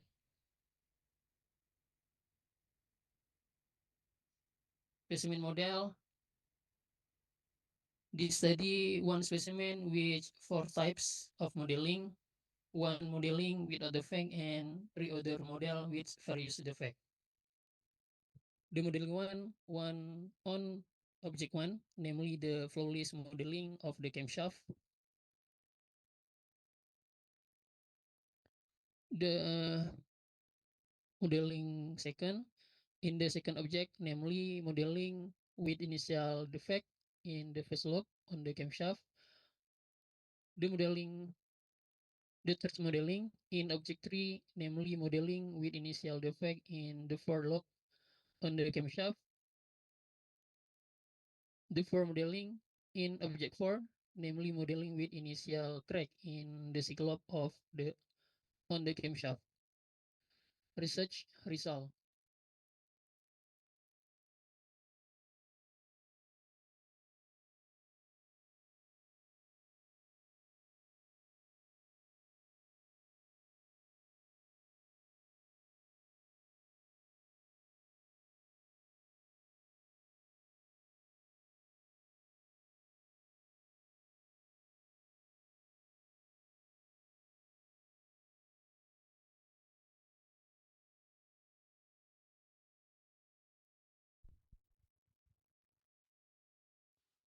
Pak Haris.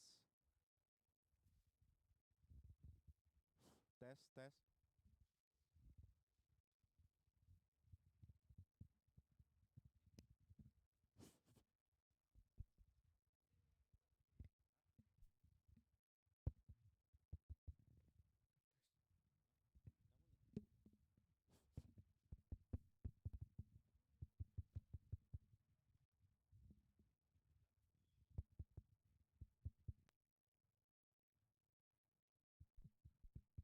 Tes, tes. Tes, tes, tes, tes. Enggak. Tes enggak. Tes, tes, tes, tes.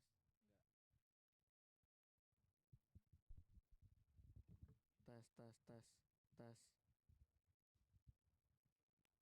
Pak Ha- sorry.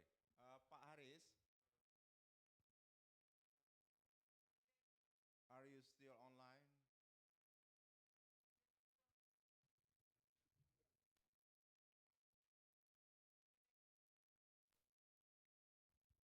Okay, just we wait for maybe 1 minute.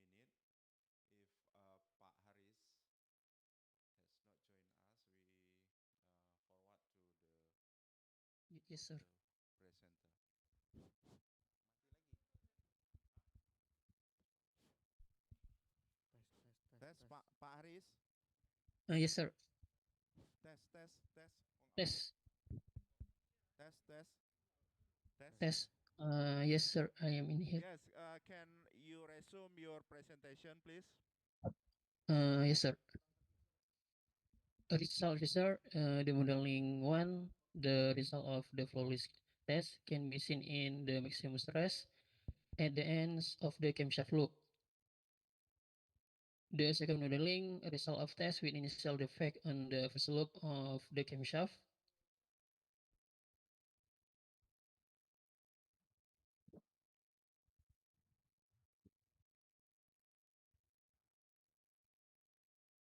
The modeling 3, the simulation result for the third model show initial defect in the fourth loop.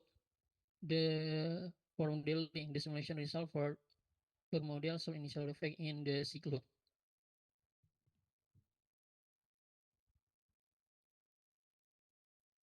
Comparison between stress intensity factor Q1 and fracture toughness Q1C.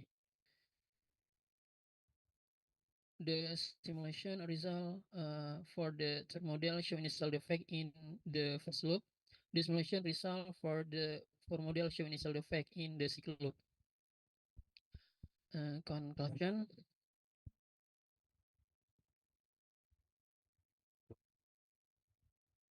From the graph above, it can be seen that all Q1 stress intensity factor calculation for each defect model exceed Q1C or fracture toughness, which has a value of 20 MPa, meaning that defect propagation will occur, which can cause failure of the material or specimen. Calculation: the first intensity stress intensity factor or Q1 in crack model loops 1, 2, and 3 are respectively 53 MPa meter square root, 72 MPa meter square root, and HT1 MPa meter square root exceed the fracture toughness ISTM A 110 grade C of 20 MPa meter square root. The second modeling with crack, the maximum shear stress of 30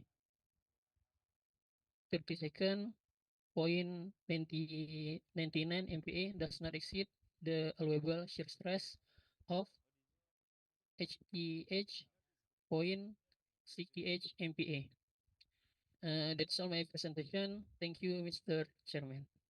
Okay, thank you, Bapak Haris, for interesting presentation. Maybe anyone from the audience like to ask or discuss about the topic. Okay, please. Yes, sir. I have.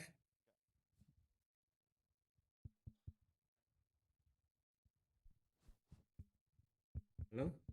Test.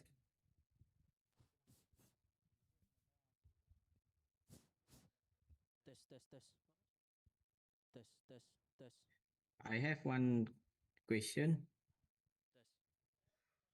Test. Yes. Aris, can you hear us? Hello? Yes, sir.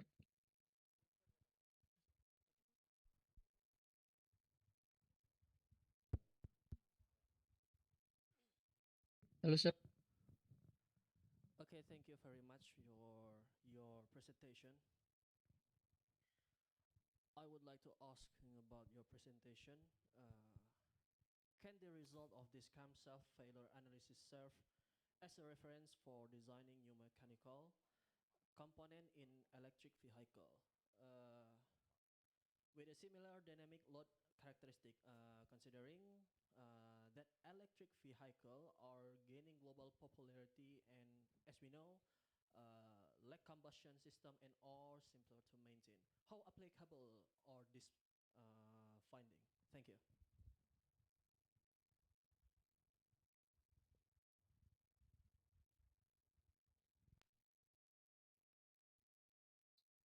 Yes, sir. The result of this research applied to automotive industries for reduce the same of failure.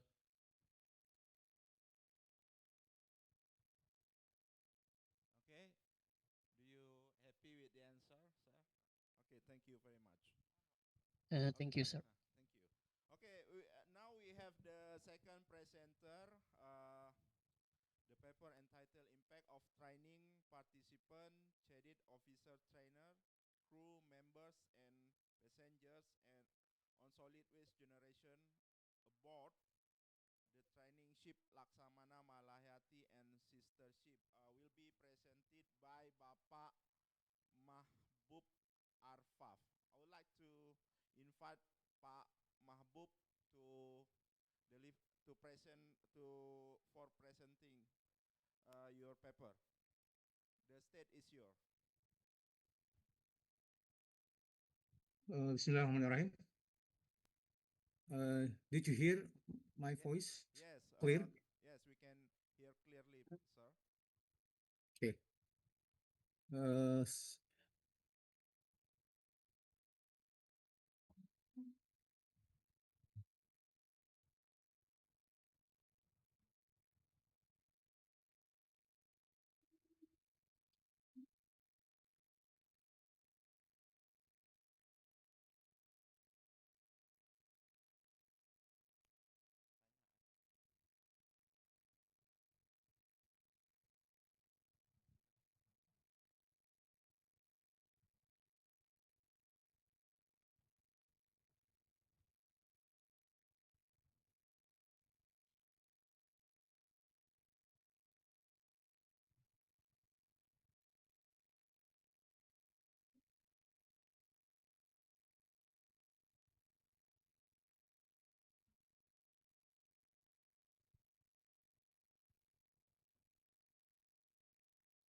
Excuse me.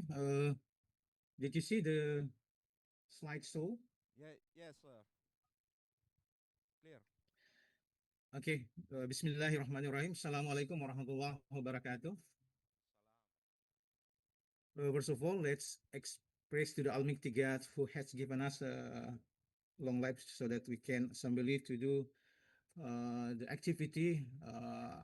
I will present about the second international conference.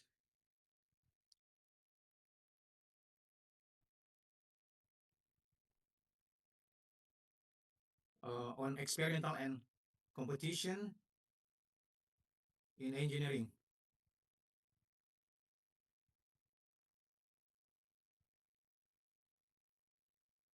Sorry.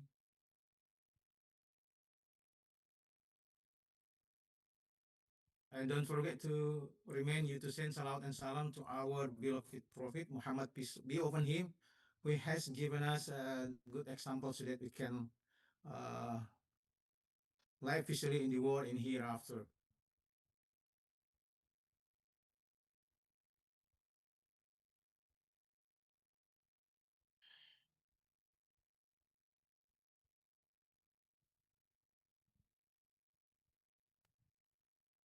Sorry.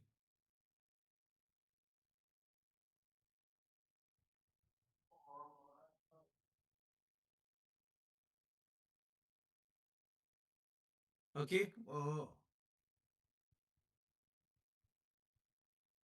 Thank you very much. I will present my paper with the title Impact of Training Participants, Cadets, Officer, Trainers, Crew Members, and Passenger on Solid Waste Generation aboard the training ship Laksamana Malahit and sister ship.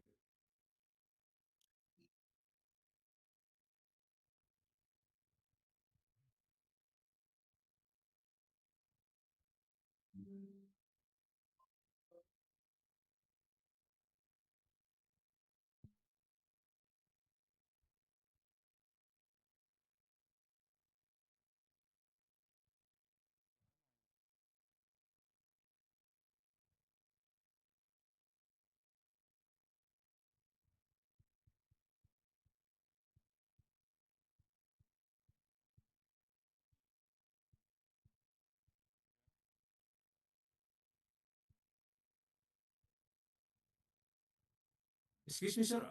Did you see the slide? Yes, good. Good, sir. Okay. The slide is moved or not?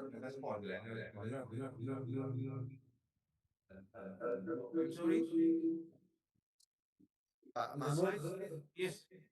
Just go on. Okay. Thank you. This is introduction, training ships and waste generation. The first is training ship serve as floating laboratories for the developing cadets and crew member uh, competition. And second, onboard activities, education, daily life generate solid domestic waste, food scrap, plastic, paper, and cardboard. And the third, the number of participant cadets, officer, trainers, crew, passenger is directly proportional to waste volume 2 until 3.5 kilogram per day. Training ships are not only essential learning platform for the cadets and the officer trainers, but also significant source of solid waste.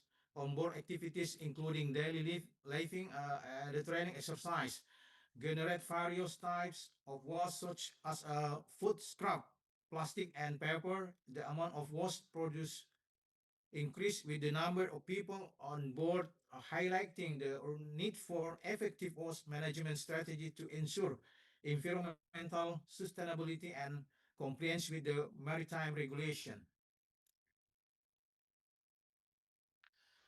This is the factor influencing was environmental impact.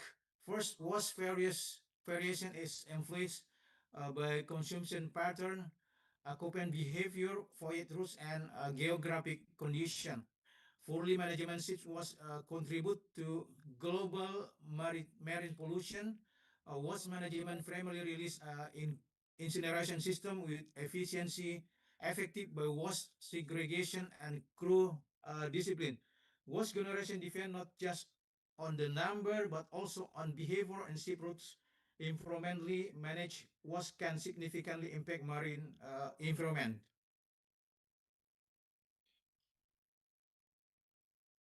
And the next slide about the complaints, innovation and research purpose.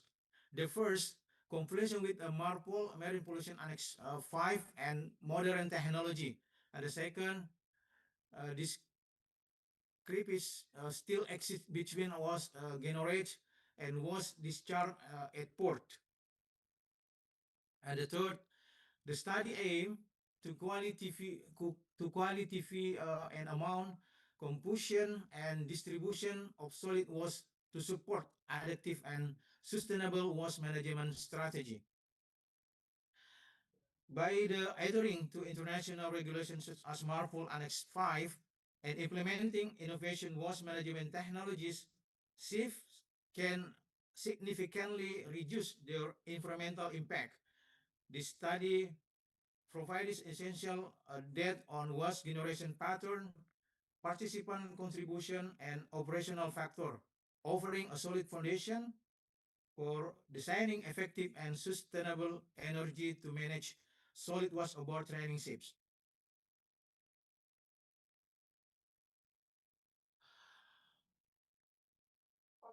This slide about the methods. The study applies qualitative approach using multiple linear regression to examine how crew and passenger number affect solid waste generation. That collection, 6 training ships observed over 11 days, covering Sabang to Papua, and the variable crew number, passenger number, and solid waste plastic food galley with the dead crane aggregated and separated by contributor.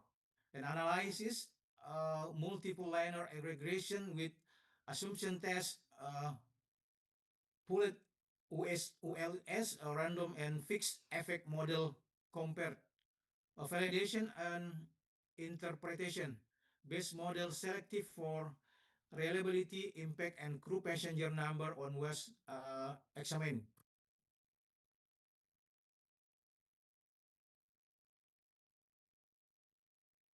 This is the result. The result about the number of passenger, crew, and total was production. In table 1, also descriptive statistic for 6 training ships, passenger range 46 until 98, mean 71.15, standard deviation 11.92. Crew 17 until 20, mean 19.67, standard deviation 1.63, and daily was varied 24,708 until 71,094 grand, reflecting operation heterogeneity among ship and indicating the need for further analysis. In the table 2, this is about average daily waste generation per person.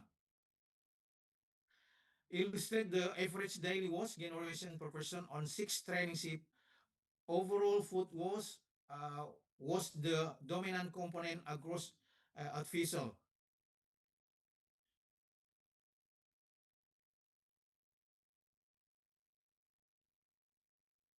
This is about the waste volume across training ships. Table 3, total solid waste generation kilogram over 11 days. The table 3 present the total and average solid waste generation on 6 training ships. Training ships MH Tamrin Jakarta recorded the highest waste generation with the total of 589.55 kilogram or an average of 49.1 kilogram per day, followed by training ship Buntomo is 446.15 kilogram, 45.5 kilogram per day. And the table 4, this is explain about distribution of waste source on training ships. So was a source distribution on training ship, the galley and mess contribute 45% food left over single-use plastic. And a technical engine practice 25% paper, cardboard, oil material. And dormitory privat space 20% tissue, hygienist packaging plastic bottle. In outdoor deck area 10% cigarette bunds, light plastic, highlighting daily consumption and the main was source.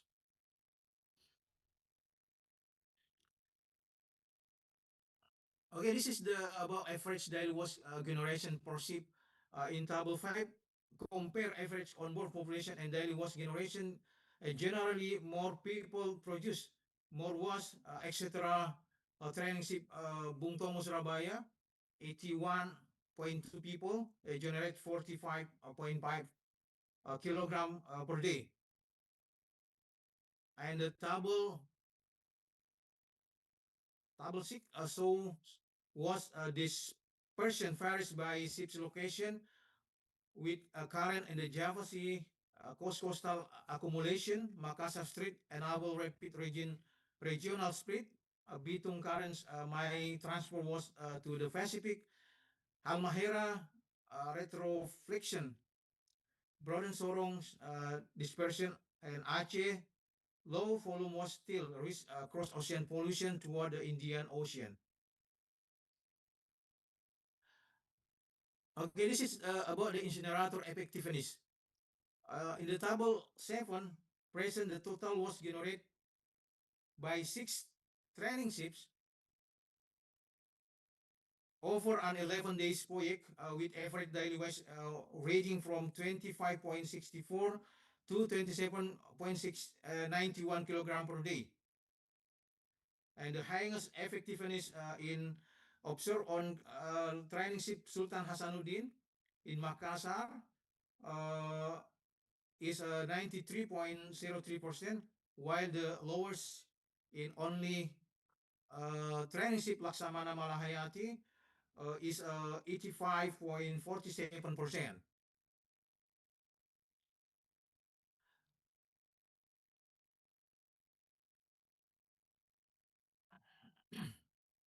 Okay, this is about the table 9 comparison of full WLS and fixed effect models. Table demonstrate that the fixed effect or FA model exhibits substantially higher R square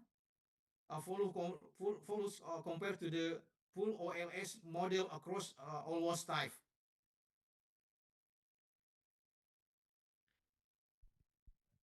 And this is about the table 10 indicate the passenger number R dominant factor and was production around 107.21 gram per day per passenger.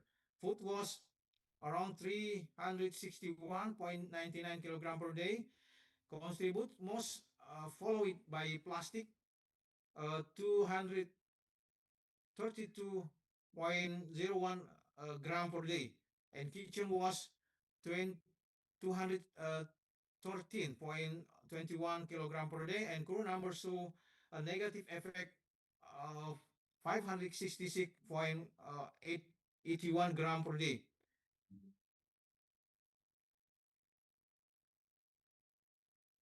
This is the conclusion. The conclusion, the first was a variation. Ships so different in passenger, crew, and daily was with food as the main contribution.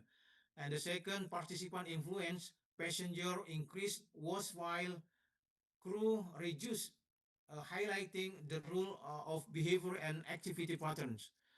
And the third was source, a galley mess area dominates 45%, followed by technical dormitory and deck area. Incinerator operated efficiently 88 until 93%. And the fourth, operational and environmental implication, geographic factor, effect was accumulation finding, support sustainable management, energy recovery, and marpol compliance.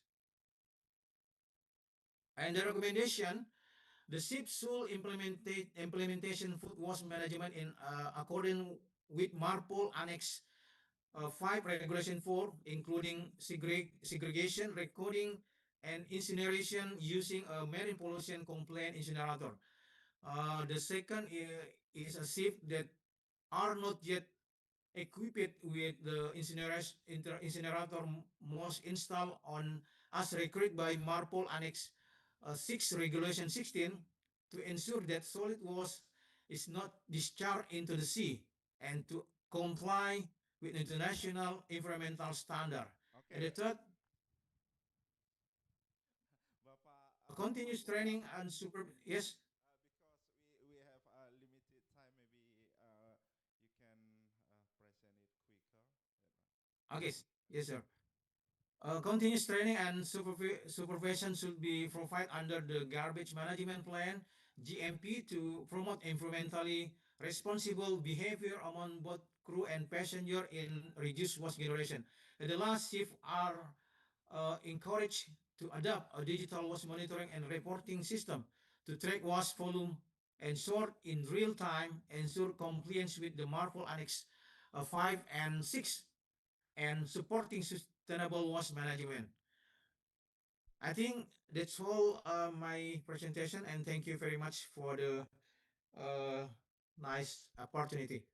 Thank you. Assalamualaikum warahmatullahi wabarakatuh. Waalaikumsalam warahmatullahi wabarakatuh. What impressive presentation has been presented by Bapak Mahbub Arfa. Does anyone has any question? Okay. Please. Assalamualaikum warahmatullahi wabarakatuh.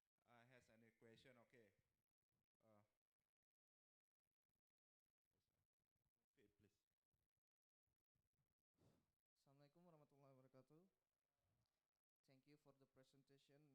Mr. Mahbub Arfa. My name is Muhammad Mufid. I'm from Mechanical Engineer, Magister of Mechanical Engineer. I have a question about how do you check sample data of how much trash is thrown away from each position level? I mean, from the passenger, from the crew. How do you know who throw away the trash from the passenger or from the crew? How do you divide it? Thank you. Okay. Uh, Thank you very much. A nice question, Mr. Muhammad Rafi. Uh, okay. About the how to get the number of the garbage or waste. Uh, I have a six ships from the Sabang until Papua, and every ships I on board the ship 11 days to uh, to check all the activity in the on board the ship about the garbage. There is three garbage about the plastic, galley, and wash. Every day I check and uh, show the activity on board the ship. I think that's all. Okay, are you happy with the answer? Yes, I'm happy with that. Okay, thank you very much, Bapak Mahbub Arfa. Thank you. Thank you so much. Okay, the next presenter is Bapak Hartomo Suwardi. Today he will share with us about ergonomic study of music genres for the patient comfort in the surgical room. Okay, the stage is yours, sir. Okay, thank you very much. Assalamualaikum warahmatullahi wabarakatuh. Waalaikumsalam warahmatullahi wabarakatuh. Okay, maybe I have time 15 minutes, yeah, but I want to listen maybe less than 10 minutes in order to more time for discussion if there is questions, something like this. Actually, this study about economic study, this is simple, but this is because I have a project in Kutereka to do it or design about the room, yeah, like operational room in the hospital here. And one of the study here about the music genders for the kids. But this is specific case for people who getting what is anesthesia, just only a half a body. This is for the patient for maybe something like the cesarean. Of course, or if the patient's, surgery, not all of the body anesthesia, just only a half, and I have a body here. This is the background of my research. And then sometimes the people, when doing about the operation here, sometimes making maybe getting stressed. Yeah, if the doctor panic, or maybe there's another noise, another response, something like it, making the patient is stressed. Yeah. So of course we have to determine, we have to designs about the what kind of the music the machine likes, and then the patient's the intensity of the music itself, making the patient is comfort. Yeah, this is but my background actually, because my project is to develop the modular operating theater here. You know that this is a essential facility in the hospital that the support a safe and efficient procedure. Noisy from medical equipment, alarms on conversations averaging around 63 decibel can stress, disrupt staff consultations, and heighten patient anxiety. Maybe based on the preliminary scale, over 50% of patients experience prospective anxiety, often worsened by noisy. To come this, to avoid about the anxiety or stress or disruptive concentration here. So please, in the session here is to give music therapy, because the music therapy can reduce anxiety, pain, and stress while improving comfort and focus. The ideal music, the question is ideal music type and loudness level for surgical setting remain unclear here. This that is why we have they have idea to design it here. You know that the study aims to determine suitable music and sound levels using economic principle and information axiom method. This is the method that actually the basic method here is concept of the economic principle here, because you know that economic principle is focused on optimizing human interaction system element to improve the performance, to get the comfortable. The optimum or the optimal situation here can get a parameter is comfortability. One of the making comfortability here is noisy is low. Yeah, this is noisy is a key in designing physical environment in the surgical room. The second method, the second method is survey, of course, because we have to know about what the patients or maybe the people who have experienced surgery in the operation room or surgical room here, to getting what they want, the music here. This is survey. And then the third method is we do the experimental study. You know that we, in the study, involve 15 volunteers listening to the various music type for 20 minutes that conducted in ergonomic laboratory, and tested 7 level of sound intensity across 21 trial combination here, music type and intensity here. And then respondents rate comfort level on maybe in the, this is using about the Likert scale here, 1 until 5 scale after each trial done. Yeah.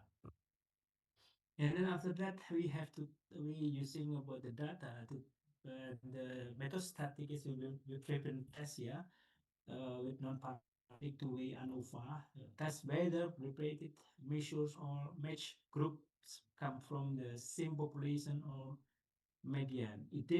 Identify and determine the most comfortable sound intensity for its music type based on the treatment testing. And then after we can getting about the alternative here, and then we have to determine which one about the good, which one the better here. By using the information access method here, we evaluate design quality among different alternative and determine the best combination of sound intensity and music time. The small information based on the information axiom method here, the content indicate that most optimal and comfortable option. For method that I have used in applied in this study here, and the result based on the survey here, there is music genre is only 3 selected by the people here, 15 people.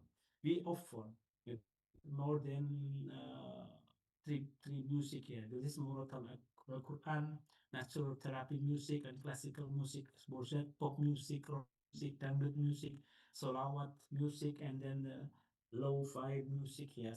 But based on this survey here, with only selected only 3, Muratal Al-Quran, natural therapy music, and classical music, Borset. And another music, pop, and so on here is selected here. And then based on 3 music, we do about the experiment here to determine the intensity level. Testing intensity range 35 decibel to 65 decibel. This sound level can be applied in operating rooms or as therapeutic entertainment for the patient and medical staff. Each music type has its optimal loudness level for enhancing serenity. Highest comfort level is for Murotal here is 45 decibel, and then for natural music is 60 decibel, and Mozart yes 45 decibel. And then we going to the choose to select about which one the more highest music can be play in the virtual room, but all of the music, because it is selected from the people here have experience to get surgery in the surgery room here. There's only 3, but we just only making with the best music. Yeah. And then music is monotonal Quran based on the information axiom calculations. This is information in bit here is very low, 0.3, 0.737, and then natural music is something like rainy music. Yeah, this is natural, yeah, natural source. Yeah, this 1.322, and then Mujat music. Mujat is 45. I mean in 45 decibel here based on the axiom information axiom method. Yeah, getting bit is 1.098 bit. Yeah. So the conclusion here for this study, giving also recommendation is the first music can be choose here is Muratal Al-Quran, natural and Mojad music are beneficial for enhancing serenity and reducing patient anxiety during surgery. Muratal Al-Quran and at 45 decibel by 0737 bits is the most comfortable than the others. But alternative natural music at 60 decibel here by the 1.8322 bits, Mozart at 45 decibel, but 1.098 bits. Yeah, of course we can using about that, but best is Murotal Al-Quran in the intensity 45 decibel. For future research, this is recommendation. Researchers should explore the quantitative of music on mental condition in surgery rooms by accurately measuring psychological variables. Maybe not only the music, maybe maybe the other sounds, something like this. Okay, This is my partner Bekasi Putra Medical Tech Indonesia. This is one of the uh, company to sell about the medical segment here. And also we collaborate with the UII hospital, and of course we get the support from my university, Islamic University. The authors would like to express their deepest appreciation to them. Okay, thank you very much for this opportunity to present about my study in the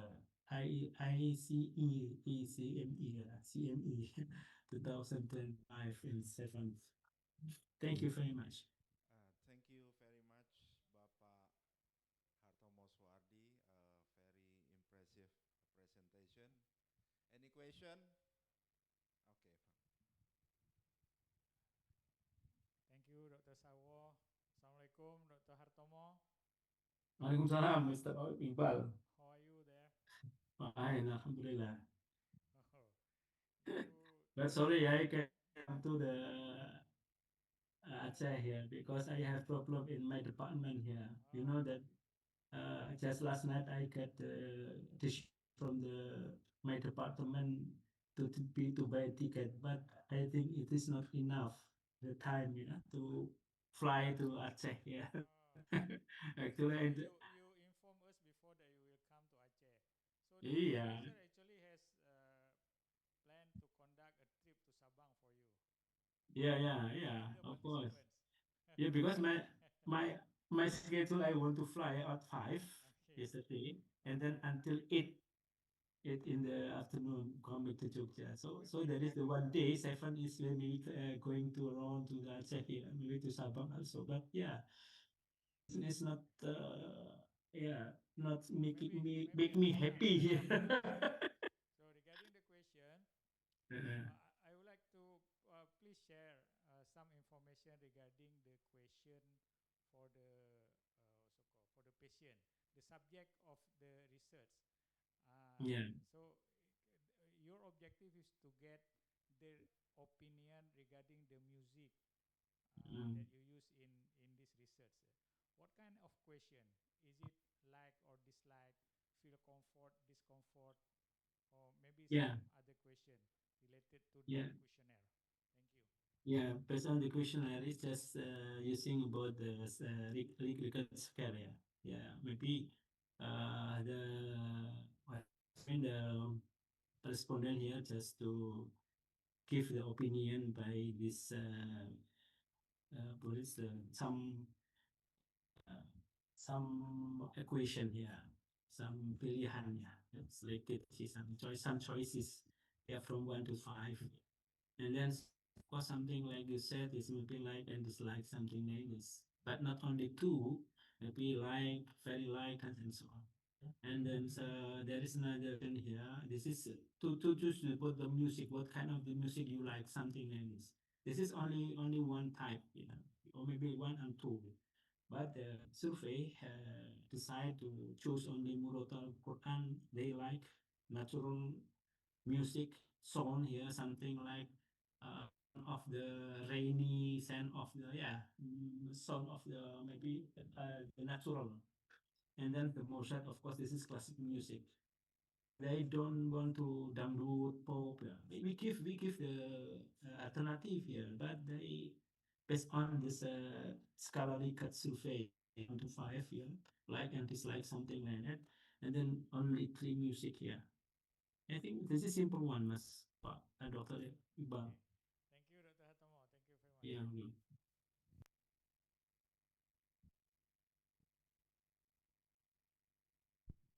Okay, thank you, Bapak Dr. Hartomo. I think it's very good research. Thank you for sharing with us. Yeah. Thank you very much. Assalamualaikum warahmatullahi wabarakatuh. Waalaikumsalam. Please give A plus. Okay, we move to the next speaker, Bapak Afdalul Rajai.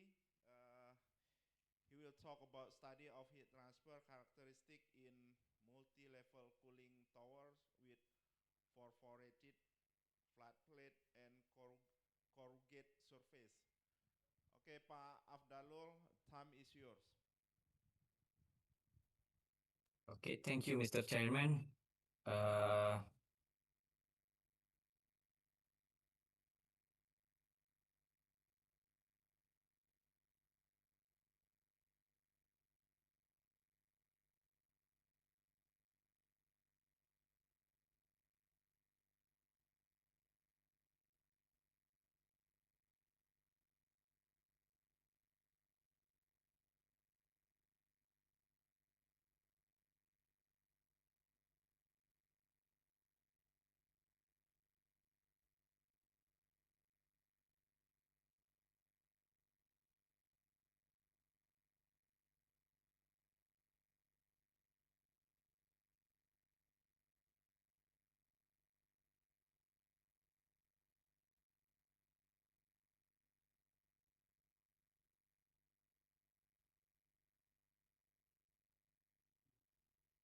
okay, Bismillahirrahmanirrahim. Assalamualaikum warahmatullahi wabarakatuh.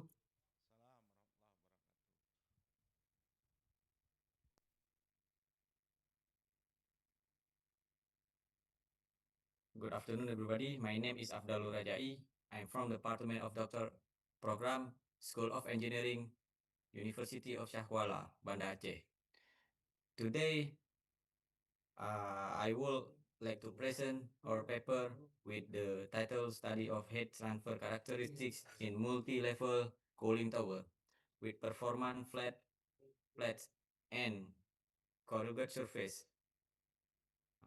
I am author for this paper.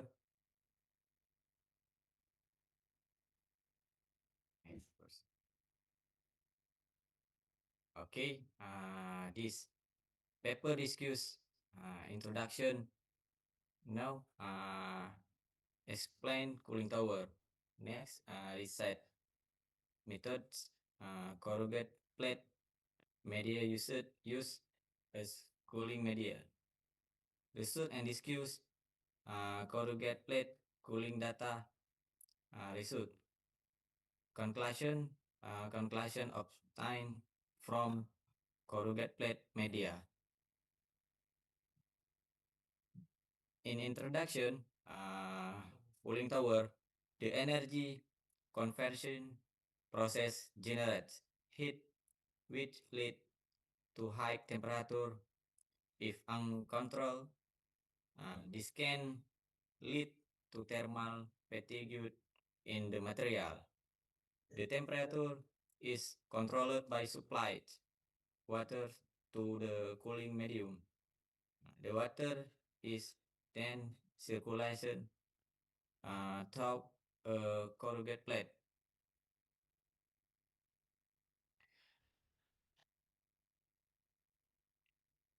Energy production in the literature review, energy production industry are essential for making our life comfortable, productive, and enjoyable. In the energy conversion process, heat is generated with the result in high temperature. To maintain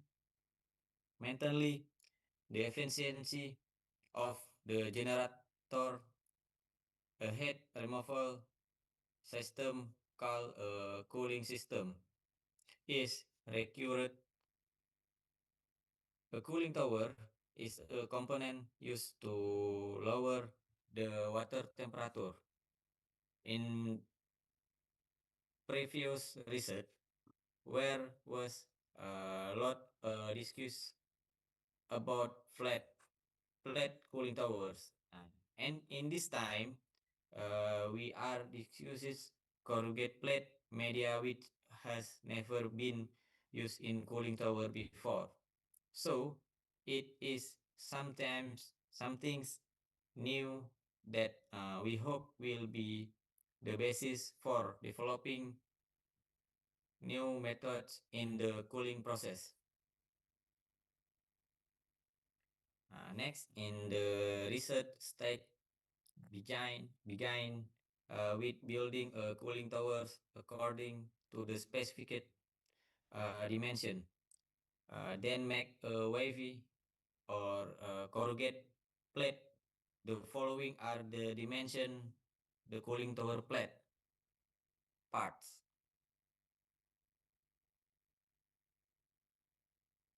This in the study this research heat water which is used in industries as a coolant for machine. The water is pumped upwards, then drop from above, flowing into a plate, corrugated plate. The following water hits the corrugated plates, causing collision and turbulence. In this acceleration to the cooling process.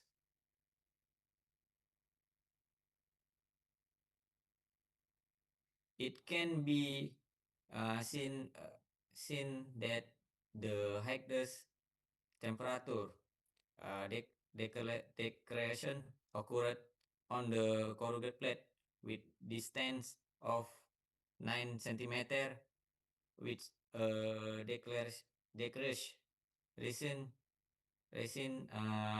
29 dot 30 derajat Celsius, and the lowest at a distance of 13 centimeter 22 dot 50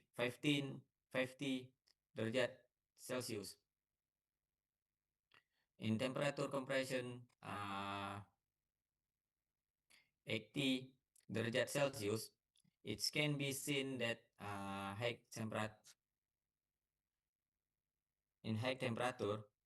drop occurred on the corrugated plate with a distance of 19 centimeter with a drop resin 18.90 derajat Celsius. The lower drop at 13 centimeter 14.20 derajat Celsius. In high temperature compression 90 derajat Celsius, it can be distance of 9 centimeter with a declares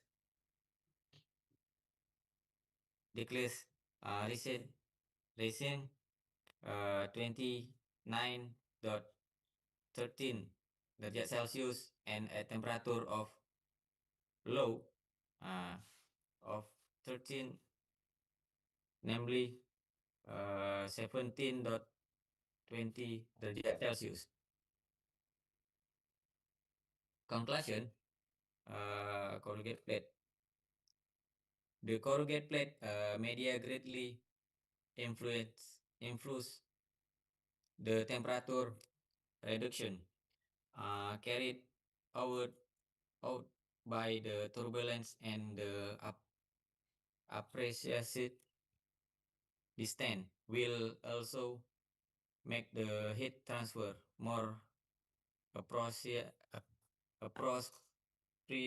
so that the expected heat transfer rate will be higher. From the data above, the most appropriate heat transfer occurs in the cooling tower with a corrugated flat plate media with a distance of 9 centimeter with a temperature of 70 derajat Celsius, which express a decrease of up to 29.13 derajat Celsius. The configuration of the corrugate plate dimension and the distance between the wave greatly help reduce the temperature. The concept I planned was corrugate to get turbulent. Thank you for your attention. Uh, Okay. for Mr. Chairman.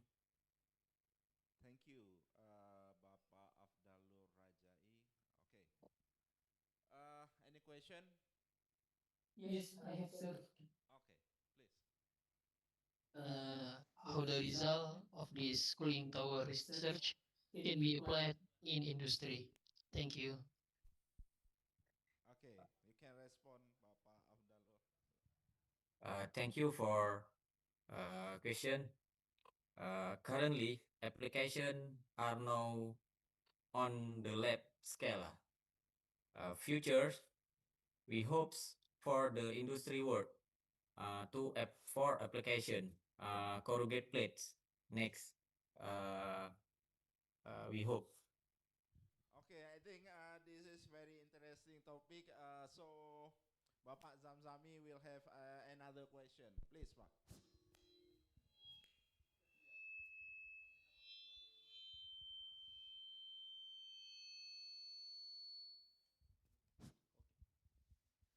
Thank you, Mr. Afdalur Rajai, about your presentation. Yes. I'm very interested considering that our country has a tropical climate. I would like to ask a question. Has this research been applied to the Aceh region? And then a second, I have observed the Badger system. This is system cooling tower from Iran, Yes. where air is channeled into a tower and heat exchange occur between the indoor air and the incoming air from the tower. Does the heat transfer system you are researching operate on the same principle as the Badger system? If not, could you explain to me the differences? Thank you.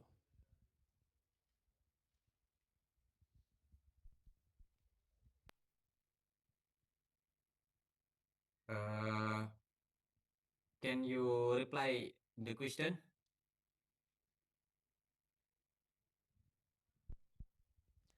Okay, I will repeat.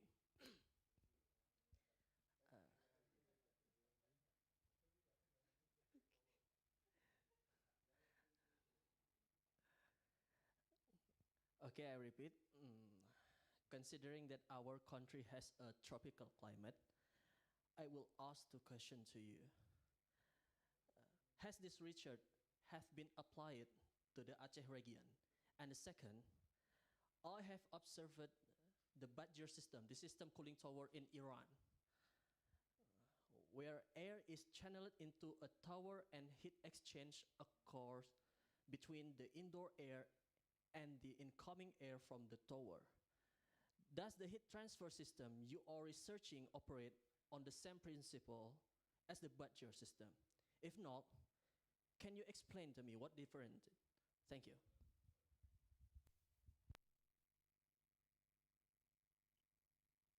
No, in this research,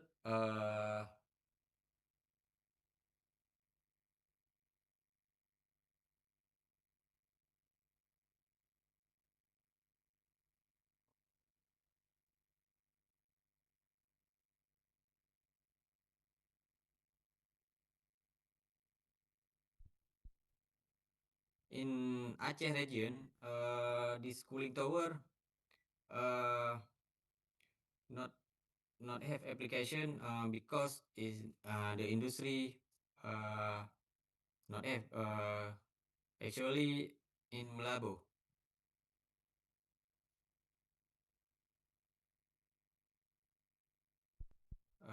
This question, Zamzami. Okay, how about my second question?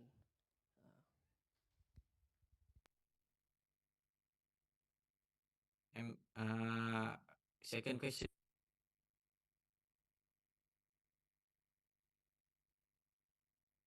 I'm sorry, I don't read Right, your question second. Okay, that's okay. We thank you, Pak Afdalur Rajai. We'll move because we have the time constraint, so we'll move to the next presenter. This also from doctoral Universitas Kuala under supervision Prof Ahmad and I think Prof Ahyar and juga Bapak Rizwan Taib. Ya. The next presenter is Ditya Riswanda with his research regarding study of the ability of plant to absorb solar radiation heat to reduce environmental heat. So the time is yours.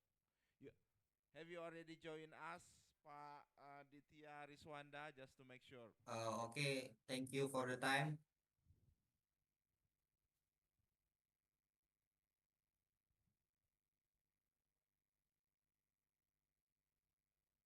Okay, please.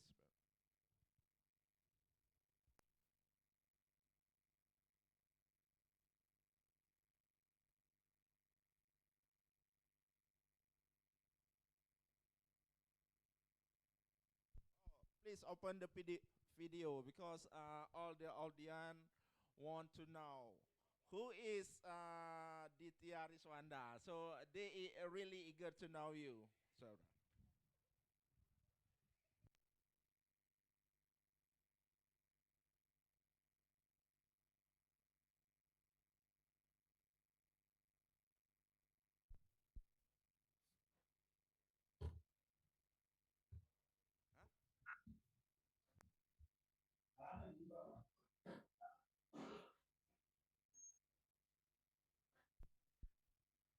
Bapak Ditya, can you hear me? Can you hear my voice? Mr. Ditya? Okay, okay. Sorry, I lost my connection. Okay. Yes.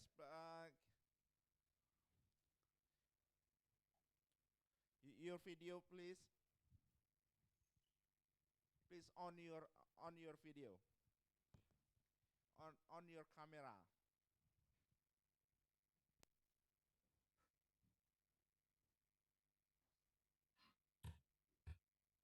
I'm sorry. My camera is broken. I can open this camera now.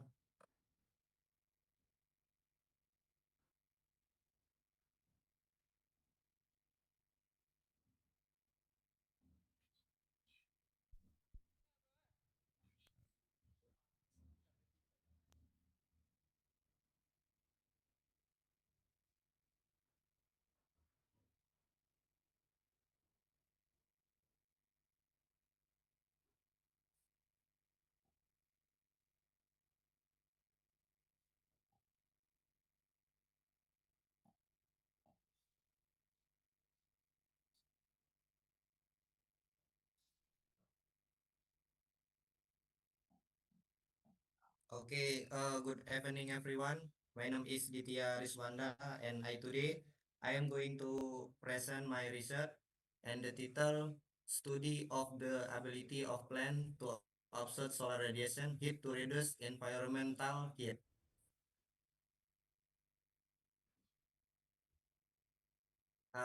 And this experimental I am research in di Banda Aceh.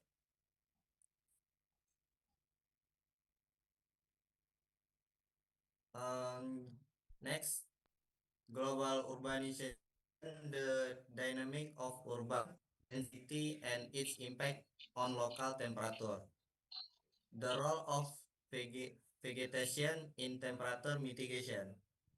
Limitation of vegetation in integrated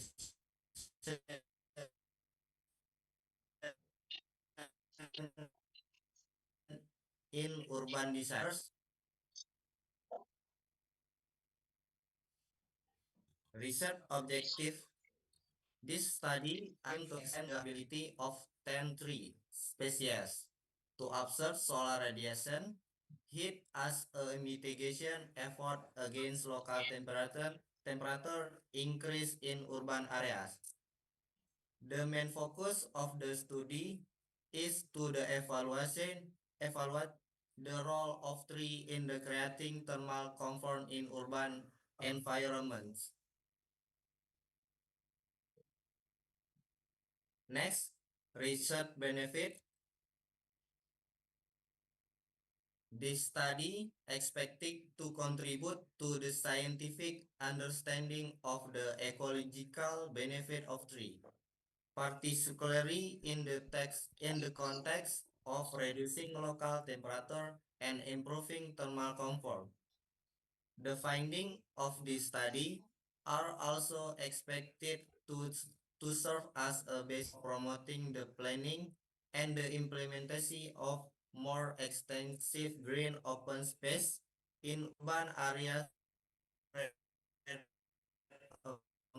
more comfortable, healthy, and sustainable environment.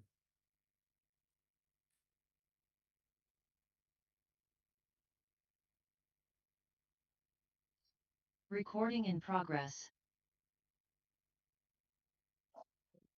Next, research object. 10 tree species were selected and suitability for urban environment. The selected species include jackfruit, Artocarpus heterophyllus, rambutan, Nephelium lapecium, longan, Dimocharpus longan, Citrus sp, ketapang, Terminalia catapa, glodogan, Polyalitia longifolia, Tanjung Mimusop elengi, red tip Syzygium myrtifolium, mango Mangifera indica, and guava Syzygium aqueum.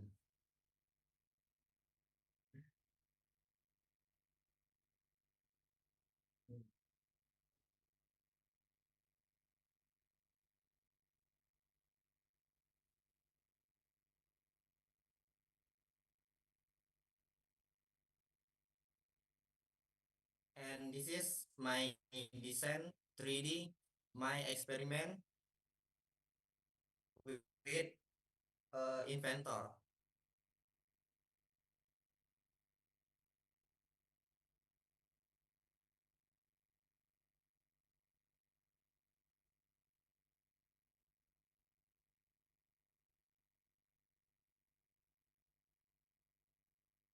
And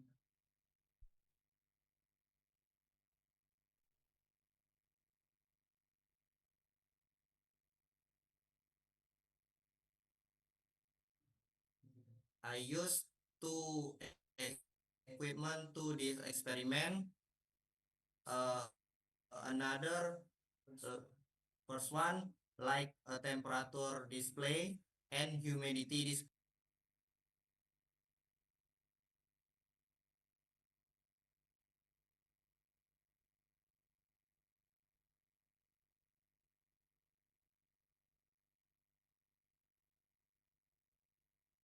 Data collection procedure.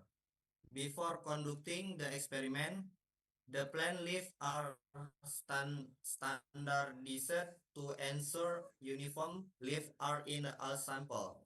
Data acquisition steps. Placement. Place the test chamber in the area exposed to direct sunlight. Plant insert the plant into their respective chamber. Temperature measurement installation. Position the thermometer device inside the insulation chamber and the outside environment simulation. Okay. Data recording schedule. Excuse me, Pak Aditya. This is a message from the committee that the committee asks you to join us through your mobile phone because that's for the proof that you give the presentation. So we can we can see your face. Yep. Thank you. I just uh,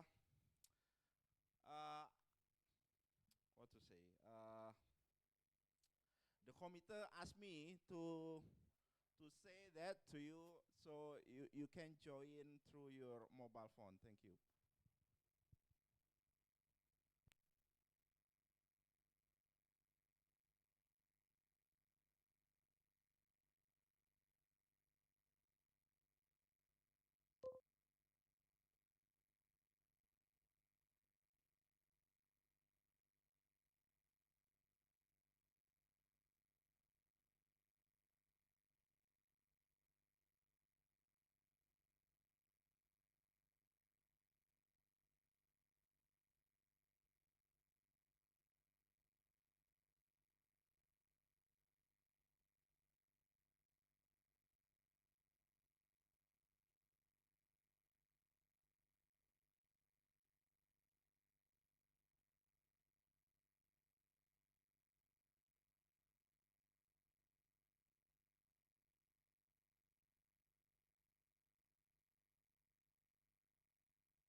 Pak Ditya, please accept the call from the committee.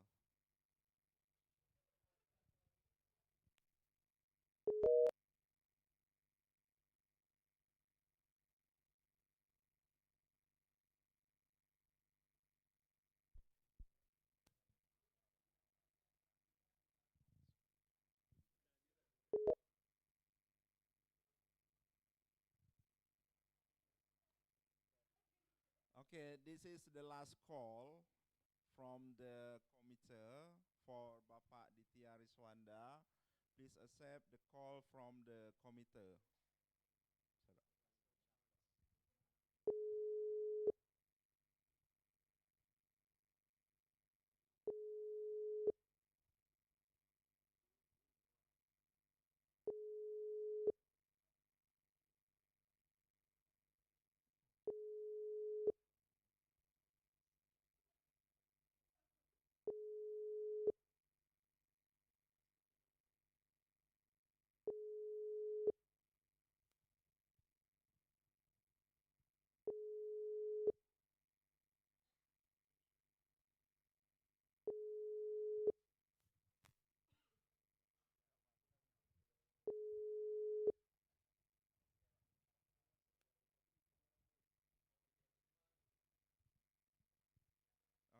Okay, ya.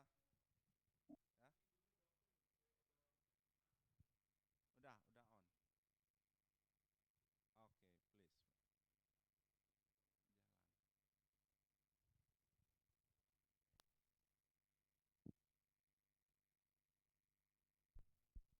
Okay, please. Okay, continue, please.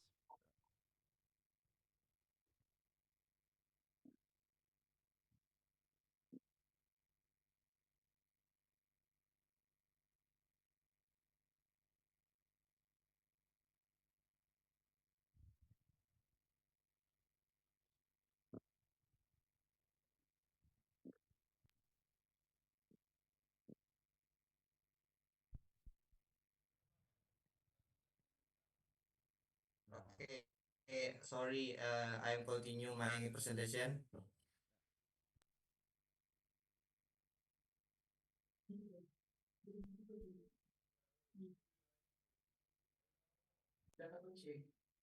Ya, ini udah.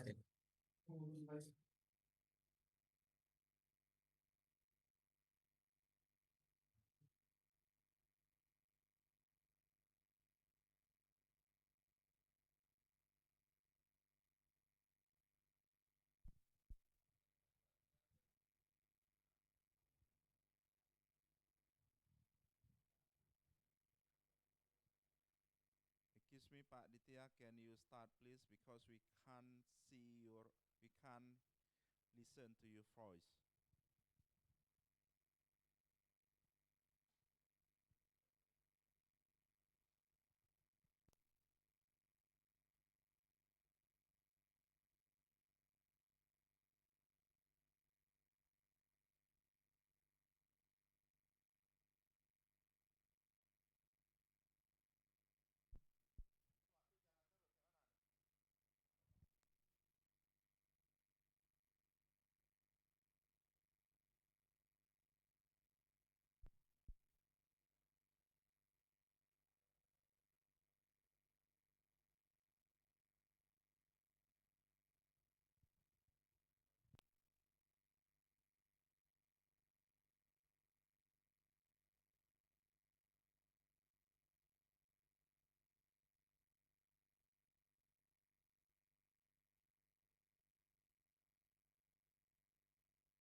this is last call because we have limited time to Pak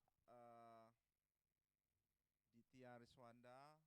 Please turn on your camera and microphone, and we can resume your presentation. Otherwise, we will move to the next speaker.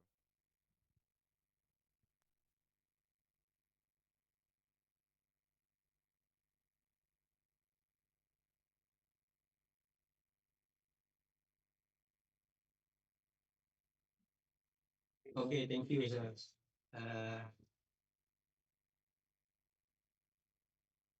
The next presentation, page, please, sir.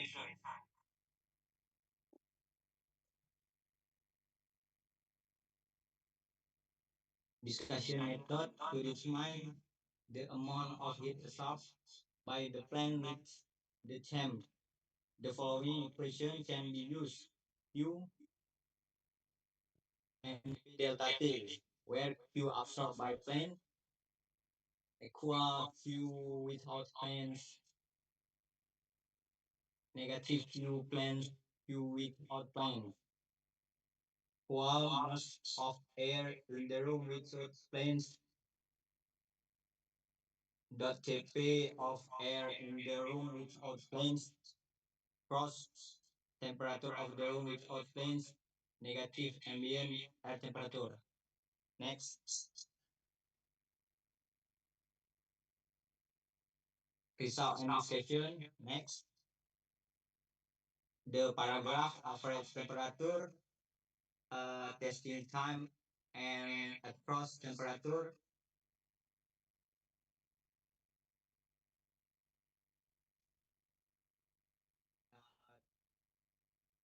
Three jackfruit, longan, red pig, ketapang, mango, jambu, orange, tanjung, environment, fall installation, rambutan, and peace lot. Average temperature in this 52.h at 11 p.m. Next. Next.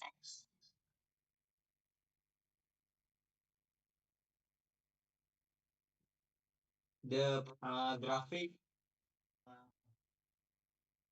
of average specific heat in this next. Next.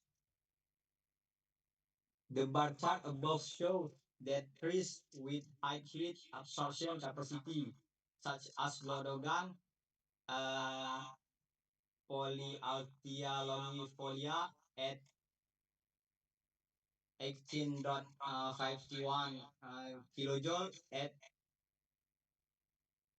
15 width, and trees with low heat absorption capacity such as jackfruit, Artocarpus heterophyllus, 0.23 kilojoule at 9 width show significant effectiveness in reducing environmental temperature. Next. Conclusion, the results show that trees with high heat absorption capacity, such as glodogan, 18.51 kilojoule, as well as trees with low heat absorption capacity, such as jackfruit, Artocarpus heterophyllus, 0.23 kilojoule, show in reducing the ambient temperature. These findings emphasizes the importance of using vegetation to acquire more tree planting and green space in urban areas, as well as mitigating the urban heat island effect. thereby creating a more comfortable and sustainable environment. Next, this reference total 2026 yang this right five reference.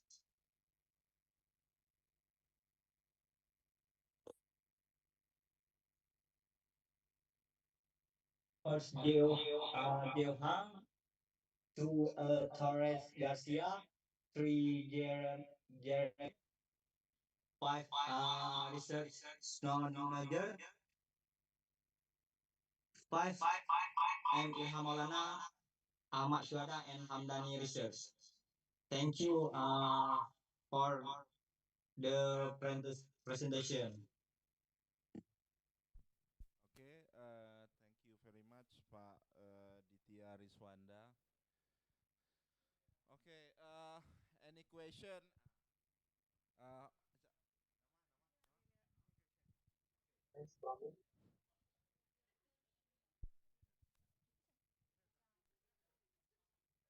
Hello, Assalamualaikum warahmatullahi wabarakatuh. I would like introduce myself. My name is Ranitya Amanda Putri Nasution. I'm from Architecture Department USK. So my question is, buildings significantly contribute to the rise of urban thermal conditions through heat absorption and radiation processor. Therefore, to what extent can the application of this research contribute to temperature reduction in buildings situated in urban areas with tropical climate conditions like Aceh? That's all. Thank you very much. Assalamualaikum warahmatullahi wabarakatuh.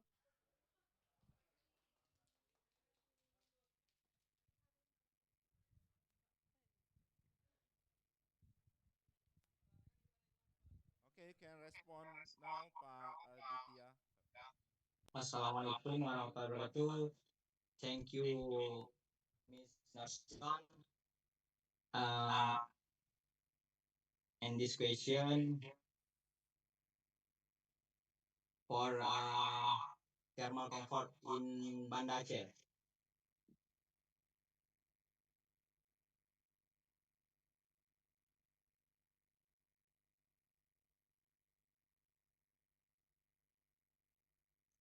In the research contribution of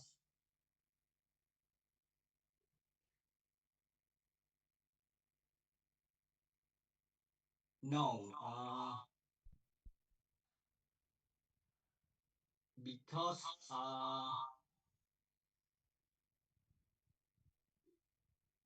research new and the researcher M. Ilham Maulana. Thank you, Miss.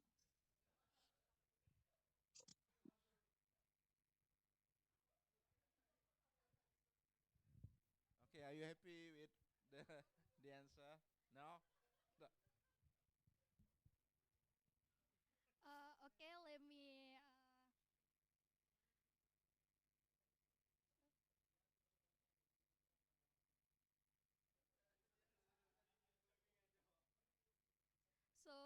The simplest question is, uh, to what extent can the application of this research contribute to temperature reduction in buildings situated in urban areas with tropical climatic conditions like our country and our region Aceh?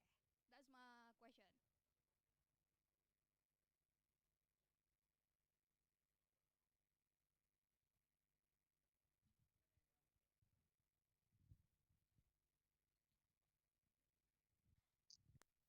Thank you, Miss. Very much for your convocation. In buildings play a major role in increase urban temperature through heat absorption and radiation. The finding of the research can be applied to reduce building temperature, especially in tropical urban areas like Aceh by integrating select three species.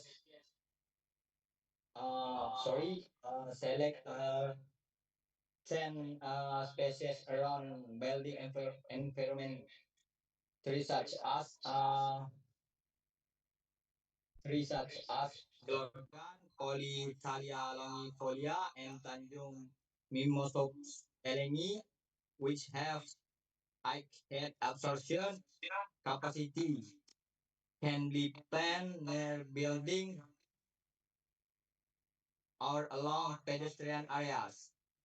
They work as natural shading and cooling system, reducing the amount of solar radiation that reaches the building surface and the surrounding air. Thank you.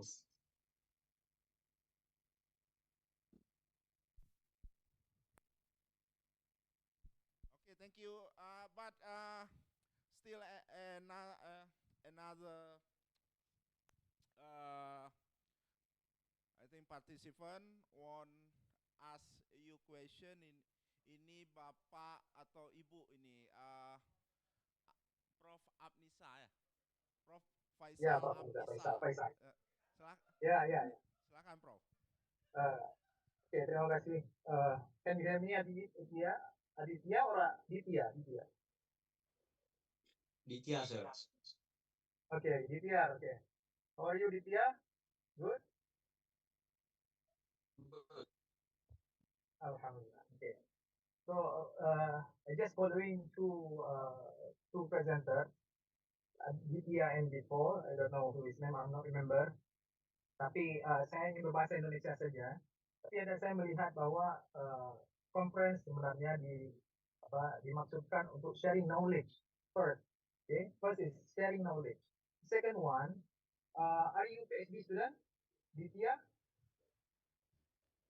Yes, sir. Oh, Masya Allah, PhD student. So the second one, the conference normally use for the student to improve their skill. Okay, skill presentasi, skill berbahasa Inggris mungkin di situ. Jadi gunakan kesempatan ini untuk benar-benar melatih diri. Jangan hanya ya apa adanya seperti itu. Saya melihat bahwa kurangnya persiapan dalam presentasi. Itu pertama, saya belum menyentuh tentang topik yang Anda berikan. Bukan hanya untuk ya mungkin kepada presenter lain yang sama level PhD student, kita harapkan bahwa ya setidaknya memiliki kualitas yang bagus, yang baik ya, yang bagus. Demikian. Pertama itu kemudian berhubungan dengan topik. Aditya ini coba menstudi tentang plan to absorb solar radiation, melihat beberapa pohon ya. Kalau tidak salah ya betul, Aditya. Yes, sir. Oke, apa tadi yang terakhir di conclusion the highest absorb solar radiation by Donggulan apa namanya pohon dia? Apa nama pohonnya? Yang paling banyak mengabsorbi panas? Paling tinggi mengabsorbi panas apa? Di conclusion tadi saya ada lihat sepintas apa nama? Glodongan. Glodongan. Ada berapa jenis pohon yang kamu survei? 10 species trees, Mister. Oke, 10 spesies. Jadi di dalam studi PhD bukan hanya melihat fenomena, tetapi juga mencari kenapa untuk glodongan ini dia heat absorption dia tinggi. Kenapa? Bagaimana menjelaskan ini bahwa glodongan ini dapat menyerap heat yang lebih tinggi dibandingkan yang lain. Kenapa? Apa yang menyebabkan dia seperti itu? Saya jelaskan. This is bahasa Indonesia aja. Jadi di sini Pak, kita melihat dari 10 tanaman ini keseragaman daunnya itu diseragamkan, barulah kita mendapati penyerapan panasnya Pak. Dengan cara melihat formulanya itu seperti daya serap tumbuhan dikurangin dengan daya serap ruang kosong, Pak? Terhadap daunnya sendiri, itu parameter apa yang dikaji? Ukuran daun kah? Ketebalan daun kah? Atau muda atau tua daun kah? Apa yang parameter apa yang dilihat?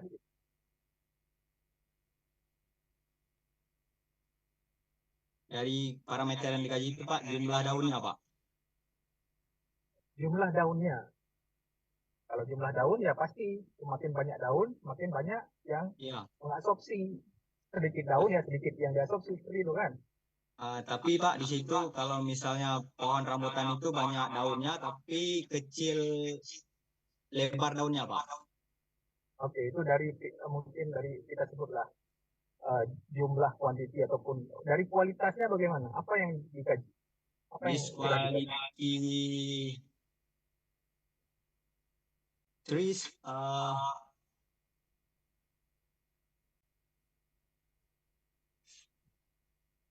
age 3, Mister. Ya. Dari umur tumbuhannya, Mister. Oh, dari umur tumbuhan pasti berbeda. Jadi di dalam umur tumbuhan daun itu memiliki komposisi yang bagaimana berdasarkan umur. Ya pasti ada something like maybe like lignocellulosic compound or whatever. Dia itu ada perbedaan tentunya. Perbedaan itulah yang menentukan daya absorb heat capacity dia. Seharusnya seperti itu. Jadi bukan hanya menilai daripada perbedaan pohon, tetapi juga harus dilihat dari sebenarnya komposisi apa di dalamnya itu yang membuat heat capacity ini berbeda di antara. Saya rasa demikian. Oke. Thank you, Mister, for additional me.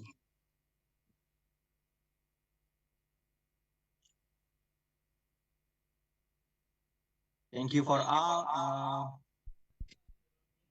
Back to Mr. Chairman. Okay. Thank you. Bapak Diti Ariswanda and also Bapak Prof. Faisa Amnisa. I think Ditya, you can have very good advice from Prof. Amnisa. So during your PhD, you will develop your competency. Yeah? Okay, the next speaker, we will like to invite the next speaker is Bapak Ilham Icecme. Today, he will share with us about mechanical investigation on metal matrix composite, aluminum, silicon, yeah, and AL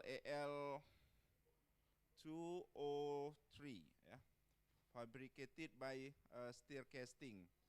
So, Bapak Ilham Icecme, the stage is yours.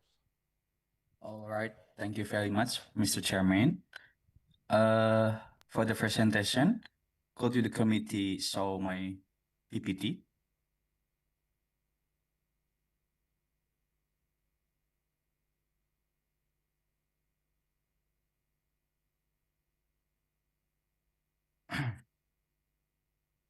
All right, thank you everyone.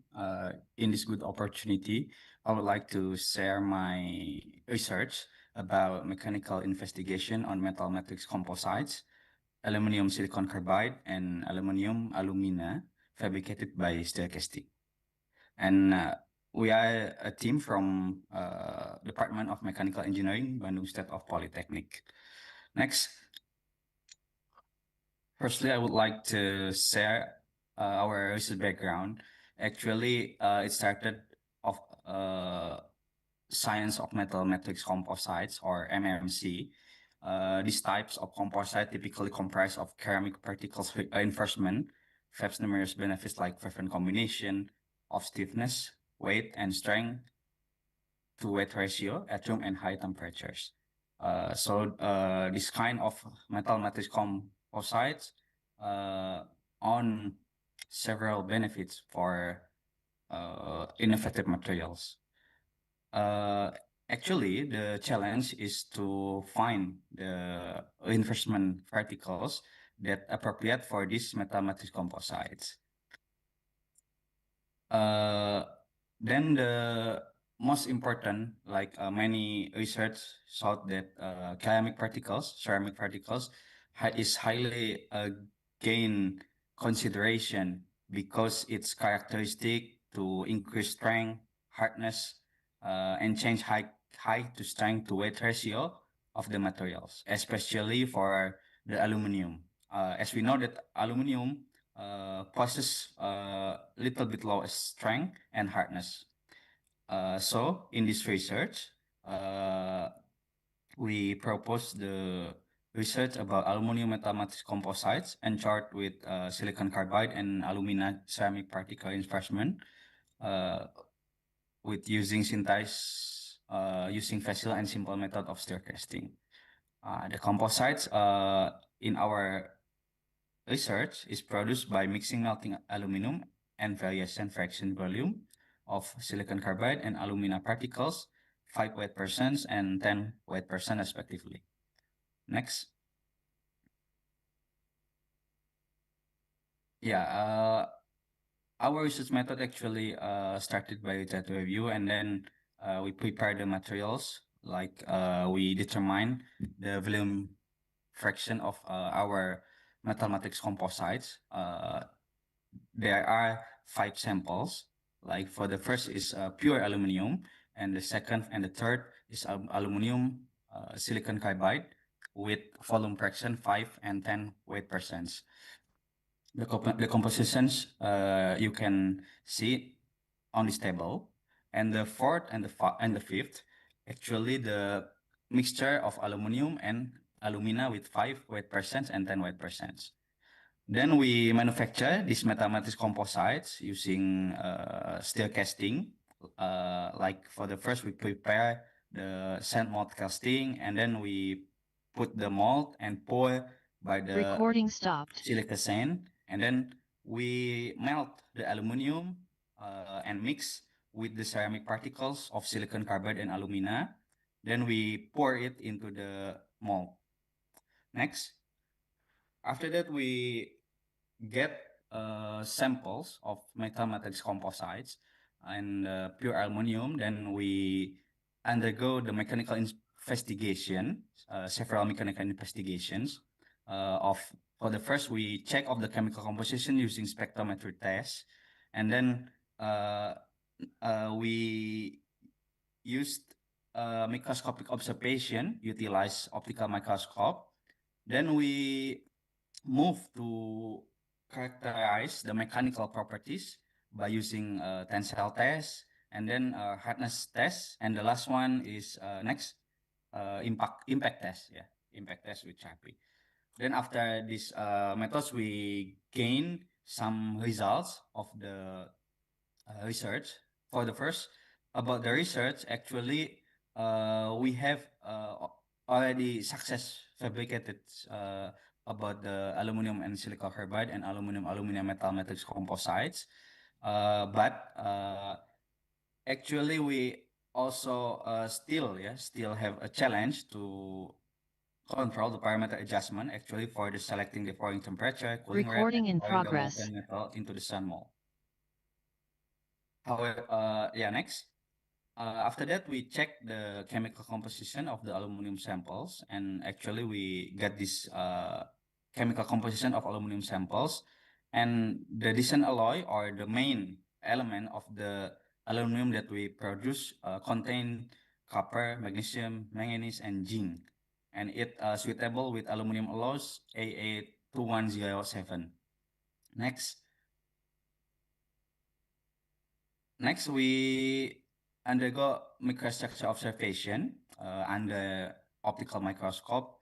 And for the first sample of the aluminum sample, actually we got the sample formed by interdendritic paste of copper aluminum and copper magnesium alloy, followed by a few black void screen cage.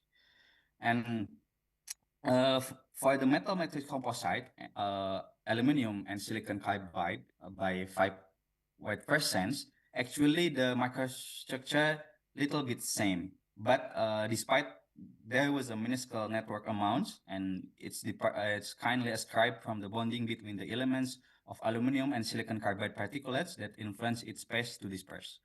And for the 10 weight percent silicon carbide particles, the MMC clearly observed that it consists of interdendritic pieces with fine grains. Next.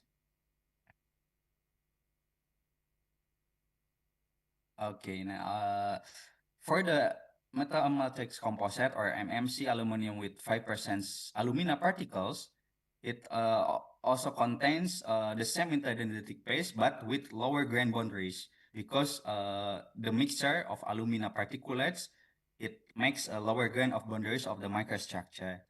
And the microgap actually still remains a multivarious dark voids because this is because the presence of higher fraction alumina which prone to connect faster with aluminum and becoming bigger voids. Next.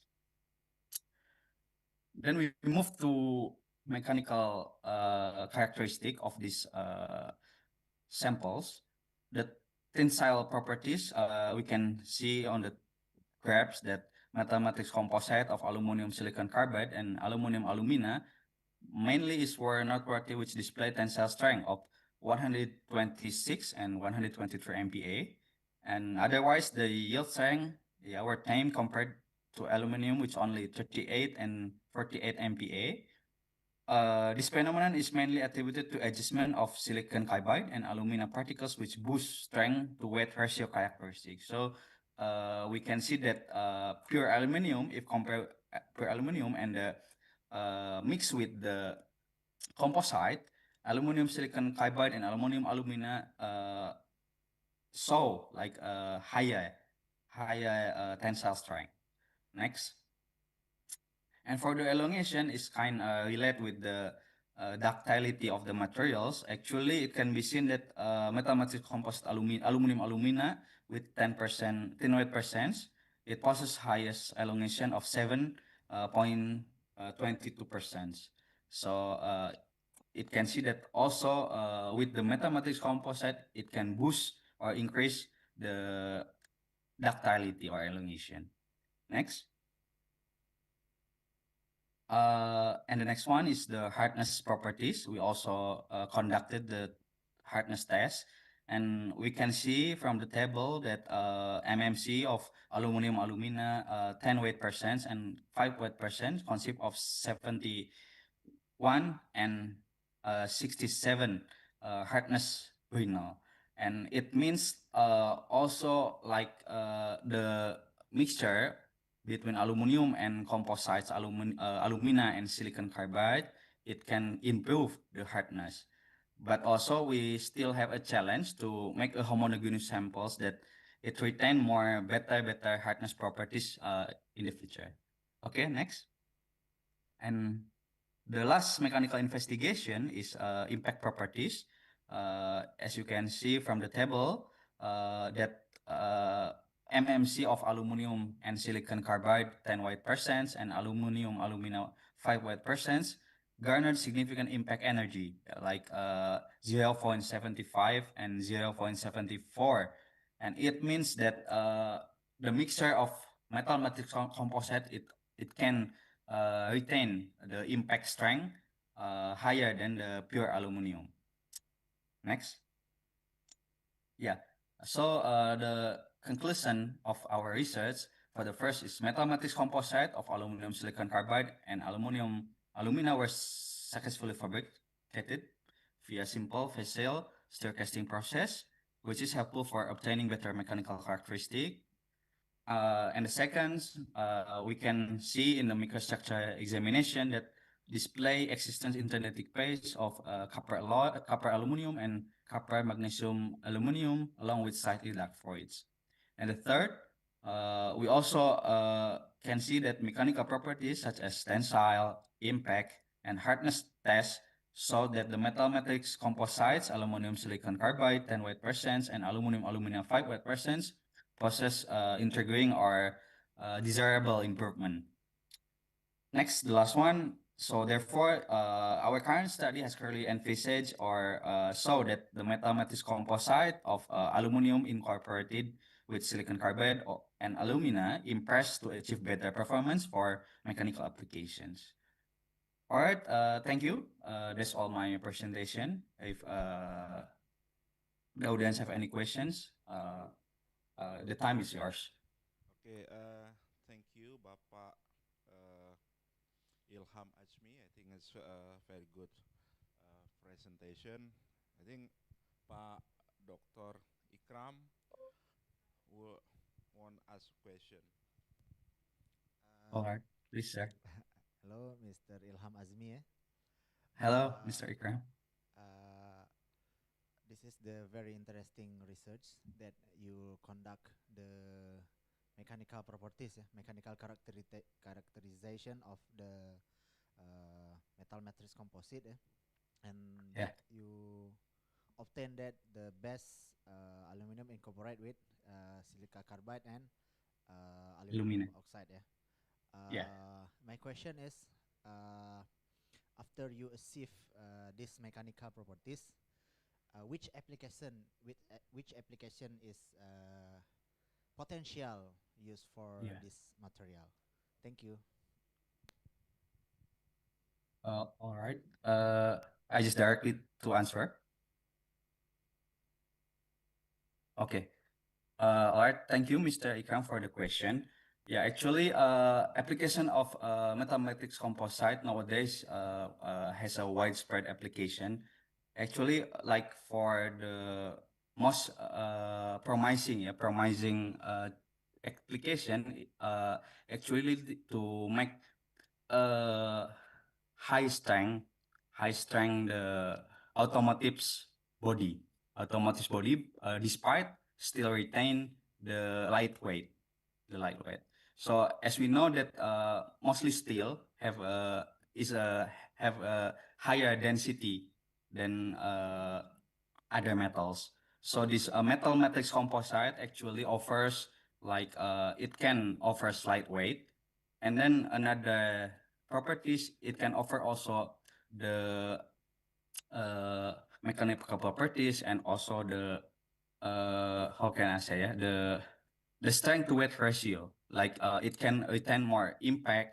It can have a more strength, yeah. But also it's lightweight. So nowadays, actually, if we have a bigger challenge actually to electric vehicle. As we know now, many manufacturer develops several electric vehicle, which mostly they change the composition of the body, yeah, of the body of the electric vehicle more, of course, more lighter, yeah, more lighter. And then they can uh, accelerate better than the conventional vehicle. Okay. Okay, thank you, Bapak Ilham Ajmi. I think that's very interesting. Your research can be maybe this can be an option for the material of electric vehicle. Yeah. Thank you. Okay, the next presenter is Bapak Purwo Subekti. Today he will talk about the effect of pyrolysis time of oil palm empty fruit bunches and fibers on liquid smoke production. Bapak Purwo Subekti, the state is yours. Okay, thank you. Sorry, I would Yeah, like to welcome Bapak Sohibun. Sorry. yeah. Thank you, the committee.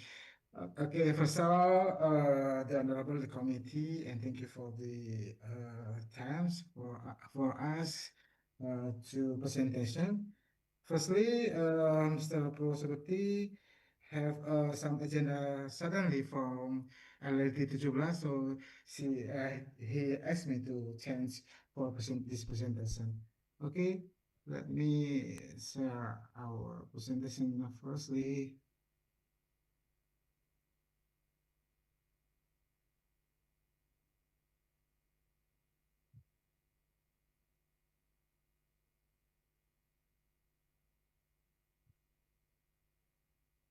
Okay. We are the research team. The head of this team is Professor Bhakti, and then I'm Fiza, Rizal, and then Min Shoibun, and the last one is M. Muhammad Handika Satya. We are from two university, different university in Riau, from Universitas Pasir Pengrayan, and then from Universitas Islam Riau. And then the first one is outlined introduction in Barat, and then first I'm gonna to presentation the introduction. As we know, the Rio province have most of some province, most of palm oil factory, and in Rio is hot weather, and you and the palm oil industry. Sorry, so.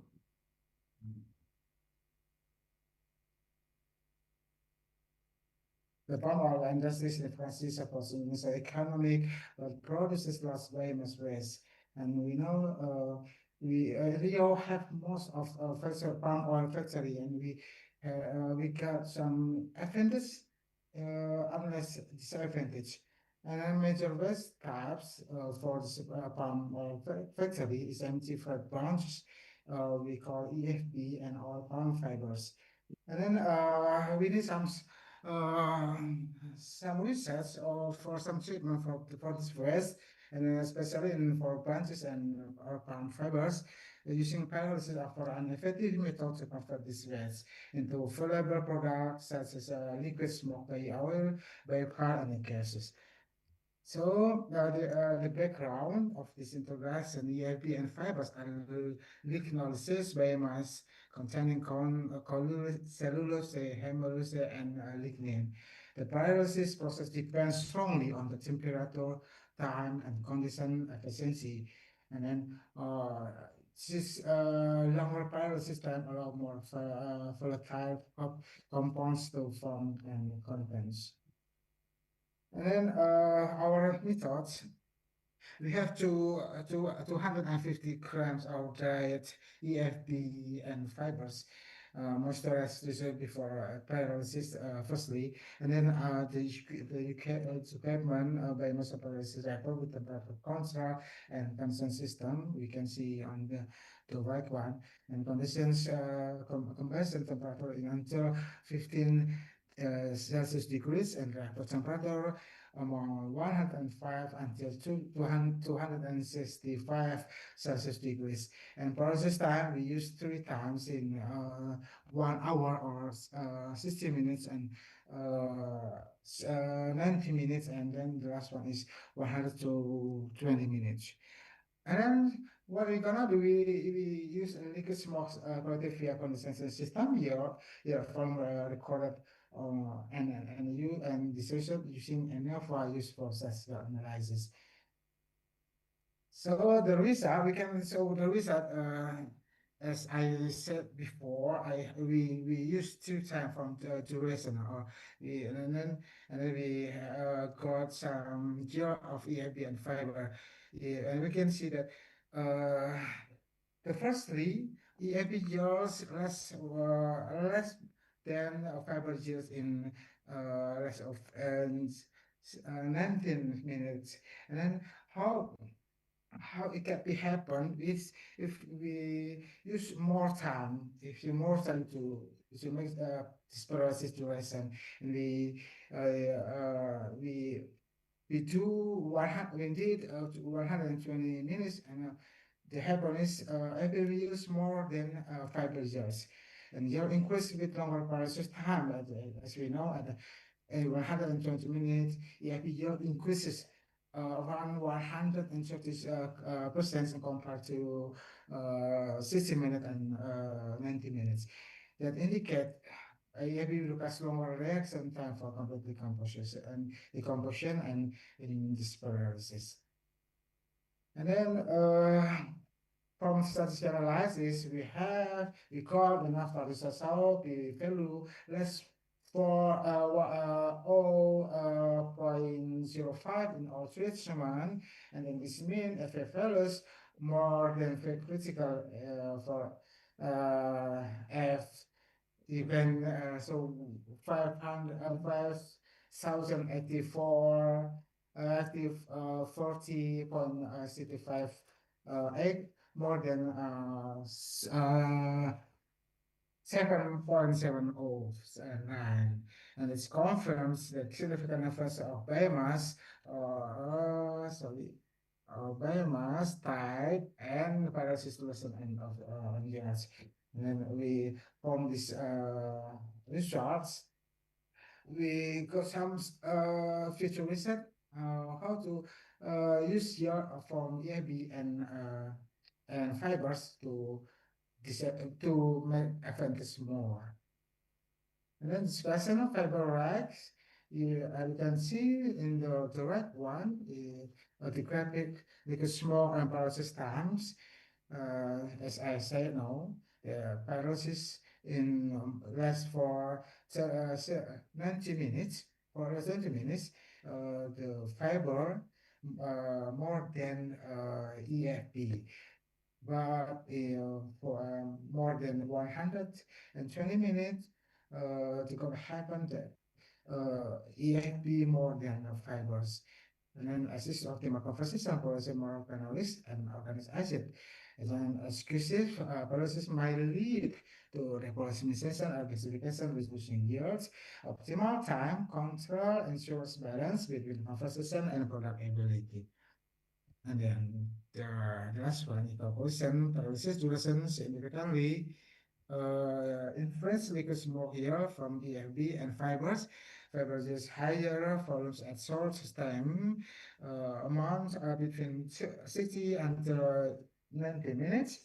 And the EFB dominant along duration 102 20 minutes with 112.08 milliliter yards highlights the importance of controlling pyrolysis time is industrial waste management. And then future work or future research, we got a some mind effect to of the planter, heating rate, and possible design to make some effects of palm oil factory in Riau. Okay, I think that's all for this presentation. Thank you and for your attention and back to the committees. Thank you. Okay, thank you, Bapak Sohibun, for interesting presentation on the effect of pyrolysis time of oil palm empty breed bunch and fiber on liquid smoke production. Any question? Okay, maybe I would like to ask you a question. I think the duration of the pyrolysis will affect the both quality and the production of the liquid smoke. So my question is, what is the optimal pyrolysis time to achieve the best balance between a liquid smoke and quality? Thank you. Yeah. Okay, thank you for the question. The optimize to get some oil liquid more than 120 minutes and in 500 Celsius degrees. Maybe it's the some what I say, some of one we try next for the next time. But for this research, we got the maximums and the best for EFP. Got some liquid oil in more than 120 time 20 minutes, something like that only. Maybe some additional statement from Afrizal or Mr. Yusrizal.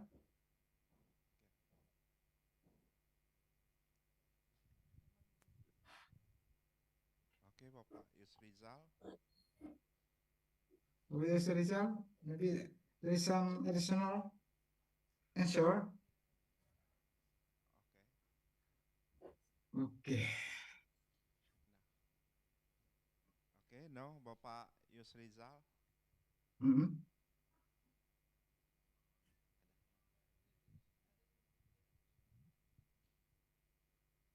Okay. I think Mr. Rizal, it seems like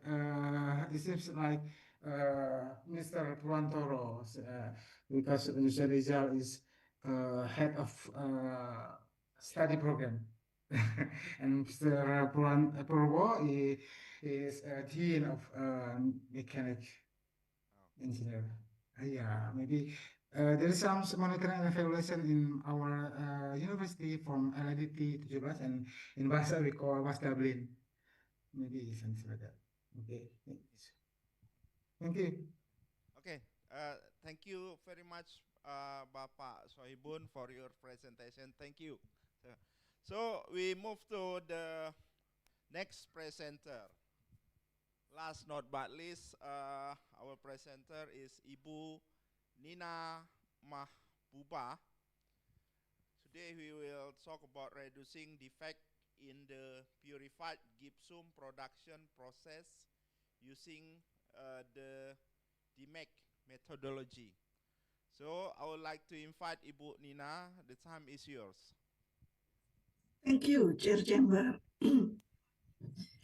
Sorry, I just sent my files within the last minutes, so I would like to present in the next 50 minutes. Just wait a moment.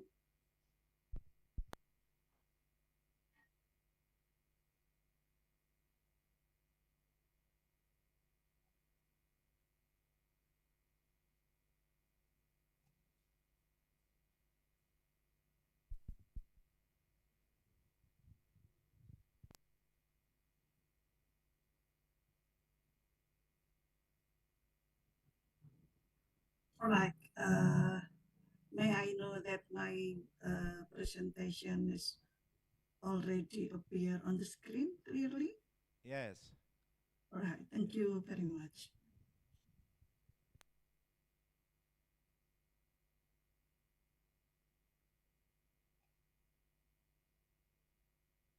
All right.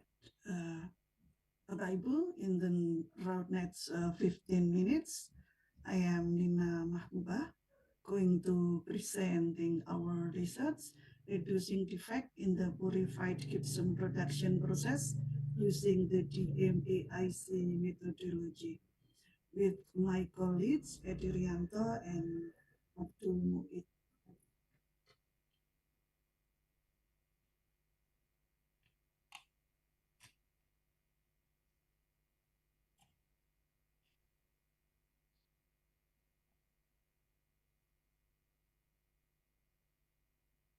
Before we go through the rest of presentations, in the brief, we're going to go to the background and problem statement, and then followed by research objective, and then methodology going to explain briefly.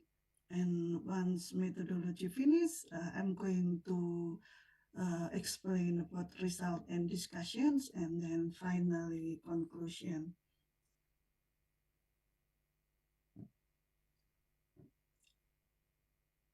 The object of our study is frame A as a main product of chemical base. It names phosphoric acids as main product, and purified gypsum is byproduct. And from A, based in East Java, has at least 4 production plants, and then this research focus on phosphoric acid plants, and then we can see that phosphoric acid production process it starts with raw material phosphate rock which import from a part of Asia, and then going to grinding units, and then adding some sulfate as reaction unit, and then go to the next steps on the filtration units and fluorine recovery.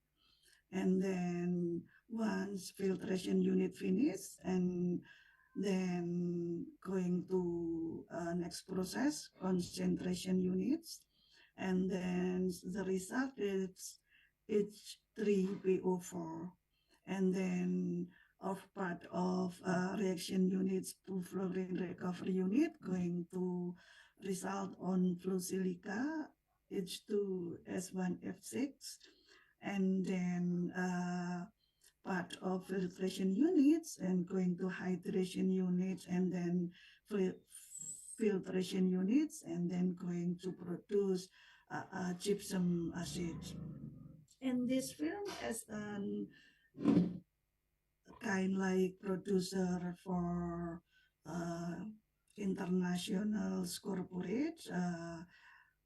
So this company also use a kind like standard something in quality to make sure that all of the process going to smooth and as standard expectations.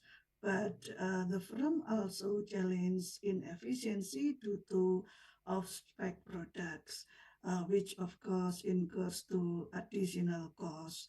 So due to the high cost, so we can see this is the part of defective of P2O2 phosphogipsum, which calculate from 3 months. So we can see that the final percent defect perceived is the lower is around 30%, and then the second one is 62%, and then the final is 72%. So with the high defective things of P2O5 phosphogipsum productions process as a defect result. So this research going to evaluate the online quality control in order to reduce defects in the productions of purified gypsum using DMAIC approach. So this research utilized mixed method and descriptive quantitative, and then going to qualitative part. So data collection technique, we use documentation, walkthrough survey, well as brainstorming with expert respondent from PA plan. So the DMAIC states started with define, and then this page we then identified the PA production process using supplier input process output customer diagram, and then identified critical to quality, and then target what kind of improve we going to provide in terms of reduce the part of critical to quality. And then the second stage measure, and then we went to charting process variability, and then as well as calculated normal distributions, and then calculated cost of poor quality. And then for the next stage on analyze, we went to utilize failure mode and effect analysis, and then from the parts, we going to choose the highest priority risk based on the highest score.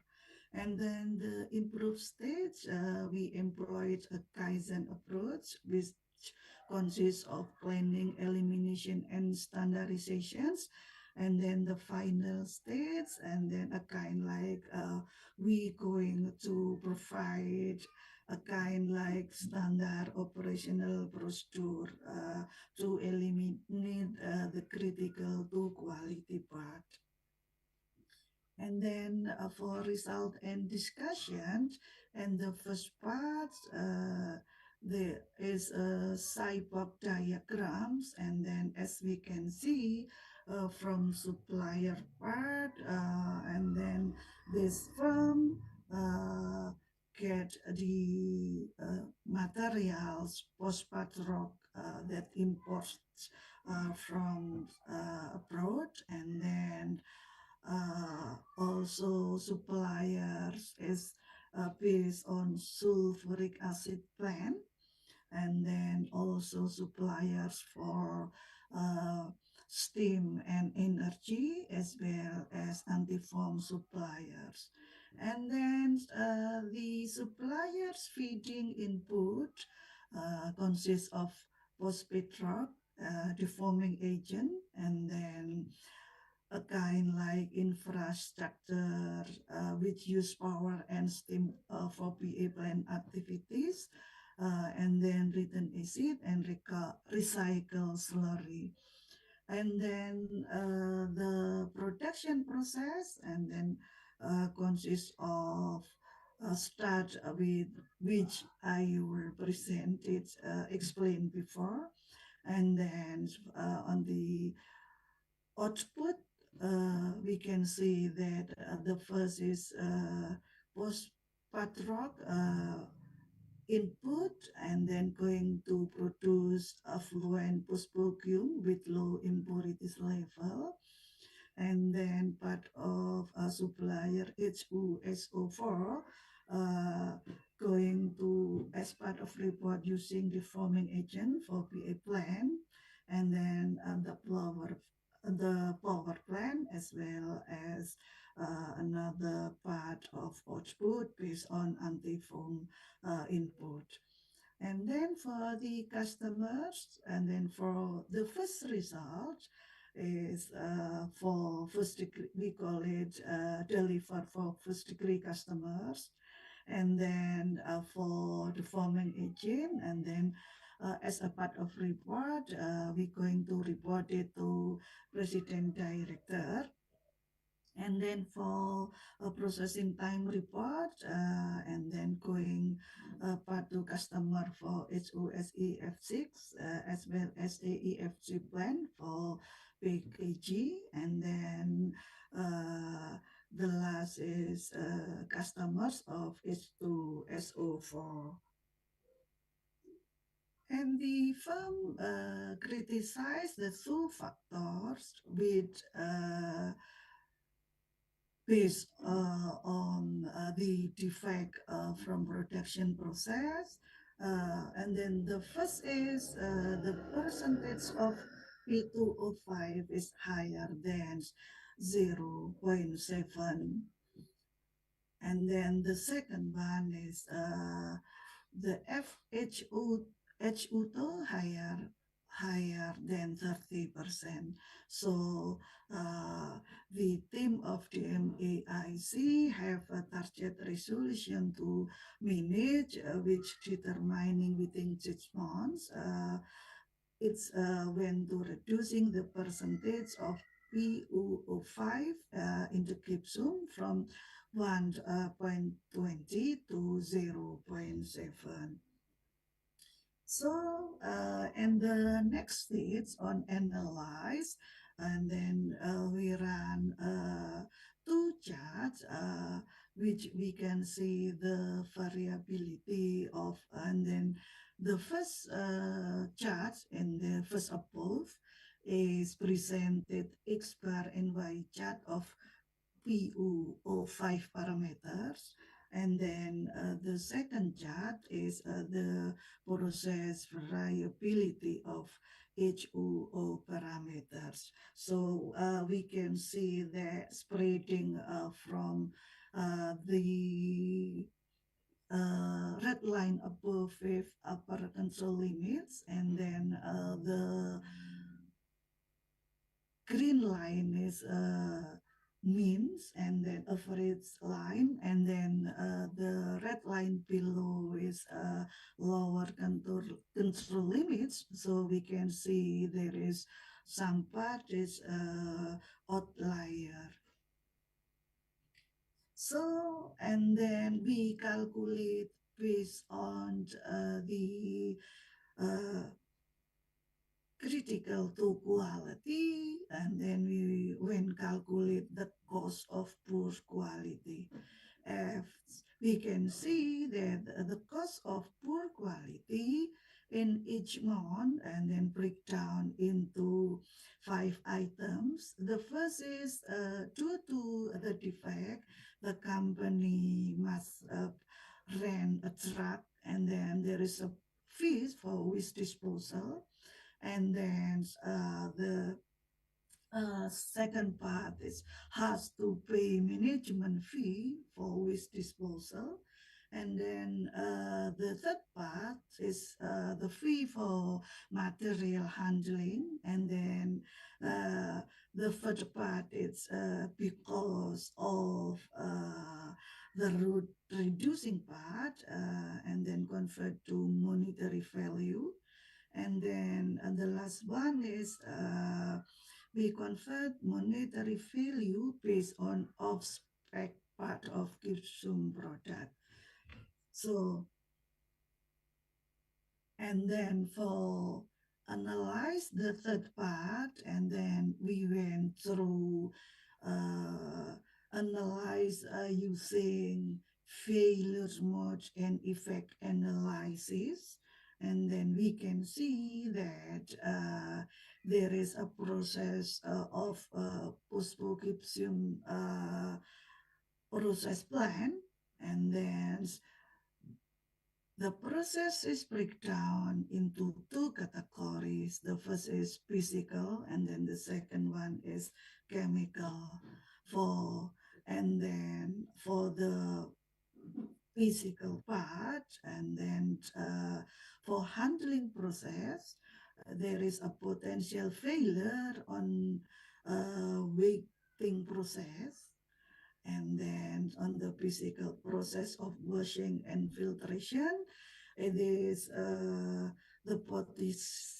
potential failure is abnormality during washing and filtration. Because of the failure, so it's went to effect in the deterioration of reaction, as well as unbalanced washing process of gypsum, and then went to high unimpurity base. So, and the teams decide to rank the severity numbers score of handling process is 5, and then on washing process is 4, and then for chemical process, and then on reaction process, which failure on uncontrollable reaction, which and then the potential failure based on an unmanageable and imperfect reaction process.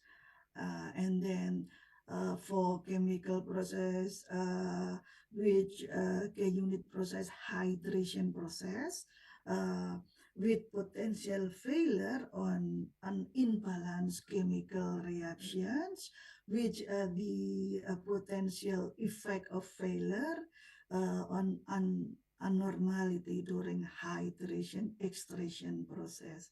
So on the chemical piece, and then the team point score for reaction process 3, and for chemical process 3 as well. And then for potential cause on the difficulties processing for handling process, and then cost 3, and then for physical process, potential cause, extra cost, and then they got occurrence 4, and then for chemical process, they went 3 and 2. And then the design control, the company has already Excuse me, provide. Ibu Nina, because we have a limited time and session 3 will be start shortly. Maybe can you quicker, please? All right. Yeah, thank you. Yeah, upright. Thank you, Chair Chamber. So, and then they went to probability of scale with four process which on critical pace. So we're going to the next stage. So for improve process, we went use Kaizen, and then we start with five Seiri, Seiton, Seiso, Seikatsu, and Shitsuke.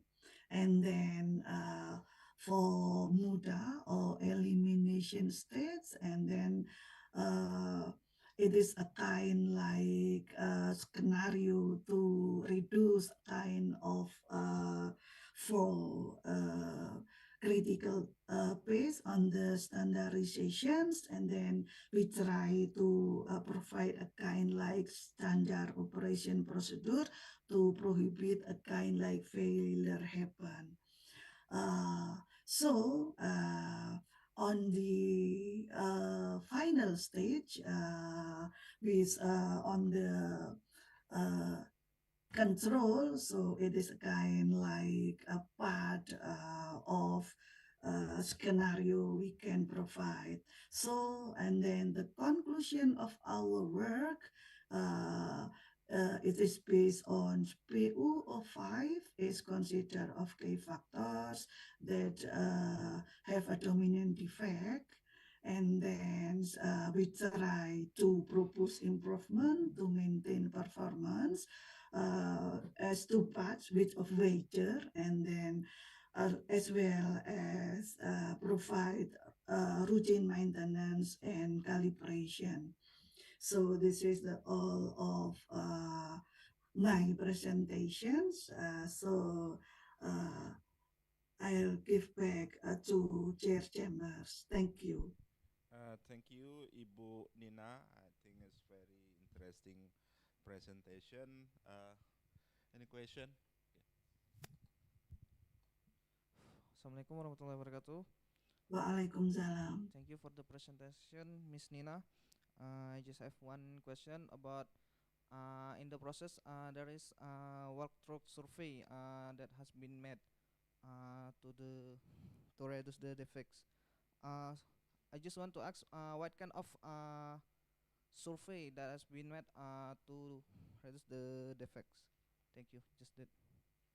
All right, thank you very much. This is a kind like to verify as we got a report about critical to quality. So as long as my understanding that we have to make sure that this is a kind like we have to validate it. So, and then fortunately, one of the researcher, a kind like a work in this object of study. So like they have, so the one researcher have a kind like unlimited what is called like unlimited term, and then to when to survey to the object of the study. This is like actually a walkthrough survey is part of validation or verification from like the written report. Okay, thank you very much, Miss. Thank you. Okay, thank you very much, Ibu Nina.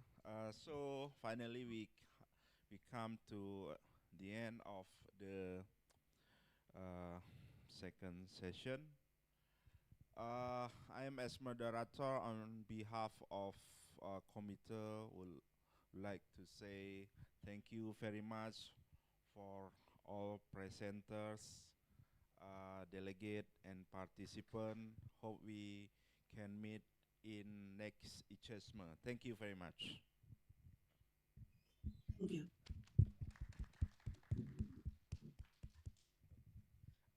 Thank you. Thank you very much for Dr. Sarwa Edi that lead the session 2.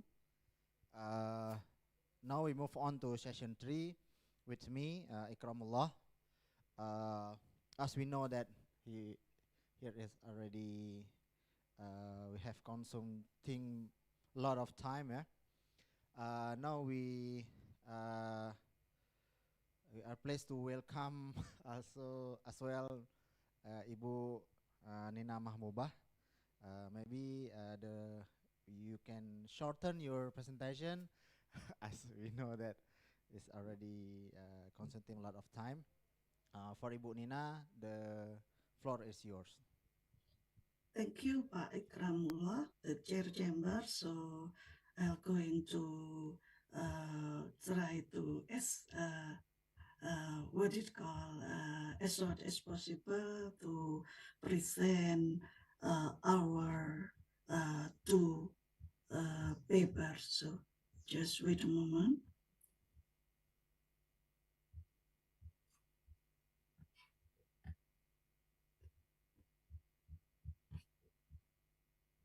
All right, sorry, I need to figure out first. There is some. Hello, my screen already appeared. Yes, all clear. All right, yeah, Okay, all right. yeah. Thank you very Go much. on. Okay, in the next 15 minutes, I am Nina Mahmubah with Muiz and Abdul Muiz going to let's say present about enhancing the quality of plastic bottle production process using PDCA method. It is a part of case study in the plastic producer companies. So like this is part of Firm A as a multinational plastic packaging manufacturing and then which reside in East Java, and then as part of the quality control, and then they challenge with a kind like product reject from customers. The Film A customer is a kind like manufacturers. The quality division, it is like routed a total around 30,000 more than plastic bottles returns annually, which equivalent with approximately 5 tons of plastic waste. So, and then this is part of visualization of a product defects, and then we can see this is a part of kind like a product from these quality control divisions, and then we can see like this is a part of defect, which part of a product reject, and then based on the problem, so the statement of this research is how to determine improvement efforts to improve product quality with a Kaizen approach of part of PDCA. So the objective of the research to determine the impact experiences by the company, and then to calculate the amount of losses as well as to provide scenario recommendations. And so for research methodology, we use a kind like explanatory, utilizing quantitative data analysis, and then went to PDCA stages. And then the part of respondent of this research, we have a kind like 6 respondent experts, and then this stage, and then comprised of plan 2, and then for check and action is just a part of recommendation course, and then this study limited based on plan and 2 action. So as a result and plan, we start with problem identifications, and then from that part, we use a kind like make a Pareto chart as part of charting the defect, which namely material leakings, overcuts, joint, and then from all of around 7 defects, and then the team choose three due to the trees kind like happens regularly, and then that cause the product return. So, and then from scatter diagram, and then we can see that a kind like linear uh, kind like a linear thing from number of defect, which amount of impact that we can see that the more impact if higher, as well as the number of defect also get on the positive. So, as root cause verification based on a kind like Icecme diagram. So like the three problem, namely overcut, leaking foreign material, and leaking connections. And then based on the evidence written on the report, so the team went to validate that which part is valid or which part is invalid. So we can see that the incoming liquid is still dirty, and then like we can see like three part is invalid, and then the sixth root of problem is valid. So from the valid thing, we went through using response plans with 5 words and how method. So we can see that there is a problem that we already knew, and then a kind like how to solve the kind like problem, and then who responsible to part of the solution plans, and where and when as well. And then the mitigation plan, and then we choose like 3 priority because the time limitation, and then the problem is lack of superior supervision, less attention in the term of tools replacement, and then why like the kind like defect still happen. So the 3 most highest problem is choose as mitigation plan.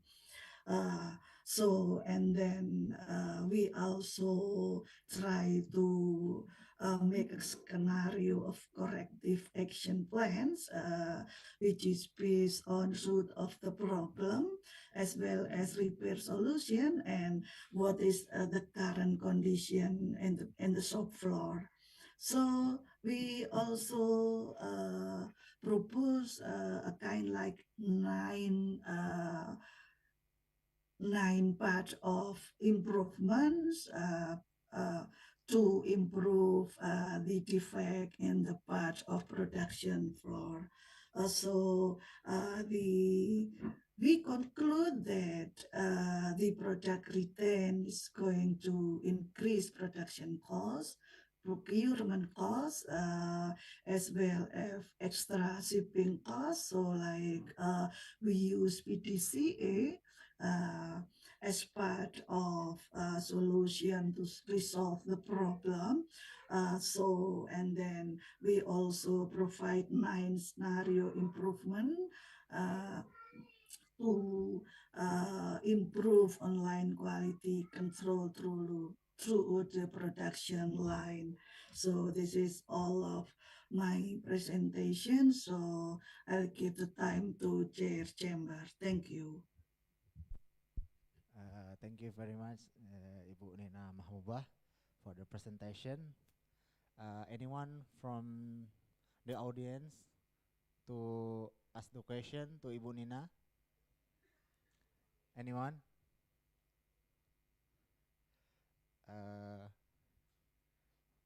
okay, Ibu Nina. So you conduct the research to enhance the quality of plastic bottles, right? Right. A case study, yeah. Where is the case study you use? You apply in the for the research. So sorry, like I can hear clearly, but it is in short like you ask where is the place of case study, kind like that. Yes, yes. All right, this is a part of a kind like plastic bottle producers, and then it is in the firm, the company is in it called in the KIG, Kawasan Industri Gresik. This is a kind like Okay. multinational company, which like yeah. Okay. After you conduct this research, do you give a recommendation to them? Yes, it is a kind like actually this research is part of a kind like what do we call a kind like project with which one of researcher which work there.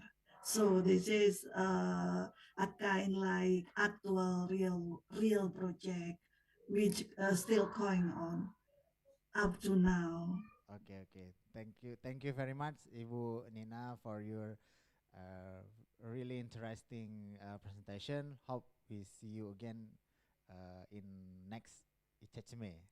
Thank you, Ibu Nina Mahmubah. Thank you. Thank you very much. Now we move on to the next presenter.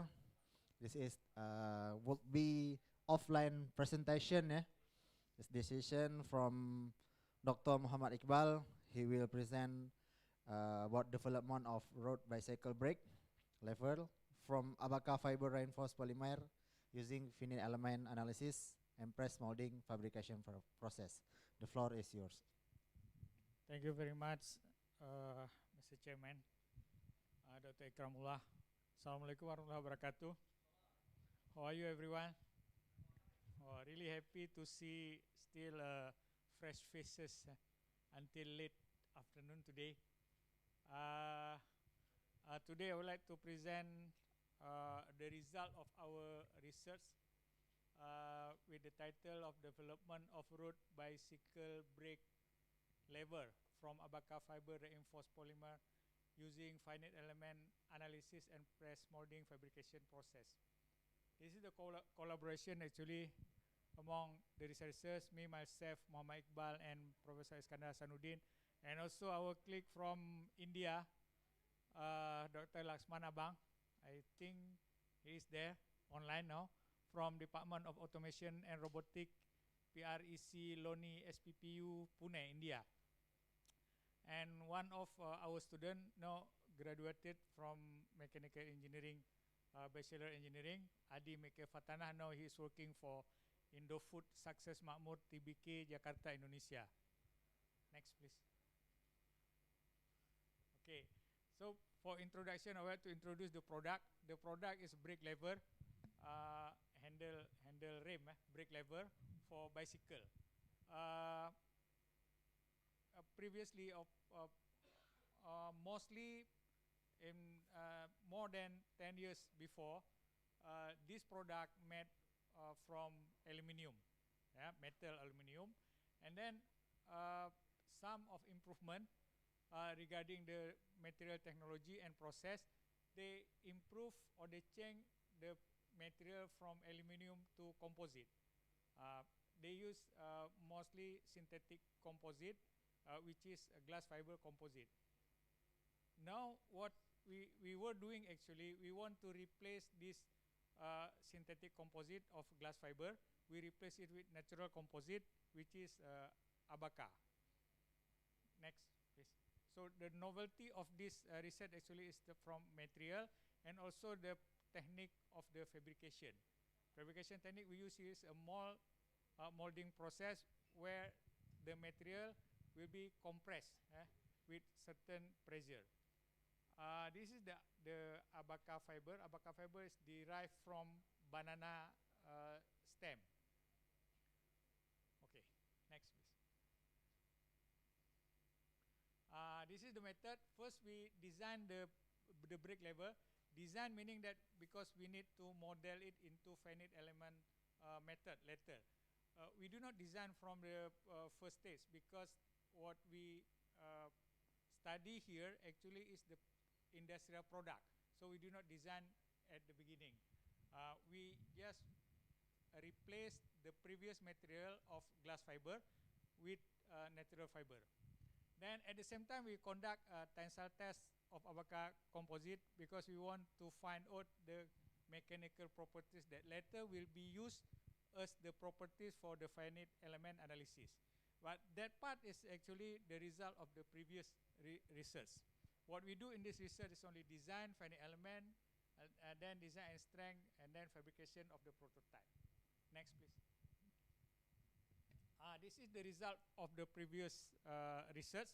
We found some value of tensile strength and bending strength of the abaca fiber composite. We make some combination of the fiber content compared to the matrix content of the composite and also the fiber orientation, 0 degree, 45 degree, and 90 degree. That the result that we will use to compare the finite element analysis. Next, please. Yeah, this is the result of the finite element analysis. We model the brake lever into ANSYS, and then from the first pointer. The first figure shows the von Mises or the strength of the load, and then we have, as we can see from this picture, actually the stress that occur in the brake lever was 17 MPa. The highest stress is almost 18 MPa, and actually it was on 74% lower compared to the ultimate tensile strength that we got from the previous research, and it produced 3.5 safety factor. This actually,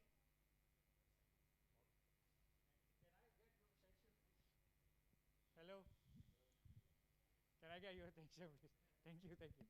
Okay, then the second finite element analysis is regarding the deflection, and the third one regarding the strain. Yeah. As we can see here, the deflection is only 0.5 mm. And the strain is 0.0006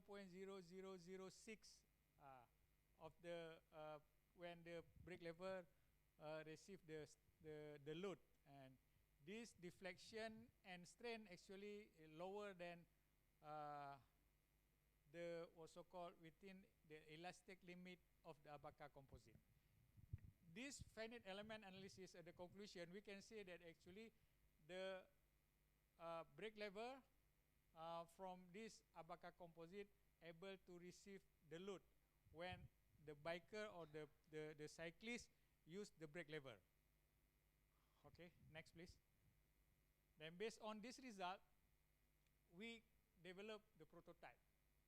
So the prototype we develop is using compressed molding method. First we set the fiber, and we put the fiber exactly that the same orientation that we got from mechanical properties previously. And then we put it in the mold. The mold actually we produce the mold using 3D printing. The material of the mold is the PLA.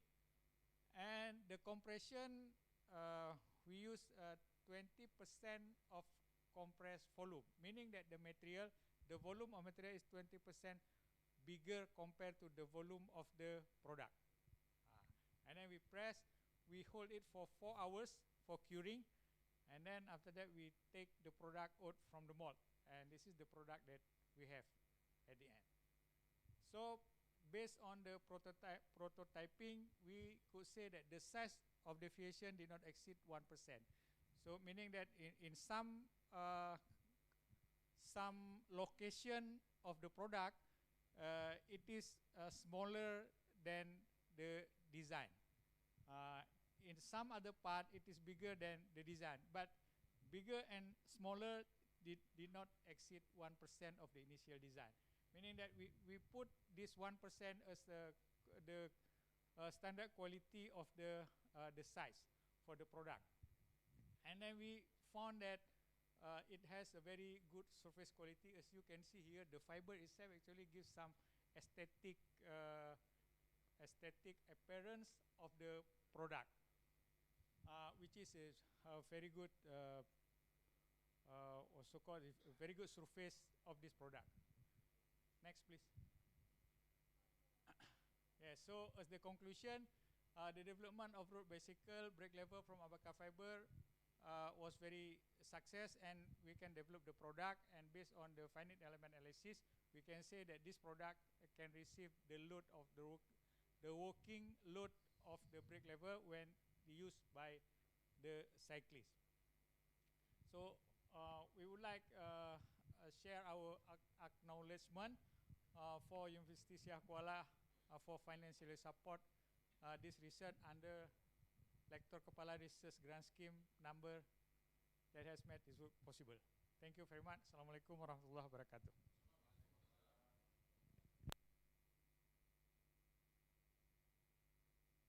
Thank you very much, Pak Dr. Iqbal. Please give applause for Dr. Iqbal for his really good presentation. Now we'll move on to the question session, Q&A session. Is there anyone who will ask? Oh, yes, 2% will ask you, sir.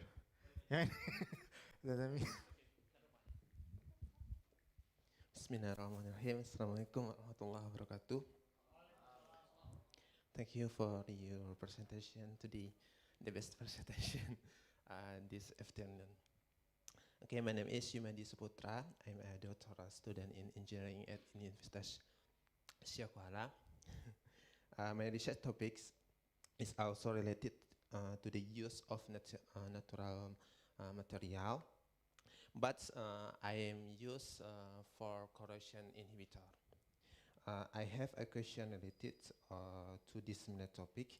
In the use of composite, is there a neutral chemical substance that is preferred when choosing? Why you choosing Abaca for composite? Okay, thank you. Okay, thank you very much, Yumedi. Please show the slide, the table. Next.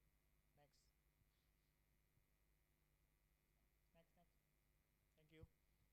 Okay, as we can see, actually we have developed the research on Abaca fiber for 7 years. I think we start on 2018. So it has been 7 or 8 years until today. We have produced a lot of data. Now, actually, we continue with fabrication process. This research focus on fabrication process using press method, molding press method. But from previous research, we found that Abaca actually has a very good so-called mechanical properties. As you can see here, the properties, the higher properties of this combination is 61.9 MPa for tensile strength. This actually almost as strong as so-called glass fiber. Glass fiber is around 80 to 120. So this one almost as the same as the glass fiber. So that's why we use this Abaca fiber for many application. And with some treatment, this one is without any treatment. With some treatment, I believe that this can stand some so-called some construction product. Yeah, for example, like this one is the wall, and then fiberboard. Yeah, so the reason we use abaca fiber because among the fibers, abaca is considered as one of the strong fiber, natural fiber. Thank you very much. Okay, thank you very much, Bapak Dr. Mama Iqbal, for your presentation. Due to the limitation of time, it's only one question. Yeah. Okay, can we give one more big applause to Dr. Mama Iqbal? Thank you very much, Dr. Mama Iqbal. And now we move to the next presenter. Here are our colleagues from Pune, Pune, India. Dr. Laxman Abang, are you with us right now?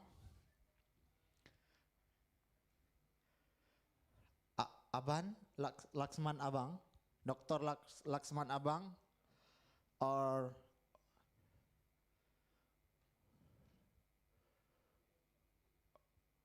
the one who will be represent him, Dr. Laxman Abang?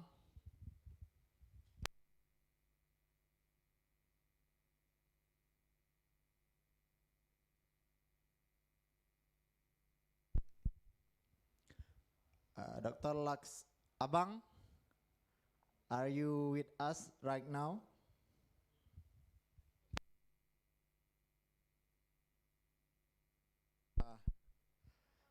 Okay. Maybe we move to next. We jump to next presenter. MS Ramadan Suprayogi or S Hasibuan. Are you with us right now? Huh? Laksman Abang? Abang. Dr. Laksman Abang, are you with us right now? Hello, doctor. Hello. Good afternoon. Good afternoon, doctor. How are you? Yeah, fine. Yeah, this is your time to present your presentation, your research, doctor. Yes, sir. Are you ready? Yeah, I am ready. Yeah, the floor is yours. Okay.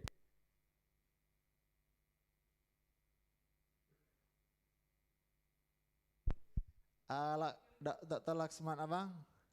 Yes, sir. Could you turn on your camera?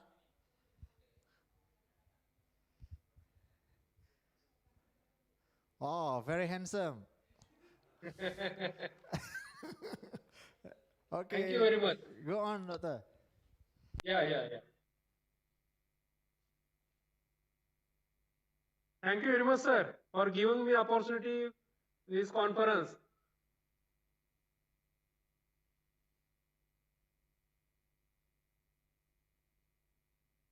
Can I start now? Yes, sir. You can start right now. Go on, sir. Yeah, thank you. Yeah. Go on, doctor.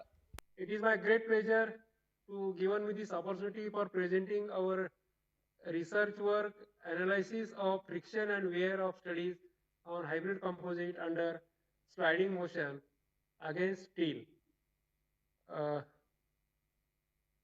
Next, this specifically, I would like to say that we have learned coefficient of friction and wear when considering the materials, and that material is this developed piston ring which is used in automobiles. According to the structure, reciprocating motion machine, it is funded by government of India, 30 lakhs, and we are trying to develop the material, and after developing the material, finding coefficient of friction and wear which is necessary use for deforming the material in automobile sectors. With this material, we can develop piston rings, pistons, actuators, seal, where there is a using lubrication, and using this ring or material, not necessary to apply the lubricant. Means where there is a contamination, we can reduce and using this material as a piston ring material. During experimental work, first we have prepared that materials to the molding process, adding some additives, carbon fiber and glass fiber with base material, polytetrafluoroethylene, that is polymeric material.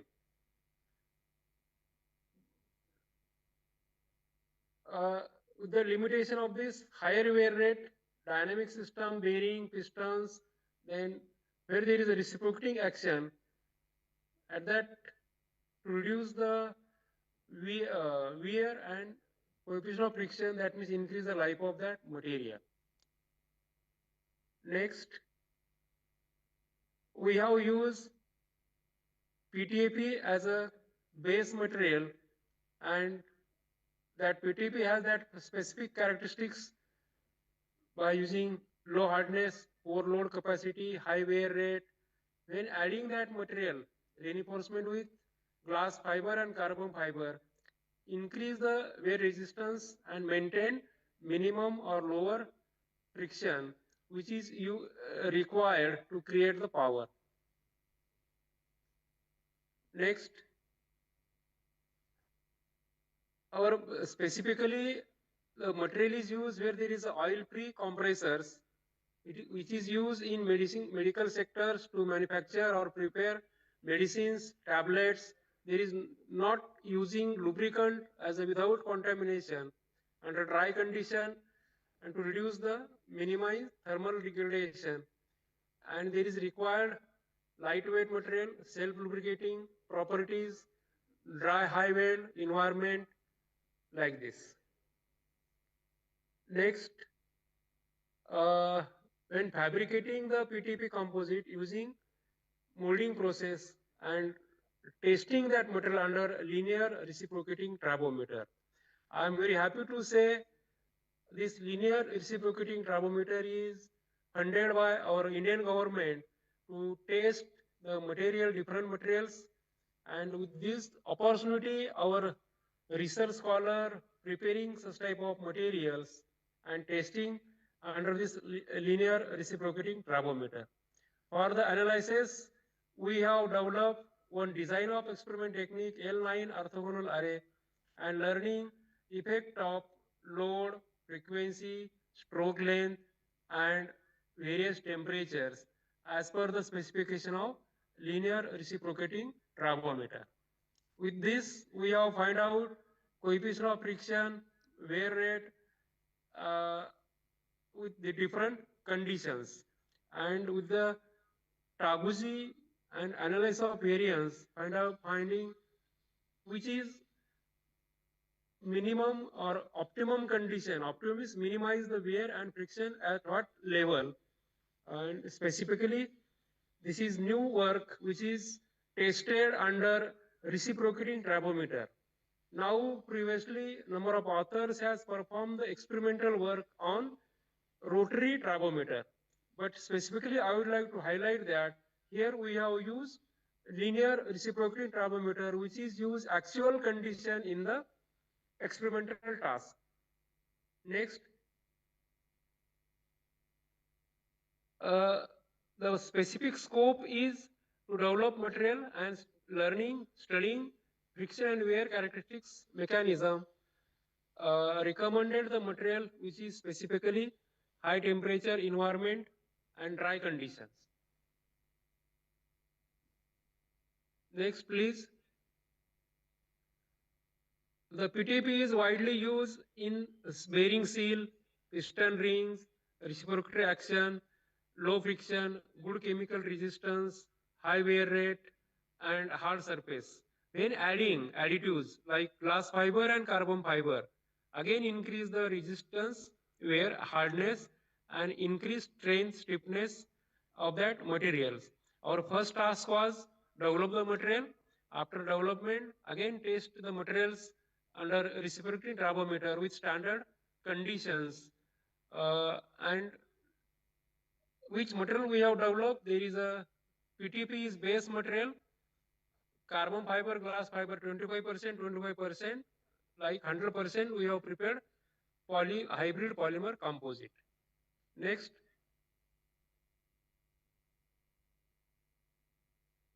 finding with this, adding some additives like reinforcement, and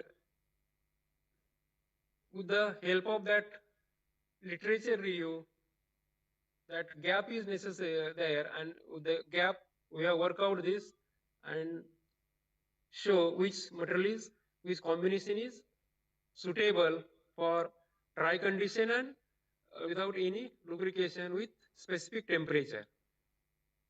Next, these are the materials. This material, these are the specimens developed, and this is the base plate against the steel plate. The specification of material is diameter of 8 mm rings and length 15 mm. Then we have prepared near about 9 to 10 specimens with 25% carbon and 25% glass fiber. Next, then this is the setup. This machine is funded by our Indian government for research under research promotion scheme. The instrument is prepared, developed by Docom Instruments from Bangalore, India, and the controls parameters: load, stroke length, temperature, frequency, humidity. That is and output is friction and wear. This is the base plate 40-45. Next, please. These are our levels and parameters. We have, before selecting these parameters, we have performed pilot experiment as per specification of reciprocity thermometer and our time, morning, evening, afternoon, with where there is we have got good results, means minimum friction and minimum wear.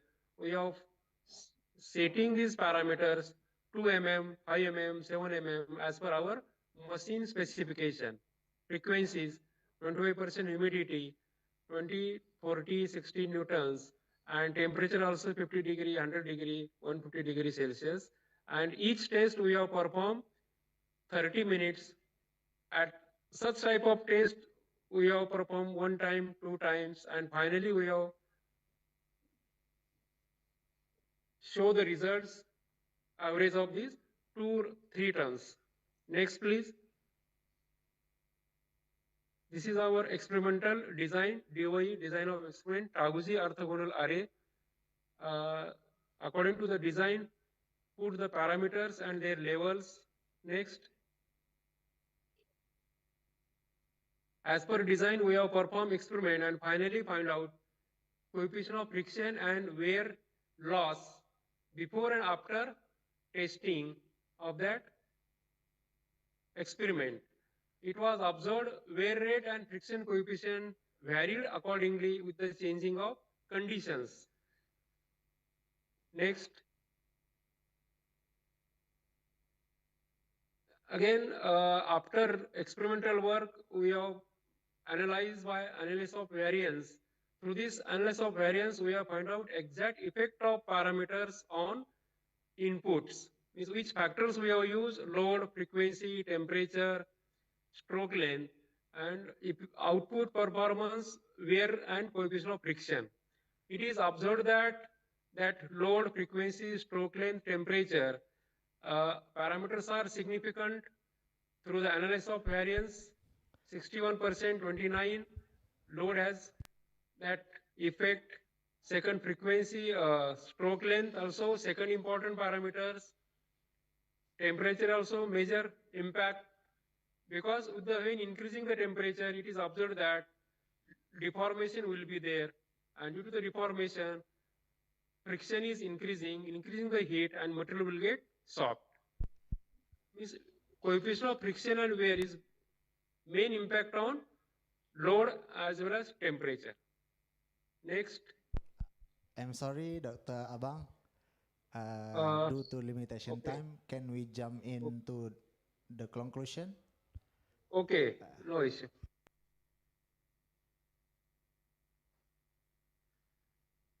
Uh,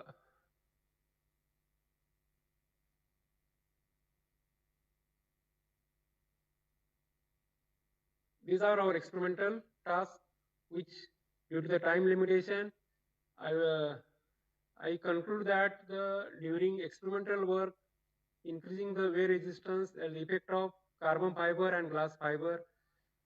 Through the experimental work,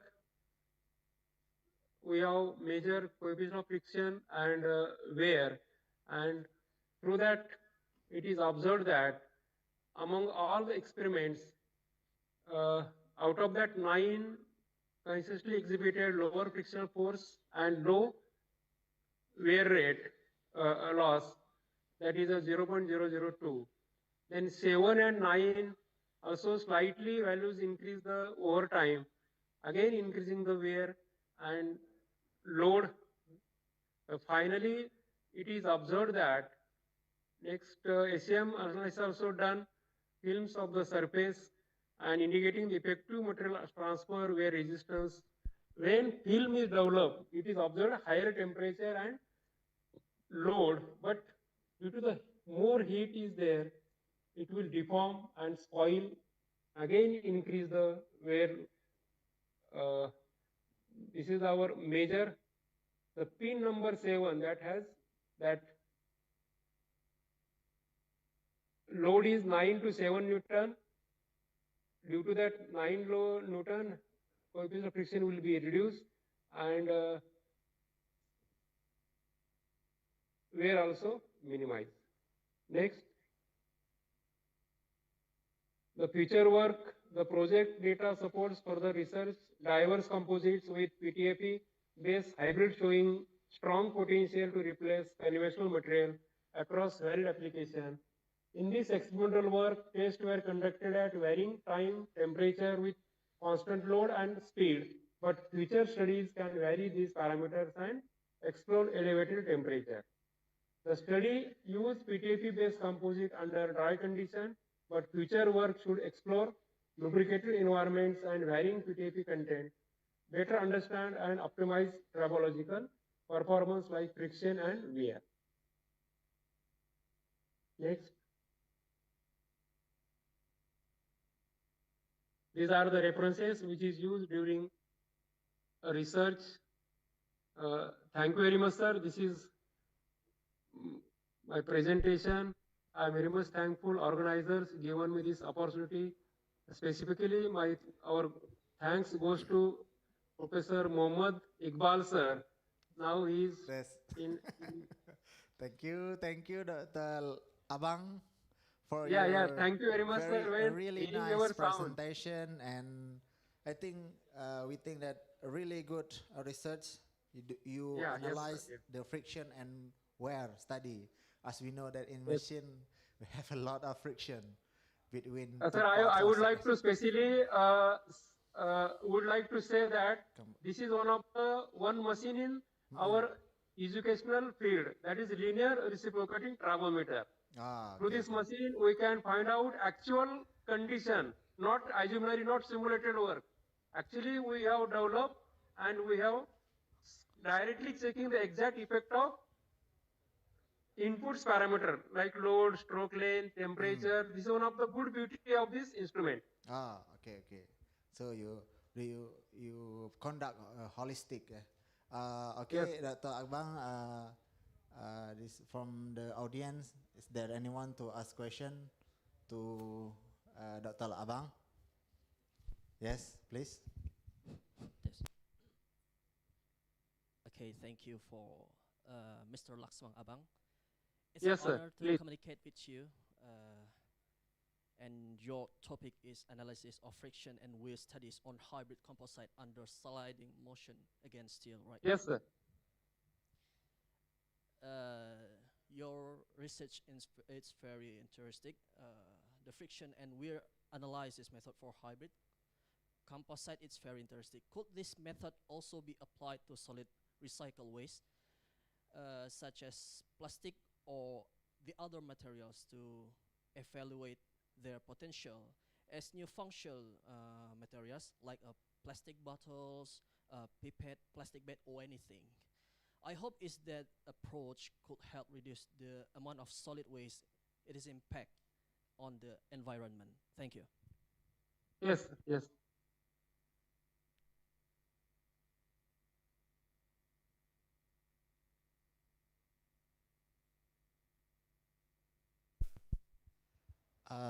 You can directly answer the question, Dr. Abang. Yes, sir. He has asked, I think, environmental impact.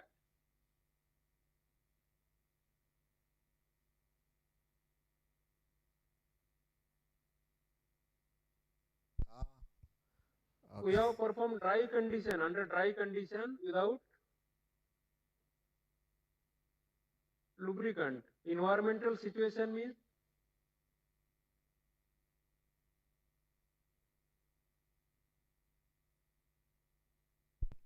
maybe you can simplify your question.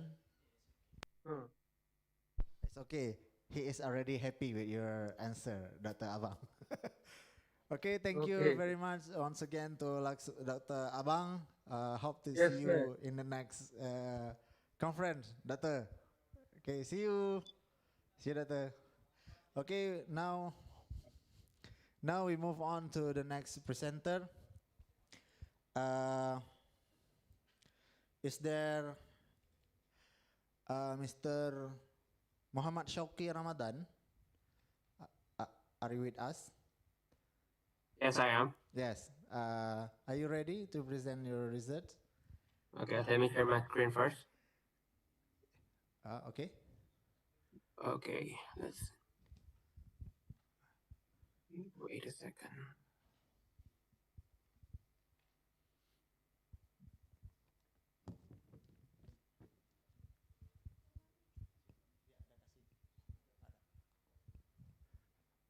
Okay, I think you are ready now. The floor is yours, Mr. Shauki Ramadan. Muhammad Shauki Ramadan. Okay, thank you very much. Assalamualaikum warahmatullahi wabarakatuh. Good morning, everyone. My name is Muhammad Shauki Ramadan, and today, on behalf of my co-authors, Mr. Suprayogi and Ms. Sawarnia Hasibuan, I will be presenting our research adaptive facility location model for large-scale humanitarian logistics, integrating disaster frequency and regional demand variability. Begin, our work is grounded in the UN Sustainable Development Goal 11.5, which emphasize reducing the loss of lives and economic damage caused by natural hazards.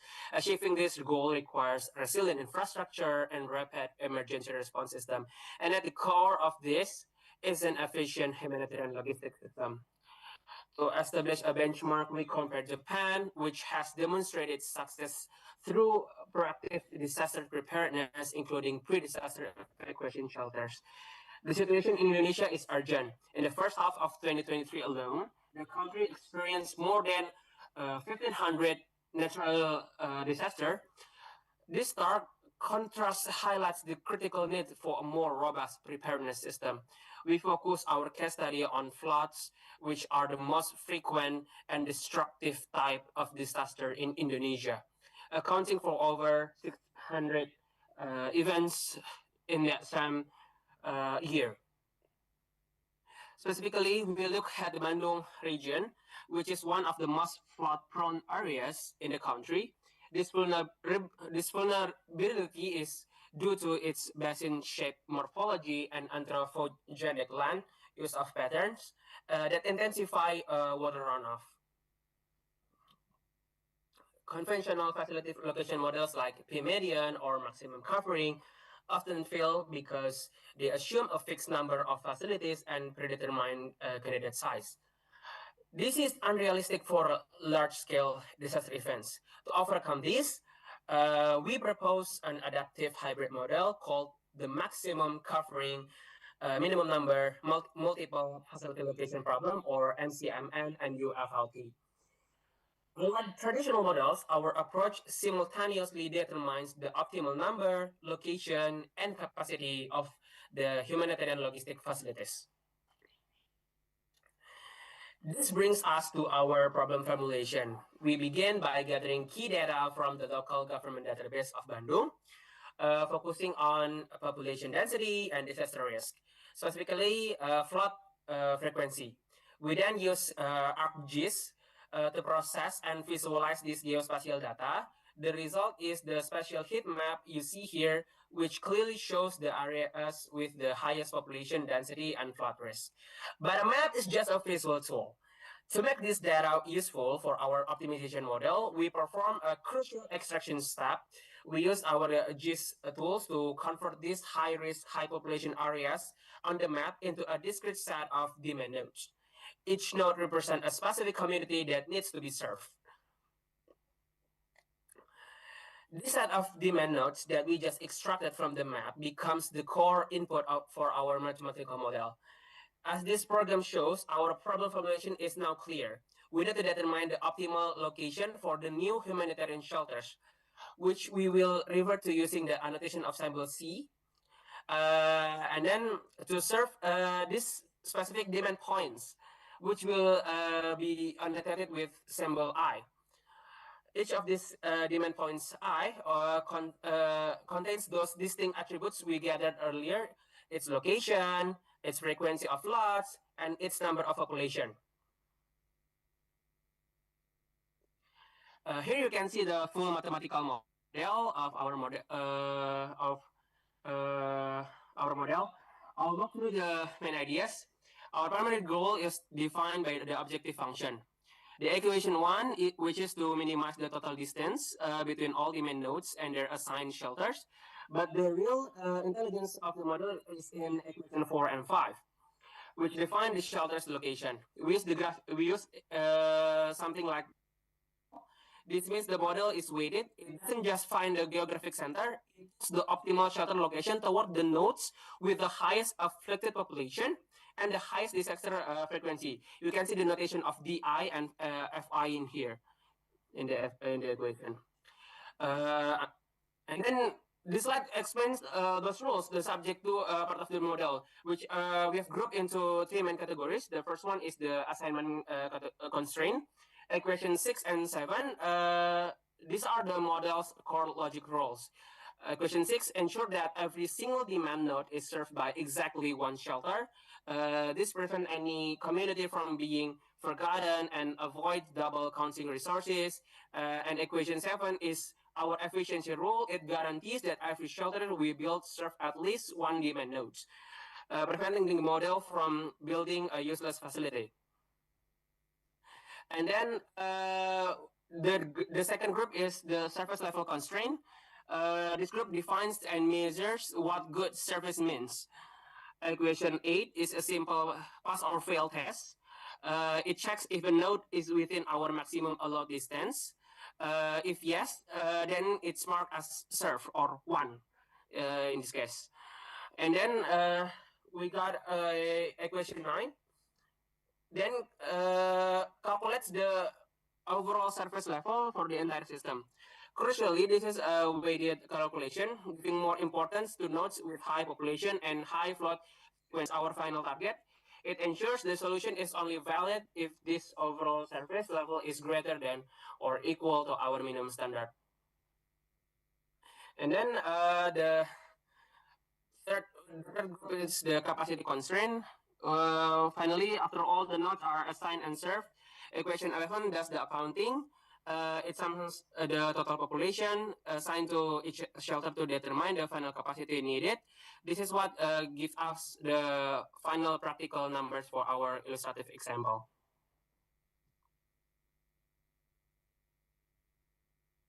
Okay. Due to the computational limit of Lingo optimization software, we focus our analysis on the northern section of Bandung. This area was chosen specifically because it exhibits diverse flood exposure levels and high population variability. We ran the model iteratively to find the best number of facilities as this cost effectiveness curve. 5 shelters are sufficient to achieve a 100 surface level. Beyond 5, we see diminishing returns. This table and map shows the final solution. You can see the 5 optimal location from shelter 1 in Celengkrang with a capacity of 223 people. And then through Sukasari in Shelter 5 with a capacity of 444 people. The capacities are proportionally distributed according to the population affected by the floods. Here is a selection of the reference that inform our research. And then that concludes our presentation. Thank you very much for your attention. If you have any question, I'm happy to hear that. Okay, thank you, Mr. Muhammad Shoki Ramadan, for your really interesting presentation. Really speaking English very well, right? Thank you very much. We think we found the best presenter. Okay, is there any question? Okay, Mufid, Mr. Mufid. Assalamualaikum warahmatullahi wabarakatuh. Waalaikumsalam warahmatullahi wabarakatuh. Thank you very much, Mr. Muhammad Shoki Ramadan. What a very nice and interesting topic to discuss about today. I just have one. I just have one question about the equation of the model. Can you back to the equation of the model? Yes, here. I just thinking that if this model, this mathematical model can be used on another region, because I see that is a natural constraint of decision variables. I just want to ask, how do you decide the natural constraint of the decision variable for like any other region or like your region in this research? Thank you very much. Okay, thank you very much for the question. What I mean by natural constraint is that this is really just the data types of the variables. Let's take a look at the equation number 12, which is WIC and PIC. It is a binary constraint.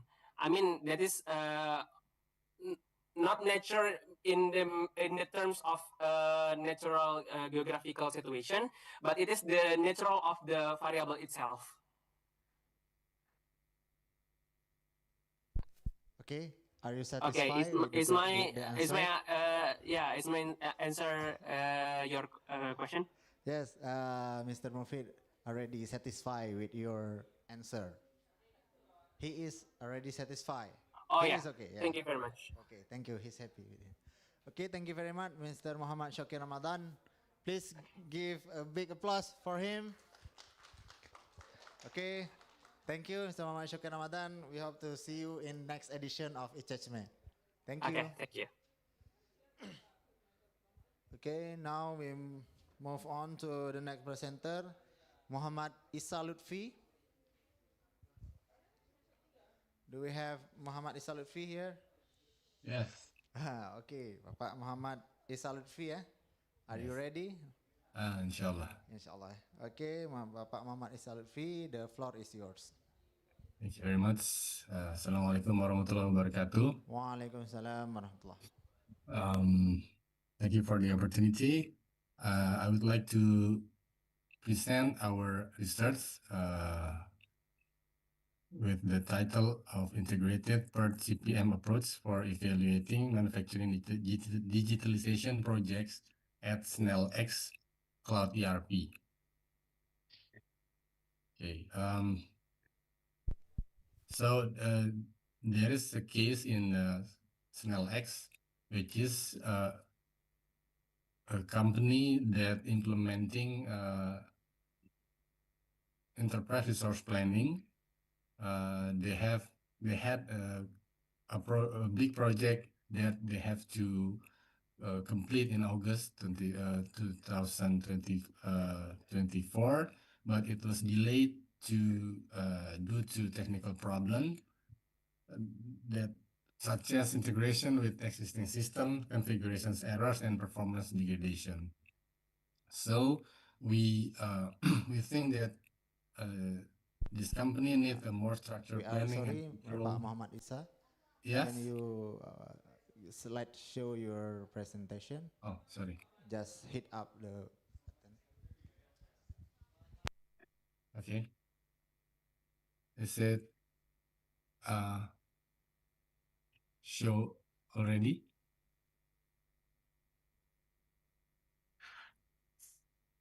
Sorry. Yes, Mr. Just go on. Okay.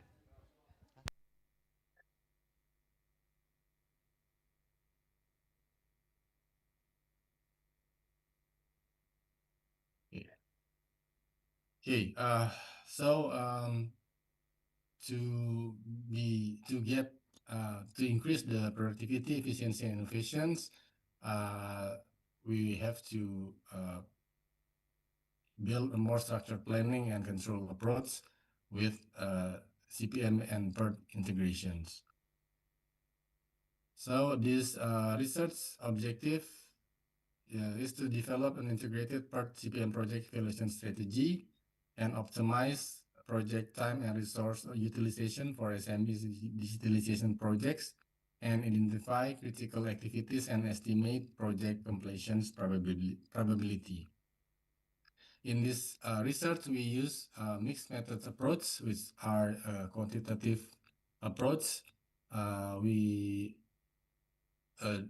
collect project scheduling data from the ERP implementation team, and for the qualitative method approach, we do some interviews with key stakeholders.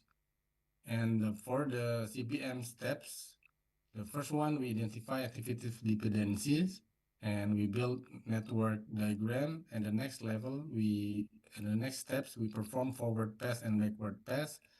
And for the last steps in the CPM method, we identify the critical path.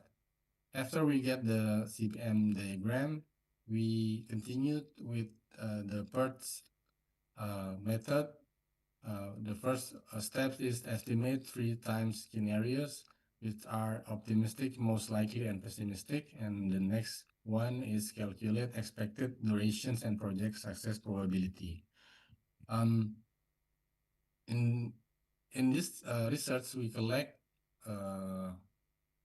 some data which include activities that the companies or SNEL-X do during their implementation projects, which consist of kick-off meetings and installations of virtual personal servers and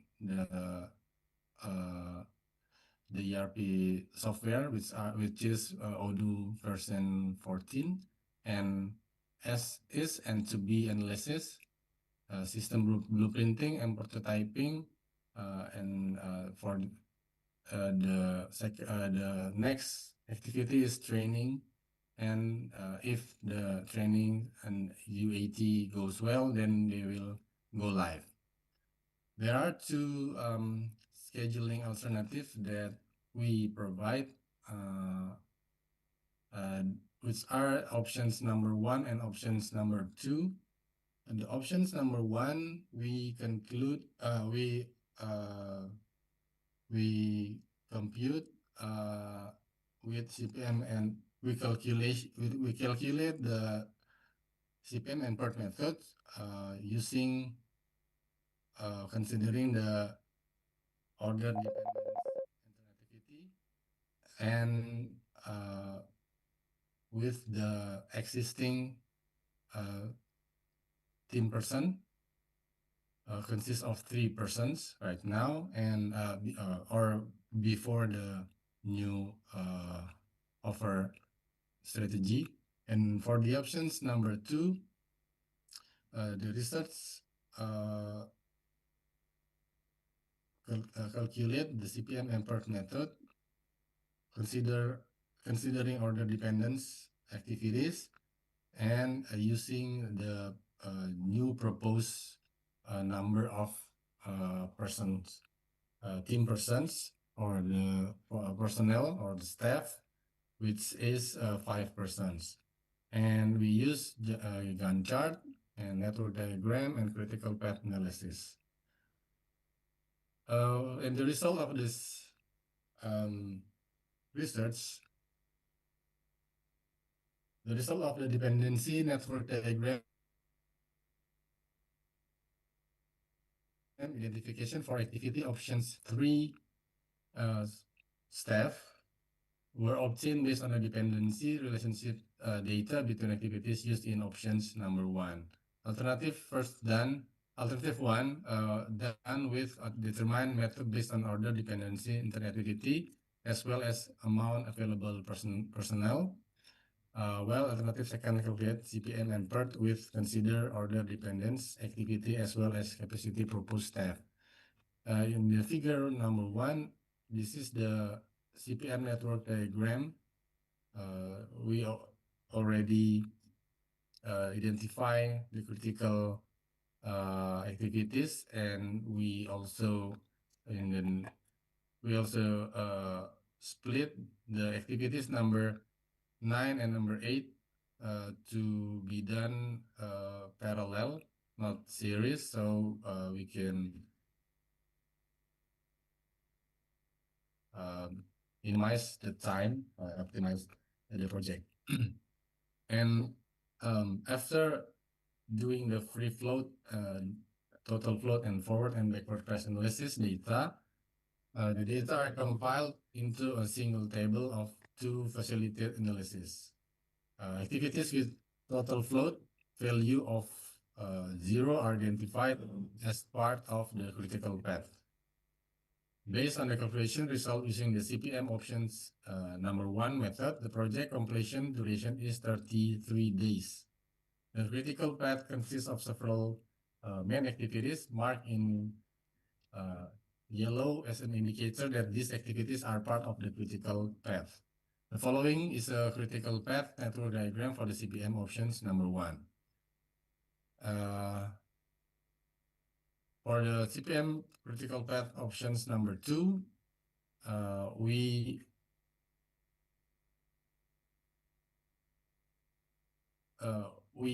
calculate the project completion duration is 29 days with several main activities forming the critical path. Each activity included in the critical path is marked in yellow as a marker, and the following is a critical path network diagram for the CPM options number 2 methods in the figure number 4. Okay, the result in this research. In study this case, the PERT method is used for count probability success settlement project in accordance schedule that has been planned. Based on the results, PERT options number 1, data processing, calculation estimate probability settlement project with method CPM scheduling option number 1 produce z-value 0.58. The z-value then converted become form percentage using table distribution standard normal probability yielding 71.9%, which indicate that possibility for appropriate time with CPM method option is 71.9%. For second option, the result per data processing options number 2 shows z-value 0.64 because the researcher also intends to get marked in form percentage, then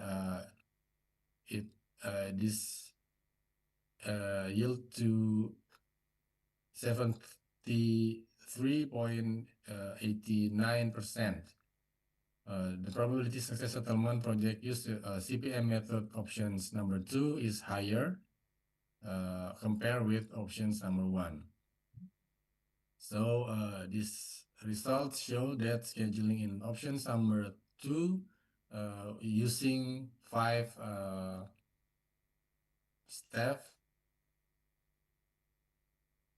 is more efficient and have a success opportunity.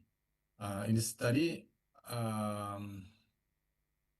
although PERT method is used to analyze opportunity success settlement project appropriate time, the CPM method plays a role, important role in identifying network in determining activity critical. So we conclude that using both method, CPM and PERT, we can get a better analysis of which options that we can use to reduce or to achieve the time target of digitalization or implementations of ERP project for the Snell company. Okay, this is the table for the result of CPM and PERT for options number 1 and options number 2. There is 4 days deviations, and for the percentage, we have 1.99% deviations. Okay, this is the conclusions. There are in option number 1, there are 4 activities that can be done in simultaneously, while options number 2 have 6 activities parallel. These differences cause the project durations is long for option number 1 is longer than option number 2. For the number of activities critical activities, options number 1 have 10 important activities, while options number 2 have only 8. The more activities, the more critical activities can increase potential delay. And the conclusion for number 3, after the implementation of CPN method, the duration of the project can be shortened from 39 days becomes 33 days for options number 1 and becomes to 29 days for options number 2. And the probability success for PERT analysis for option number 1 is 71.9%, and for the options number 2, 73.89%.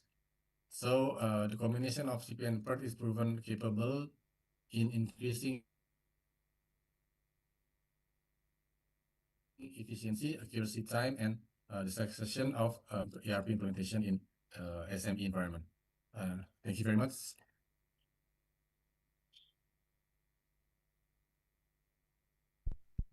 Thank you, Bapak Muhammad Esa Lutfi ya, for your interesting research.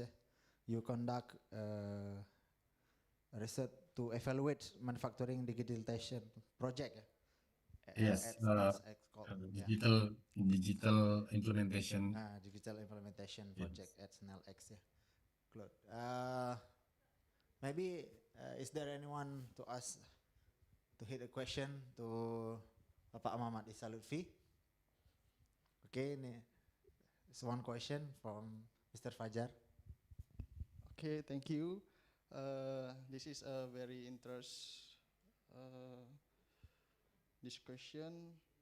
I want to ask, is there any comparison to the traditional project management, and it is maybe can implement with the real-time data or not? That's all. Thank you. Thank you very much for the questions. Before we propose this using of CPM and PERT method, they use the traditional way to conduct the project. So they need 33 days to complete the assignment. But after this, after we analyze with the CPM and PERT method, we can reduce the time. And I think it is applicable for not only for digital implementations project, but also for other form of project, I think maybe in manufacturing or other projects that we can collect the same data, I think. Okay, are you Thank you. satisfied with the answer? Yeah. Okay. Thank you, Bapak Muhammad Isa Lutfi, for your good presentation. Thank you very We much. hope to see you again next time. Okay. Thank Inshallah. you, Bapak Muhammad Lutfi. Without further ado, we move on to the next presenter, Bapak Uli Muzakir. Are you with us right now, Bapak Uli? Yes, I do. Thank you. Okay. Pak Doctor. Are you ready? Yeah, ready. Okay. The floor is yours. Okay.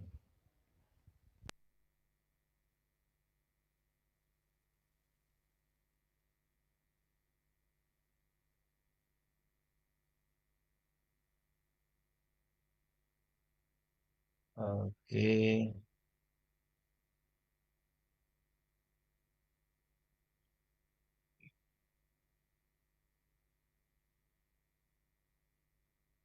Okay, this Please click can you the slideshow button. Bapak Uli, please click the slideshow button.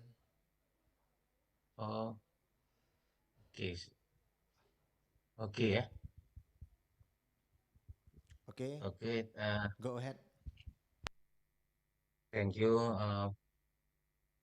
for this time. I can try to present about my recent and program doctoral program School of Engineering Shakola University. I am Uli Muzakir and detail optimization of exhaust air geometry design to improve air exchange performance in a negative pressure isolation room using computational fluid dynamic or CFD simulation. In the introduction, critical influence of exhaust air geometry in negative pressure isolation rooms are essential for preventing airborne pathogen transmission. However, the overall effectiveness depends strongly on airflow direction and EA geometry rather than negative pressure alone. AGH value alone don't ensure effective contaminant removal, although then 12 HH in is recommended in guidelines. Air change, hour alone doesn't guarantee optional contaminant extraction. Inappropriate exhaust placement can lead to stagnant airflow, recirculation zones, and cross-contamination risk, particularly around the patient breathing zone. Optimization of EA geometry using CFD. CFD is utilized to visualize airflow patterns, velocity distribution, and contaminant transport behavior without a recurring complex physical experiment. And then research objective and expected outcomes. The study focus on optimizing the geometry and placement of exhaust air outlet in a single bed negative pressure isolation room to improve airflow distribution and contaminant removal efficiency. The simulation results are expected to provide a foundation for redesign, safer and more effective ventilation strategies that help reduce airborne infection transmission risk. The objective, one, to analyze the influence of variation in EA geometry and placement on airflow patterns within a negative pressure isolation room using CFD simulation. And then to identify EA design configuration that minimize stagnant airflow zones and prevent contaminant backflow toward clean area. And then to determine the EA geometric configuration that provide the most optional air exchange efficiency or EGH in accordance with WHO standard for infection isolation room. And then to develop a recommendation for an optimized EA geometry design that can be applied to negative pressure isolation room to enhance safety for both patients and healthcare personnel. The next research method, the full-scale negative pressure isolation experiment was conducted at the uh, Faculty of Engineering University Syah Kuala Banda Aceh, Indonesia. The NPIR system consists of 4 connected space, isolation room, and then washroom, and then anteroom and waiting area equipped with an SVIAC and automated control system. The isolation room dimension are 4 meter, and then length for 3.8 meter, and the height 2.42 meter, represent standard single patient isolation room commonly used in healthcare facilities.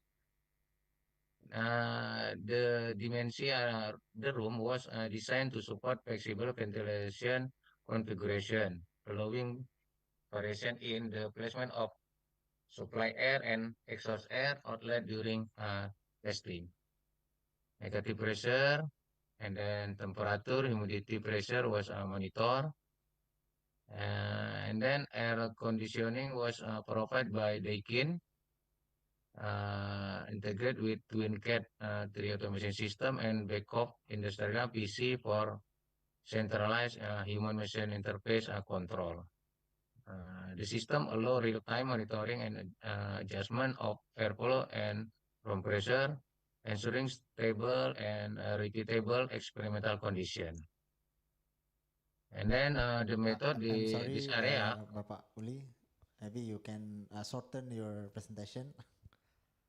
Just jump into the result. Yeah, result. Okay, the air airflow pattern layer and velocity vector on the exit plane into indicate that the air near the floor doesn't move toward EA. And then effective airflow velocity in only observed in the upper region on the exhaust area. The airflow pattern and velocity vector on the XY. Additional stagnant airflow region are observed in the upper left and upper right corners of the EA. Conclusion, the EA configuration has not demonstrated optional performance in uniform extract contaminate air across the entire grill surface.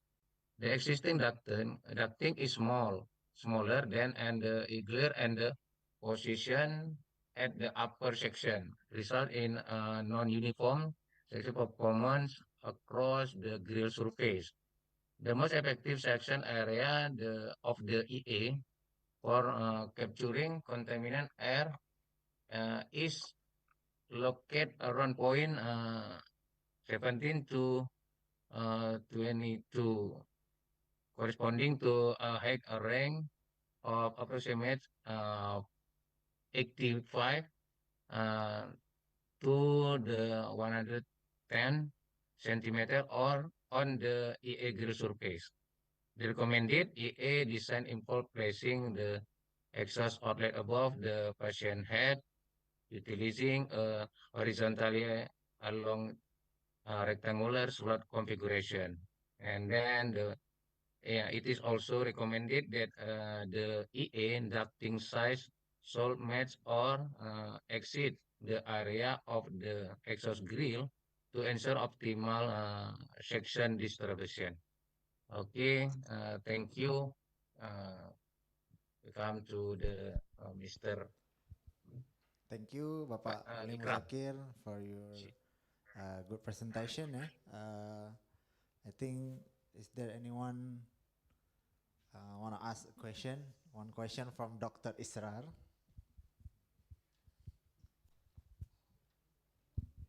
Oke, Assalamualaikum warahmatullahi wabarakatuh. Waalaikumsalam warahmatullahi wabarakatuh. Dr. Uli, ya.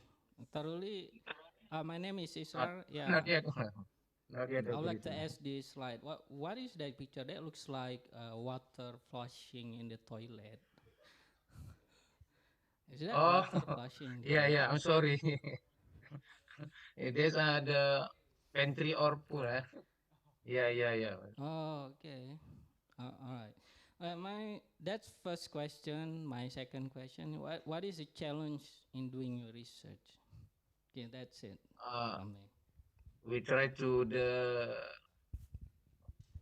find a new geometry or configuration. The optimalist about the exhaust air and supply air. Maybe can I ask about a question, Mister? Okay, Bapak Dr. Uli. Thank you very much for your presentation. Thank We you, hope thank you. you can finish your PhD soon. Thank you. Thank you, Pak Now, Dr. Ikram. there is your supervisor here for the next presenter, Bapak Dr. Irwansyah. Ya, Bapak Dr. Irwansyah. Are you ready? Yes, I'm. Yes. The floor is yours, Bapak Yeah. Irwansyah. Okay, thank you, Dr. Ikram. Next presentation, Dr. Candidate Uli Muzakir, hopefully. Thank you. There everyone, the chairman and all of the presenters and participants for the Icecme 2025. I would like to share our research that is conducted from some researcher. Before that, I would like to introduce myself. My name is Irwansyah.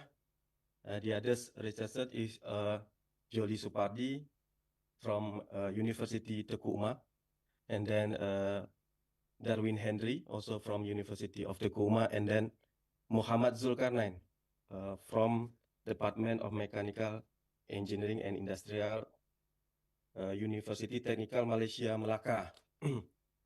Our research title is Design and Fabrication of 3D Structure Topology-Based Natural Biomaterial for Direct Additive Manufacturing.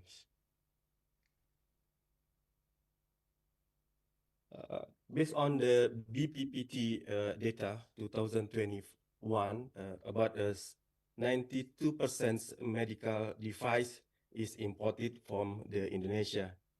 So this data is increased time by time, is around 15.2%.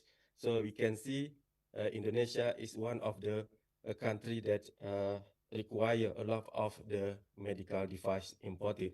If you can see from the global natural biomaterial, the price is also increased. So it means if we do not have some technology, or we don't have some the fabrication to attain this challenge, maybe we can just become the country that import a lot of medical device. In biomaterial market also, we required a lot of material data and all of those things to have the people who requires this kind of medical device. Normally in the medical device, we would like to know exactly what is the biomaterial. Normally, we use the natural base. in here in this study, we propose that called is Nipah fruticans worm. Nipah is a common plant that we can find is around a coastal area. So we use Nipah because it has the glucose content inside of the Nipah fruit. So we extract that Nipah fruit, become the biodegradable polymer. So based on the biodegradable and biocompatible material, we can develop the implant soft tissue. But in this study also, we add another material that we call is refer cum shell powder. We mix both of them to generate that we say 3D structure topology tissue, as you can see on the right corner of the picture.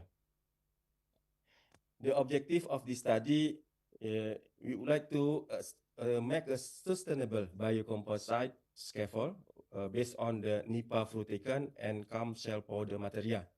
And we fabricate using the direct additive manufacturing, or we can know also is bioprinting technology. Another objective is to explore the potential of natural biocomposite. We combine both Nipah fruticans and shell powder as an alternative material for tissue engineering scaffold and other purpose of biomedical application. Based on the previous study that already conduct, a lot of material that already study to create a biomaterial. We can see here some researchers use potatoes, sugarcane, corns, and other material that contain and have availability in terms of the biocompatible and biodegradable. This is two kind of the requirement of the biomaterial. Another thing is how to fabricate that biomaterial. The famous method that we use to create a 3D scaffold or the 3D structure, we use the biomanufacture. Normally we can use the 3D printing technology, but we have to modify the nozzle in order to develop the implant structure, as you can see on the figure that already developed by some researcher previous. In this study, we have to consider a lot of phase or procedure of the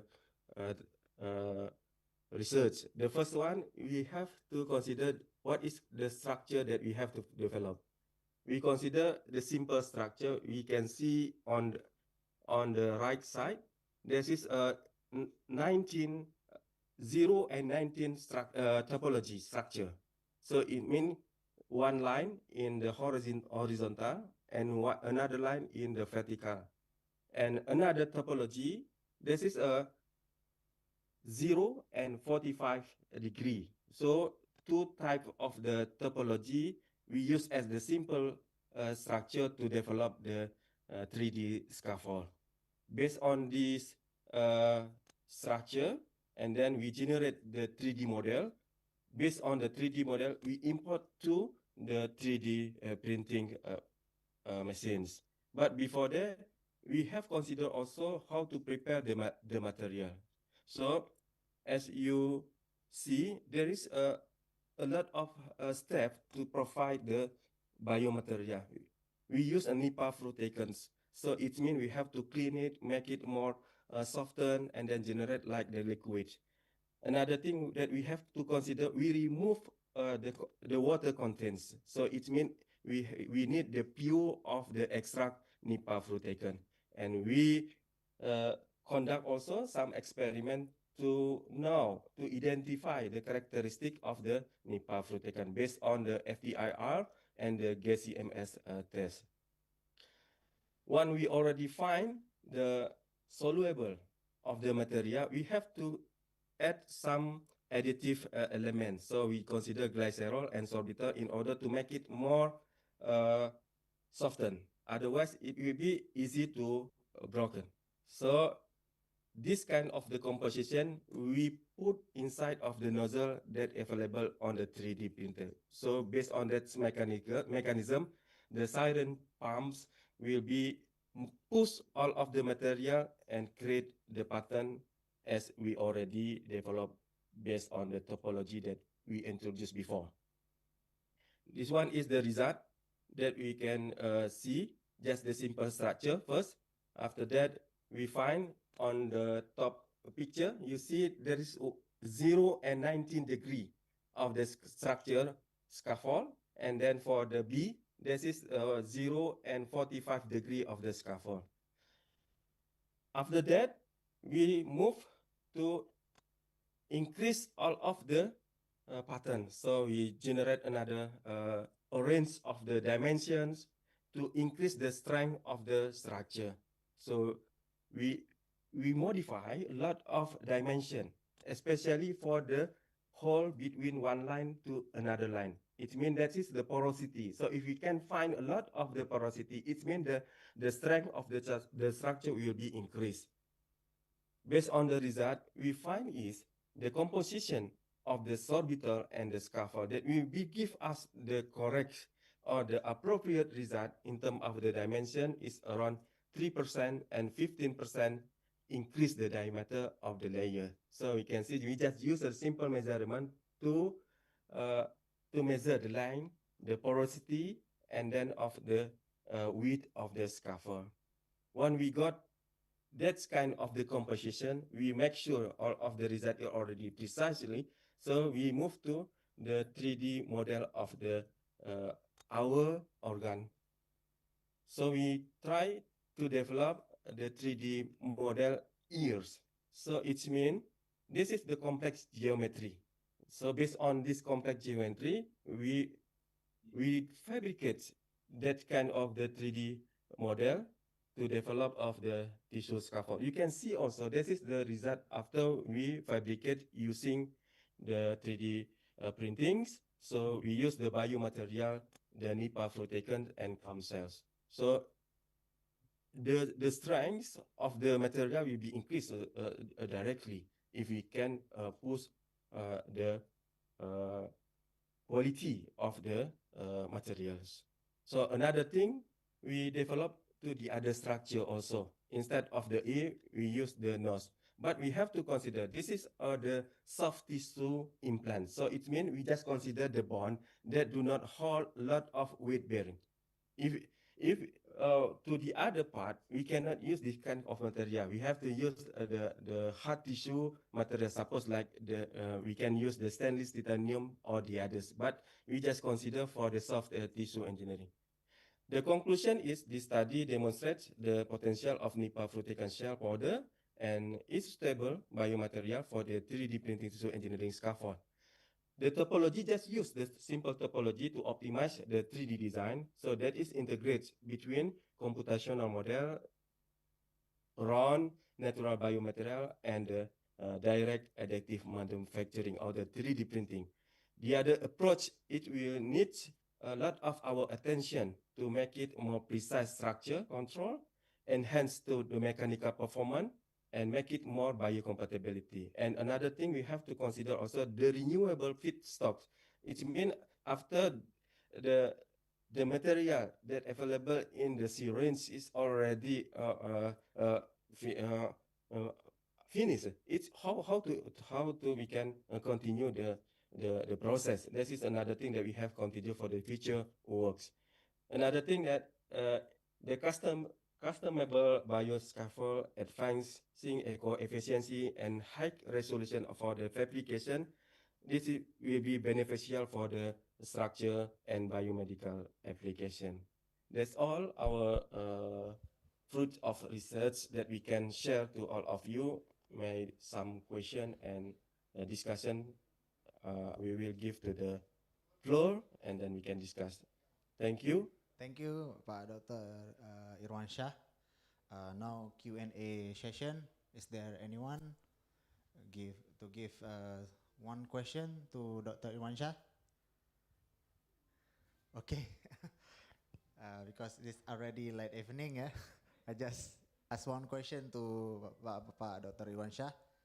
Yeah. I'm curious that you mentioned before you modify the nozzle, what it should be, and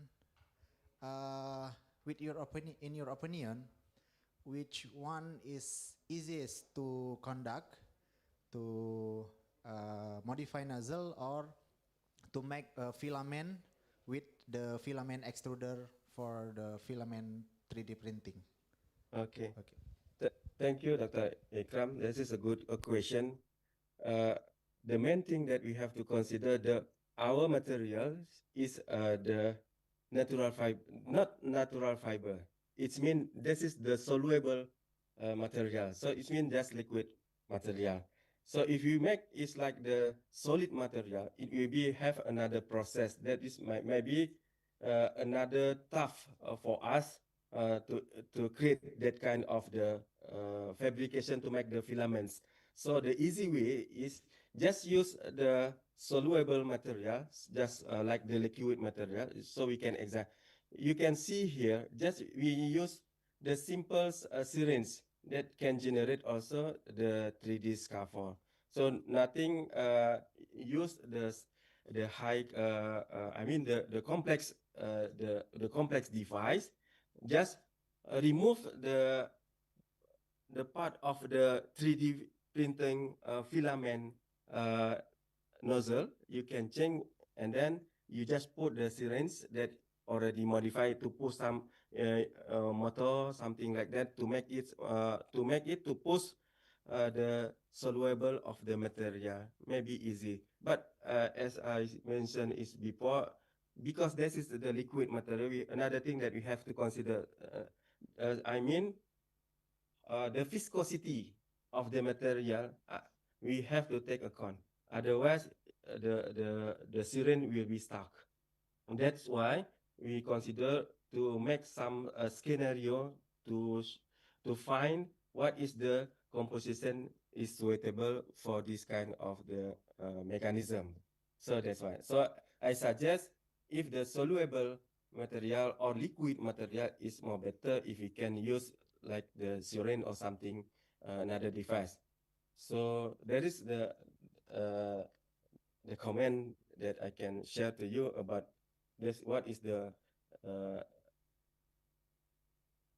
more better if we use the 3D filament or we just modify the nozzle? I think it depends on the material form. If the material is the liquid, it's better just modify the nozzle. If the material is like the solid material, maybe you can use like the 3D printing normally. Okay. That's all.